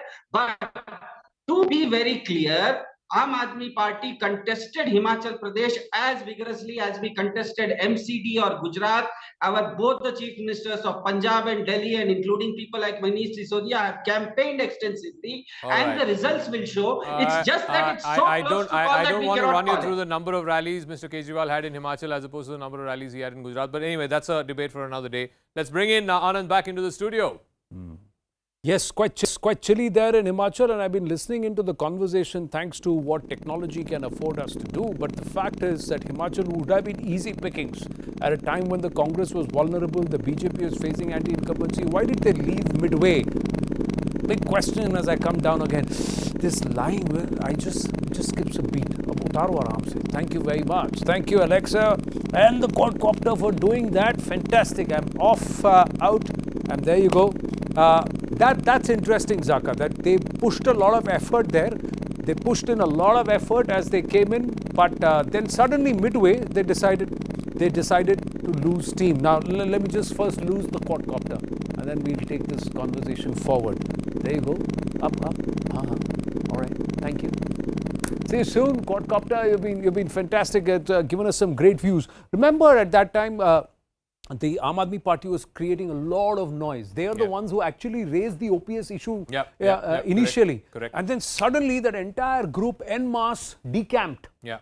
And from there it was silence. It was as good as radio silence. They said, "Are chunav hai, kuch to dikhana padega presence. So let's go there." It was like half-hearted. You could see it. You could. No, I'm very clear that they showed far more presence and campaigning in Uttarakhand 6 months ago than they did in Himachal. Perhaps, I don't know what the political call was, but it was clear that they were focusing way more on Gujarat, where, like I said, I mean, it's almost an institutional presence that the BJP has, only comparable to perhaps the left in Bengal. No, perhaps they decided that rather than focusing on two states simultaneously, let's focus our energies where they thought they had a chance, and with the Surat municipal body polls giving them that edge, they thought there was a chance. There was dissonance there and they could cash in. If they get onto the leaderboard and handsomely in Gujarat, then perhaps their efforts are well. But one thing, there is a case study in every party that we're talking about. With the AAP, within a decade, ladies and gentlemen, they are now present in 3, if not 4 states as a force to reckon with, or in the conversation point. That's what they've been able to do. Beyond Delhi, Punjab, now Gujarat, and also now Himachal. The other aspect is Congress party. Look at the slide. No matter what they do, it's not working. It's not working. And of course, Prime Minister Narendra Modi and the BJP, no matter what they do, it is working, especially in Gujarat for the last 27 years plus, if we go by the exit polls. So what does it stand? Where the one net takeout, hands down, is about the Modi magic. The Modi magic stands intact. Gujarat puts faith on the son of the soil. For the 7th successive time, the BJP is poised to come back into power, retain power there, and a lot is to the credit of this man, Narendra Damodar Modi. In Himachal, the BJP is ahead. The Congress is hopeful. Once again, that's what happens. The other aspect, if you were to look at it as far as the Modi magic, the verdict reveals the voters' faith in Prime Minister Narendra Modi. Bhajap or Modi? PM Modi comes, and that's what happens. AAP, still not a national political force. If it does not get into the leaderboard in both the states, it will still have to work harder. More importantly, get boots on ground and presence in boots on ground. And Kejriwal, single digits in 2 states. That's what the exit pollsters are saying, though the AAP believes they will get into double digits in Gujarat. MCD may serve as a consolation for the Aam Aadmi Party, where they have trumped the BJP handsomely. Perhaps the BJP locally there deserved it, because there was a lot of acrimony within them. And the AAP now has the opportunity municipally and also Delhi state governance. So the Delhi model will be tested. Rahul Gandhi, Bharat Jodo is not helping the Congress together or the cause, because the Congress is also disintegrating. Congress hi toot raha hai. Bharat Jodo, is it not working or working? 2024 momentum clearly with the BJP based on the mega poll of polls, the exit polls so far. They seem to be in pole position to march ahead into nearly 13 states that will go to polls, and of course the Lok Sabha 2024 elections. There's a lot to talk about based on the exit polls, but are the exit polls going to be the exact polls? We will know that on the 8th of December, and there's only one place you need to be, here with us. Elections equals CNN News 18. Thank you very much for watching. Goodbye from me and Zakir Jacob. Always a pleasure.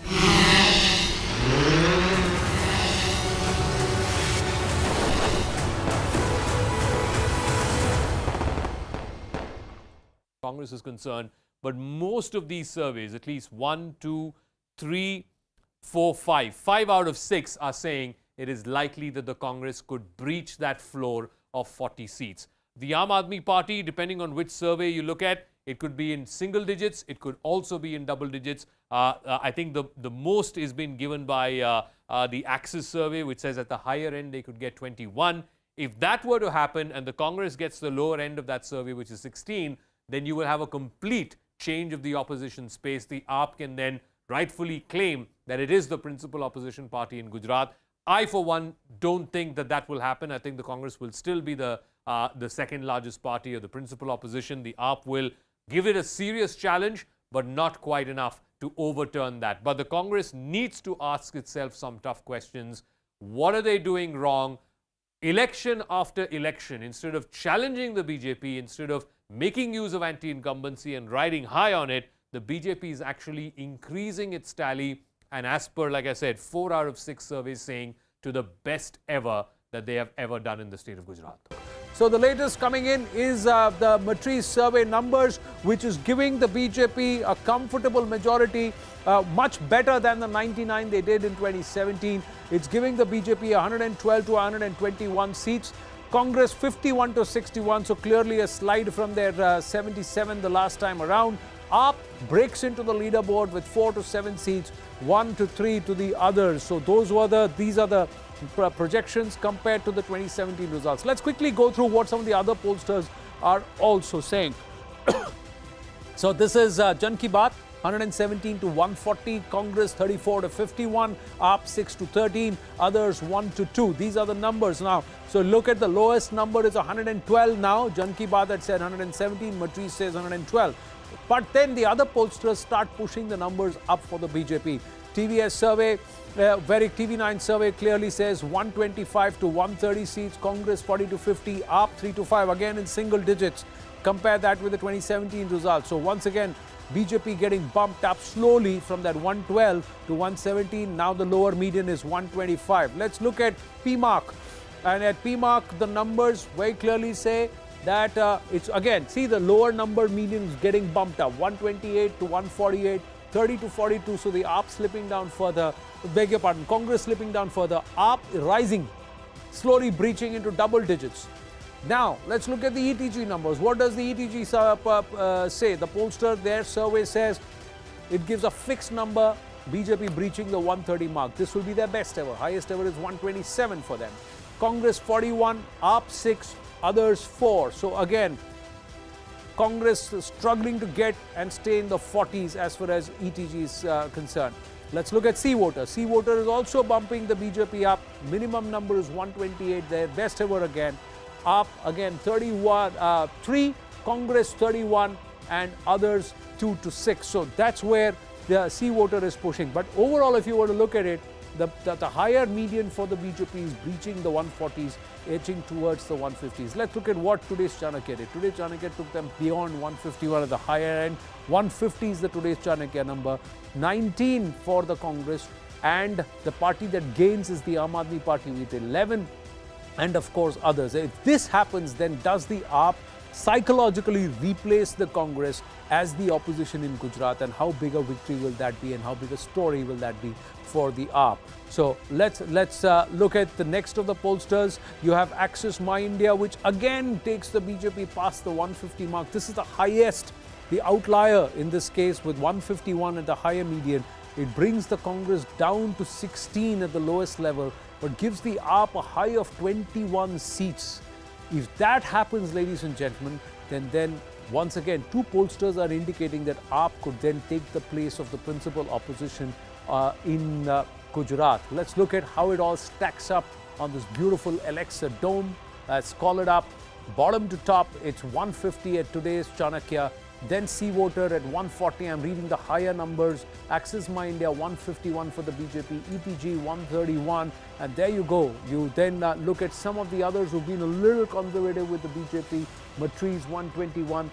PMark then takes it closer to 150 at 148. Jan Ki Baat also puts the BJP at 140. The highest numbers for the AAP is 21. The lowest is 2. The Congress party, the highest number is 61, the lowest is 16. Such a big gap. Now, each of them reads the polls differently, their surveys and how they factor in. But overall, it just looks like BJP is coming back in Gujarat and in style. So the News18 poll of polls also puts the number for the BJP somewhere in the 130s, 136. So it's gone up with the two pollsters coming in, and despite the Matrice survey, it's brought it to 136 compared to 99. Look at that jump, and look at the slide for the Congress from 77 to 35. Zaka Jacob, over to you. What does that story mean? Oh, I think it's a phenomenal story. These numbers, you said 136 is the News18 poll of polls. So that's a jump of 37 seats from what the BJP got last time around. Even at the lower end, the most conservative end is 117. We haven't added the Matrice poll, but 117 is at the lowest end. That is again 18 seats more than what the BJP got in 2017. If you were to take the higher end, as Anand was saying, there are two polls that are putting them above 150. That would be record-breaking. No political party in the history of Gujarat since 1960, since the state was formed, has crossed that 150 mark. The highest was 149 in the famous Madhav Singh Solanki election in 1985, the calm election as it came to be known. But if BJP crosses 150, then definitely this would be a historic election, because nowhere in the history of Gujarat has that happened. The BJP's highest ever figure in the last 27 years that it's been in power is 127. And even at that lower end, I'm talking about at least 1, 2, 3, 4, 5 polls. 5 polls out of 6 which are saying that even at that lower end, the BJP will be making history, because they'll be crossing that 127 which they got in 2002. That was, remember, the first ever statewide election that Mr. Modi won in 2002. The Congress, there's a very, very sad story as far as the Congress is concerned. Again, at the lower end, 16 is the lowest figure that's been given. That's the Axis My India survey. And the highest is 51, which has been given by the Jan Ki Baat survey. Remember, the Congress party has never gone down below 40 seats in the state of Gujarat. Never broken that floor. That's like a floor, a basement ceiling as far as the Congress is concerned. But most of these surveys, at least 1, 2, 3, 4, 5, 5 out of 6 are saying it is likely that the Congress could breach that floor of 40 seats. The Aam Aadmi Party, depending on which survey you look at, it could be in single digits. It could also be in double digits. I think the most is being given by the Axis survey, which says at the higher end they could get 21. If that were to happen and the Congress gets the lower end of that survey, which is 16, then you will have a complete change of the opposition space. The AAP can then rightfully claim that it is the principal opposition party in Gujarat. I, for one, don't think that that will happen. I think the Congress will still be the second largest party or the principal opposition. The AAP will give it a serious challenge, but not quite enough to overturn that. But the Congress needs to ask itself some tough questions.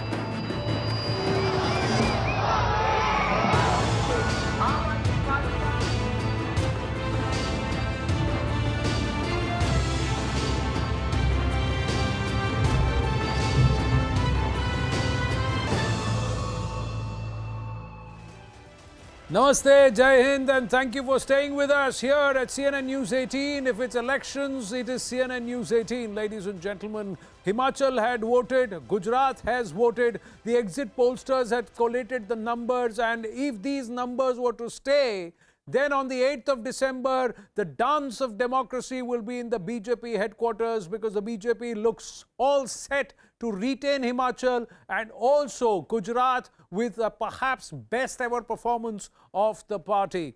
I'm Anand Narasimhan, and with me is Zaka Jacob in the election studio. And Zaka, as usual, with the magic wall, trying to figure out kahan se jeeti hogi is baar seete aur kahan se haar gaya hai Congress. We'll talk about all of that, but we've just got some of the numbers coming through. Let's have a quick look. So the latest coming in is the Matrice survey numbers, which is giving the BJP a comfortable majority, much better than the 99 they did in 2017. It's giving the BJP 112 to 121 seats. Congress 51 to 61, so clearly a slide from their 77 the last time around. AAP breaks into the leaderboard with 4 to 7 seats, 1 to 3 to the others. So these are the projections compared to the 2017 results. Let's quickly go through what some of the other pollsters are also saying. So this is Jan Ki Baat, 117 to 140, Congress 34 to 51, AAP 6 to 13, others 1 to 2. These are the numbers now. So look at the lowest number is 112 now. Jan Ki Baat had said 117, Matrice says 112. But then the other pollsters start pushing the numbers up for the BJP. TVS survey, TV9 survey clearly says 125 to 130 seats, Congress 40 to 50, AAP 3 to 5, again in single digits. Compare that with the 2017 results. So once again, BJP getting bumped up slowly from that 112 to 117. Now the lower median is 125. Let's look at PMark. And at PMark, the numbers very clearly say that it's again, see the lower number median is getting bumped up, 128 to 148, 30 to 42. So the AAP slipping down further, beg your pardon, Congress slipping down further, AAP rising, slowly breaching into double digits. Now, let's look at the ETG numbers. What does the ETG say? The pollster, their survey says it gives a fixed number, BJP breaching the 130 mark. This will be their best ever. Highest ever is 127 for them. Congress 41, AAP 6, others 4. So again, Congress struggling to get and stay in the 40s as far as ETG is concerned. Let's look at C-Voter. C-Voter is also bumping the BJP up. Minimum number is 128, their best ever again. Up again 31, 3, Congress 31, and others 2 to 6. So that's where the C-Voter is pushing. But overall, if you were to look at it, the higher median for the BJP is breaching the 140s, edging towards the 150s. Let's look at what today's Chanakya did. Today's Chanakya took them beyond 151 at the higher end. 150 is the today's Chanakya number. 19 for the Congress, and the party that gains is the Aam Aadmi Party with 11, and of course others. If this happens, then does the AAP psychologically replace the Congress as the opposition in Gujarat, and how big a victory will that be, and how big a story will that be for the AAP? So let's look at the next of the pollsters. You have Access My India, which again takes the BJP past the 150 mark. This is the highest, the outlier in this case, with 151 at the higher median. It brings the Congress down to 16 at the lowest level, but gives the AAP a high of 21 seats. If that happens, ladies and gentlemen, then once again, two pollsters are indicating that AAP could then take the place of the principal opposition in Gujarat. Let's look at how it all stacks up on this beautiful Alexa dome. Let's call it up. Bottom to top, it's 150 at today's Chanakya. Then C-Voter at 140. I'm reading the higher numbers. Access My India 151 for the BJP, ETG 131, and there you go. You then look at some of the others who've been a little conservative with the BJP. Matriz 121. PMark then takes it closer to 150 at 148. Jan Ki Baat also puts the BJP at 140. The highest numbers for the AAP is 21. The lowest is 2. The Congress party, the highest number is 61, the lowest is 16. Such a big gap. Now, each of them reads the polls differently, their surveys and how they factor in. But overall, it just looks like BJP is coming back in Gujarat and in style. So the News18 poll of polls also puts the number for the BJP somewhere in the 130s, 136. So it's gone up with the two pollsters coming in, and despite the Matriz survey, it's brought it to 136 compared to 99. Look at that jump, and look at the slide for the Congress from 77 to 35. Zaka Jacob, over to you. What does that story mean? Oh, I think it's a phenomenal story. These numbers, you said 136 is the News18 poll of polls. So that's a jump of 37 seats from what the BJP got last time around. Even at the lower end, the most conservative end is 117. We haven't added the Matriz poll, but 117 is at the lowest end. That is, again, 18 seats more than what the BJP got in 2017. If you were to take the higher end, as Anand was saying, there are two polls that are putting them above 150. That would be record-breaking. No political party in the history of Gujarat since 1960, since the state was formed, has crossed that 150 mark. The highest was 149 in the famous Madhav Singh Solanki election in 1985, the calm election as it came to be known. But if BJP crosses 150, then definitely this would be a historic election, because nowhere in the history of Gujarat has that happened. The BJP's highest ever figure in the last 27 years that it's been in power is 127. And even at that lower end, I'm talking about at least 1, 2, 3, 4, 5 polls. 5 polls out of 6 which are saying that even at that lower end, the BJP will be making history, because they'll be crossing that 127 which they got in 2002. That was, remember, the first ever statewide election that Mr. Modi won in 2002. The Congress, there's a very, very sad story as far as the Congress is concerned.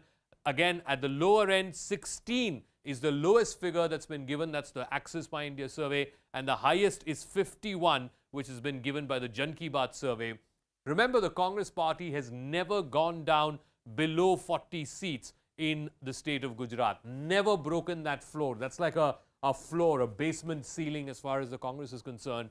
But most of these surveys, at least 1, 2, 3, 4, 5, 5 out of 6 are saying it is likely that the Congress could breach that floor of 40 seats. The Aam Aadmi Party, depending on which survey you look at, it could be in single digits. It could also be in double digits. I think the most is been given by the Axis survey, which says at the higher end they could get 21.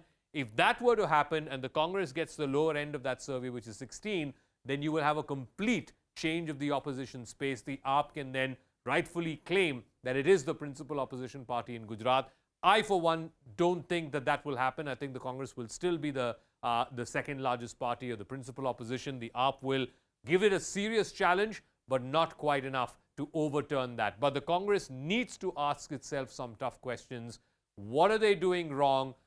Election after election, instead of challenging the BJP, instead of making use of anti-incumbency and riding high on it, the BJP is actually increasing its tally. And as per, like I said, 4 out of 6 surveys saying to the best ever that they have ever done in the state of Gujarat. Absolutely. We got our guests joining in and we'll dive into the political and the analytics part of it. But it cannot be just the lack of a strong opposition. This is also a huge pro-incumbency vote. Correct. Because if it is a lack of a strong opposition, they would be somewhere around 100, 105 and say, "Theek hai yaar, aur koi hai nahi, there's no other alternative." Yeah. Tina factor would have come into play. But this is runaway, Zaka. That Absolutely. Means there is a huge sentiment which believes that this government and or the BJP-led government in the state and of course PM Narendra Modi and the government at the center over the last 8 years seems to be doing something right. It's beyond sentiment. It has to be beyond sentiment. No, I think there is a base vote for the BJP. I mean, they're starting, like I said, the Congress's starting point this election was not 77. They got 77 last time, but 17 of them went switched over sides to the BJP. So 60 was their starting point. Yeah. All surveys are saying they won't touch 60, right? The BJP starting point was 99. Even if conservatively you were to say the starting point of the BJP as a Sangathan, as a base vote, it has 90.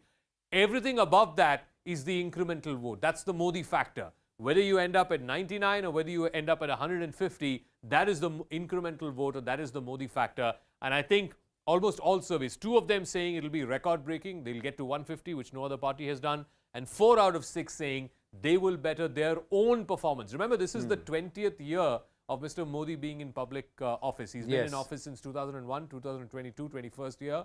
And to be coming back with a record performance in the 21st year in public office, I think that's incredible. I don't think that story in Indian politics, we have seen that kind of a story. Yeah, and it's not just charisma, but it's also perhaps delivery or certain amount of belief. The lack of a strong, robust opposition, a constructive and a very, very cogent opposition perhaps plays a big role. Let's take this. We will discuss Gujarat first up and then we will dive into Himachal. Syed Zafar Islam, BJP national spokesperson, is with us. We also have Arshpreet Khadial of the Congress party with us. We have Siddharth joining us from the Aam Aadmi party, Nalin Mehta, Tushar and Rashid Kidwai, all of them with us. My namaste and Jai Hind to everybody. Thank you very much. This is just the exit pollsters. Results could be totally different or they could just continue the same trend and the same vein. But let me ask you, Syed Zafar Islam, is this pro-incumbency? Is this Prime Minister Narendra Modi? Or is this lack of a strong, potent opposition that we're seeing manifest in the exit polls and the poll of polls here in News 18? Well, it's a combination of both in terms of the admiration people of Gujarat, or for that matter, even people of Himachal Pradesh have for the Honorable Prime Minister. Also, there is no anti-incumbency. There is a pro-incumbency, of course, because if you have been to Gujarat and where I had spent almost a month and a half, whoever you ask, they always say that we have preference, we have confidence in the leadership of the Honorable Prime Minister as well as the State Chief Minister and the entire leadership of the Bharatiya Janata Party. While there is absolutely no confidence, and the party, in particular Congress Party, does not lend any confidence to the people. And AAP is only making noise. I don't know how many seats they will get, but perhaps what I feel As far as AAP is concerned, that they may not be able to open their account in the state of Gujarat. Himachal, of course, you people are not giving a single seat to AAP in Himachal Pradesh. But there are certain channels which are showing that in your polls also they suggest that they may get 4 seats. But it's very unlikely because the people have shown a lot of preference for the Bharatiya Janata Party, because what we have delivered in last 27 years is something which is being acknowledged by the people of Gujarat. Zafarji, the fact that you are saying that there seems to be a hint of a relief when you say that the AAP is not making big numbers or not getting on the leaderboard as strongly as they claim to. One aspect is that they have given you a run for the money in the MCD elections, Delhi Municipal Corporation elections, as per the exit polls are concerned. So clearly they are somebody who are trying to not just push the narrative, force the narrative, but also they are getting into the cognitive space. Now, whether with political parties today, they force the Prime Minister to take notice during the rallies, they force the Congress to pick up their arguments in Gujarat, and if they break into the numbers, Arshpreet Singh Khadial, there is huge danger that they may replace the Congress as the opposition in Gujarat very soon. Would you agree, disagree? See, number one, of course, Aam Aadmi Party was never and is never going to be a threat to any national party, no matter what. Number two, with regards to the exit polls that we are referring to, there have been many occasions when the exit polls have gone horribly wrong. Whether it be the Lok Sabha exit polls of 2004 that went wrong, West Bengal's exit polls in 2021 went wrong, UP election 2017 exit polls went wrong, Bihar election 2020 went wrong, Punjab exit polls 2017 went wrong. So, there have been many, many instances. And number two, we all know that, certain entities in the media incline towards the Bharatiya Janata Party. And they would obviously want to showcase Bharatiya Janata Party in good light. So, as they say, actions speak louder than words. And the passion with which we are discussing exit polls, the same passion is being, followed by the people when it comes to discussing work. Therefore, which shows that there is massive anti-incumbency against the Bharatiya Janata Party. And this is not something that is just being said. In the very first year, after they were elected as the government, Vijay Rupani was dismissed with the entire cabinet. And number two, Bharatiya Janata Party had its own internal surveys done. Anti-incumbency was reflected in those surveys as well. And number three, Mobi tragedy just happened. Bilkis Bano case happened. And inflation is at an all-time high. Unemployment is at an all-time high. Education has been, but untouched. the BJP scores also, Arshpreet Singh Khadial, are at an all-time high for the BJP. So if everything is at an all-time high, that should go against the BJP. Why are the pollsters showing numbers at an all-time high for the BJP electionally? And you may call certain entities names and you may want to brand them, but all the pollsters are pointing in the same direction. There is nobody who's giving. May get it wrong. Some may overestimate. But once again, the general direction, I don't think pollsters get wrong. Of course, they are a very berated community in this country. They have often got it wrong, but in an election where almost all, look at these numbers, everyone is saying the direction is one way, and that is the BJP will win. The question is whether it's at the lower end at 117 or whether it's at the higher end at 151. No one is saying, not one single pollster is saying that the BJP's majority in Gujarat is under threat or that they will struggle to reach 92. No one is even saying that they will get to 99, which was the lowest that they'd hit in the 30 years that they've been in power, in the 27 years that they've been in power. In 2017, they got to 99. Every one of these pollsters, even at the lower end, is giving at least 15 to 18 seats more than that 99, which was the base, like I said, the base from where the BJP started this election. Every pollster is giving more than that. So I think surely something is working for the BJP, that it's managed to increase its tally despite all the issues that Arshpreet is talking about. There's got to be a reason why they're able to increase their tally. It can't just be, media is not talking about it or pollsters are biased. And the other aspect is you cannot afford to be in denial. You have to accept certain realities. And this is existential. In states which have been predominantly Congress versus BJP bastions or fights, direct fights, if the AAP is making inroads and in certain states they have actually taken power and taken control, within 5 years of being active there or 7 years of being active there, You have to take what they are doing seriously, or you say take whatever you are not doing seriously. Siddharthji, I am going to ask you this. Would you also agree, if based on the polls, that if you don't have boots on ground, if you don't have presence at booths, no matter how much noise you make on social media, you will end up in single digits? See, as far as goes. Well, to be very frank, in the past few weeks, in the din and the din and the cacophony of election campaigning, all of us have been very aggressive. For the first time, at least in this exit poll, even the Congress has, as per the exit polls, it has a chance in Himachal Pradesh. Aam Aadmi Party, his spokesperson is also apparently very happy because he is winning MCD. BJP is also very happy that it is winning Gujarat. That aside, so let us come to the crux of the matter, that is the exit polls. The numbers that you are showing right now on the screen show that BJP is between 117 and 151 seats, minimum to maximum. That is the yes. Margin is 20%. 20%. As far as Aam Aadmi Party is concerned, between 2 and 21 seats. That's a 200% margin. And as far as vote share is concerned, you are also showing 19%. One of the pollsters is showing 19% to Aam Aadmi Party. So that being so, that essentially means that the pollsters are also the confidence interval, what the data scientists call it as confidence interval, regarding Aam Aadmi Party is not as high as regards to BJP or Congress regarding Gujarat. My gut assessment, because we have been working in Gujarat, people have been yearning for a change. Entire generation wants to have a change. Our assessment still is that we are going to get more than 19% of the share, the vote share that is already being predicted on your television screen. It is going to be much more than 19%. One second, Siddharthji, there is a math to it. If you get more than 19%, which is you're essentially saying if you're going to get 1 out of 5 voters in the Gujarat election, then you will not be in single digits. I can assure you that. But most pollsters, again, look at this. I think 1, 2, 3, 4. 4 out of 6 pollsters are saying you'll be in single digits, right?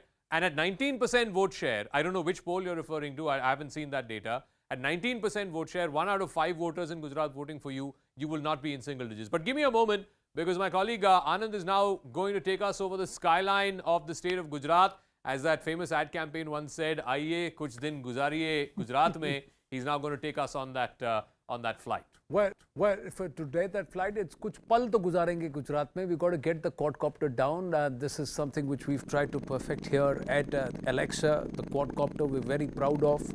It gives me a little bit of a tough time with the AI trying to play funny with me, but there you go. See, again, trying to land too close to me. I'm a little too close for comfort. Now please settle down. There you go. You settle down. Now can I get in? All right, I'm going to get in. Now watch my head here and take my position. All right, there you go. Yeah, I'm settled, seated. Okay, this is better. Off we go. Now we're going to show you Gujarat, and it's beautiful, ladies and gentlemen, what we're going to show you. Aram se. Yeah, okay. All right, there goes Anand. He'll be joining us in just a couple of minutes. But I want to go to Nalin Mehta and ask him this. I mean, you know, a lot about the Aam Aadmi Party and how it's going to eat into the Congress. Well, these exit poll numbers, if they hold, that hasn't quite panned out to the extent that the Aam Aadmi Party was hoping. The story to me is A, the BJP expanding its existing base from 99 seats. Like I said, the lower end 117, the higher end 151. That in itself is historic if that were to happen. And the story is also the Congress and the almost collapse of the Congress. Never in the last 30 years has the Congress party gone below 40 seats. Most of these pollsters, 4 out of 6 are saying they will breach that floor of 40 seats. They'll be less than 40 seats. Absolutely, Zaka. I think what we are seeing with this landslide of the BJP, if these numbers hold in Gujarat, we are seeing a huge anti-incumbency against the opposition in Gujarat. This is a unprecedented happening in Indian politics, and even in Gujarat, which has long been a citadel of the BJP for 27-30 years now.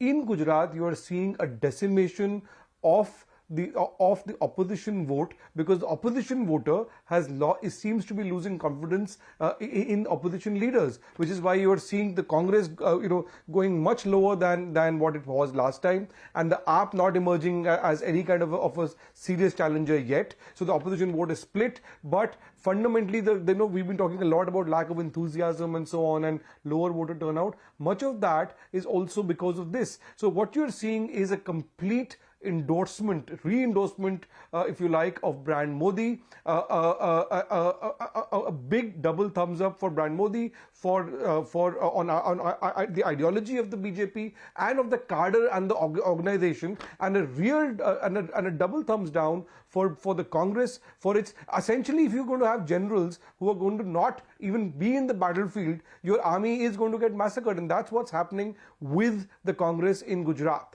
So you're seeing a state almost like an opposition-less state in this election. Tushar Gupta, and the apathy the problem, of the election campaign is reflecting in these results. Tushar Gupta, the problem for the Congress is, in the last election, Rahul Gandhi was at front and center of that election campaign. He was in Gujarat, camped out there, and they still did not manage to dislodge the BJP. They came close. They ran the BJP close. They came up to 77.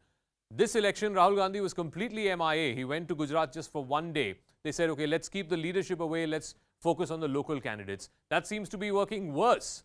So then what does an opposition do? Because guest after guest has been telling us since 6 o'clock this evening, we need a strong opposition. A functioning democracy needs a well-oiled opposition, a strong opposition. Unfortunately, in Gujarat, we're not seeing any. Good evening, Zaka. Good evening to all the panelists. Look, it's not just Gujarat where the Congress has just left everything to the local cadre. Look at what's happening in Uttar Pradesh. Look at what Congress was reduced to in Uttarakhand earlier this year, where they were expected to win. Punjab, they snatched defeat from the jaws of victory just months before the elections. Look at what happened to them in Bihar, where they became a liability for the coalition partners. Look, all the anti-incumbency vote we've been looking for, that came in 2017. Congress did manage 77 seats. But the interesting point, Zaka, is of those 77 seats, 49 seats that the Congress had were won with a winning margin of less than 10 percentage points. 77 seats, 49 won with a victory margin of less than 10 percentage points. So in 2022, when the Congress is absolutely nowhere in the fight, the Aam Aadmi Party is trying to get some attention, make some noise, continue with the optics and theatrics. That 10% vote margin, that 10% winning margin will come to haunt the Congress as they lose seat after seat. Now, less than 40 is no surprise. It is absolutely no surprise. The BJP is all set to register, in my humble opinion, more than 135 seats. This is what I wrote about a few days back on Swarajya. So at this moment, the important question is, at what point do we start looking at the 2024 elections and ask, where is the Congress in the entire Hindi belt? Where is it in North India? Where is it? All right. Let me bring in Anand. He's now flying us over the beautiful skyline of Kevadia, overlooking the Statue of Unity. Anand. Yes, I can hear the discussion, and Tushar was talking about 135 seats. Plus, let's see what the News18 poll of polls is. But this is beautiful. I miss seeing this, ladies and gentlemen. I miss seeing this in my trip to Gujarat, because we got caught up in Surat and we couldn't drive to Kevadia. We headed straight to Vadodara. But this is a sight to behold. You must put it on your bucket list if you haven't been there already. It's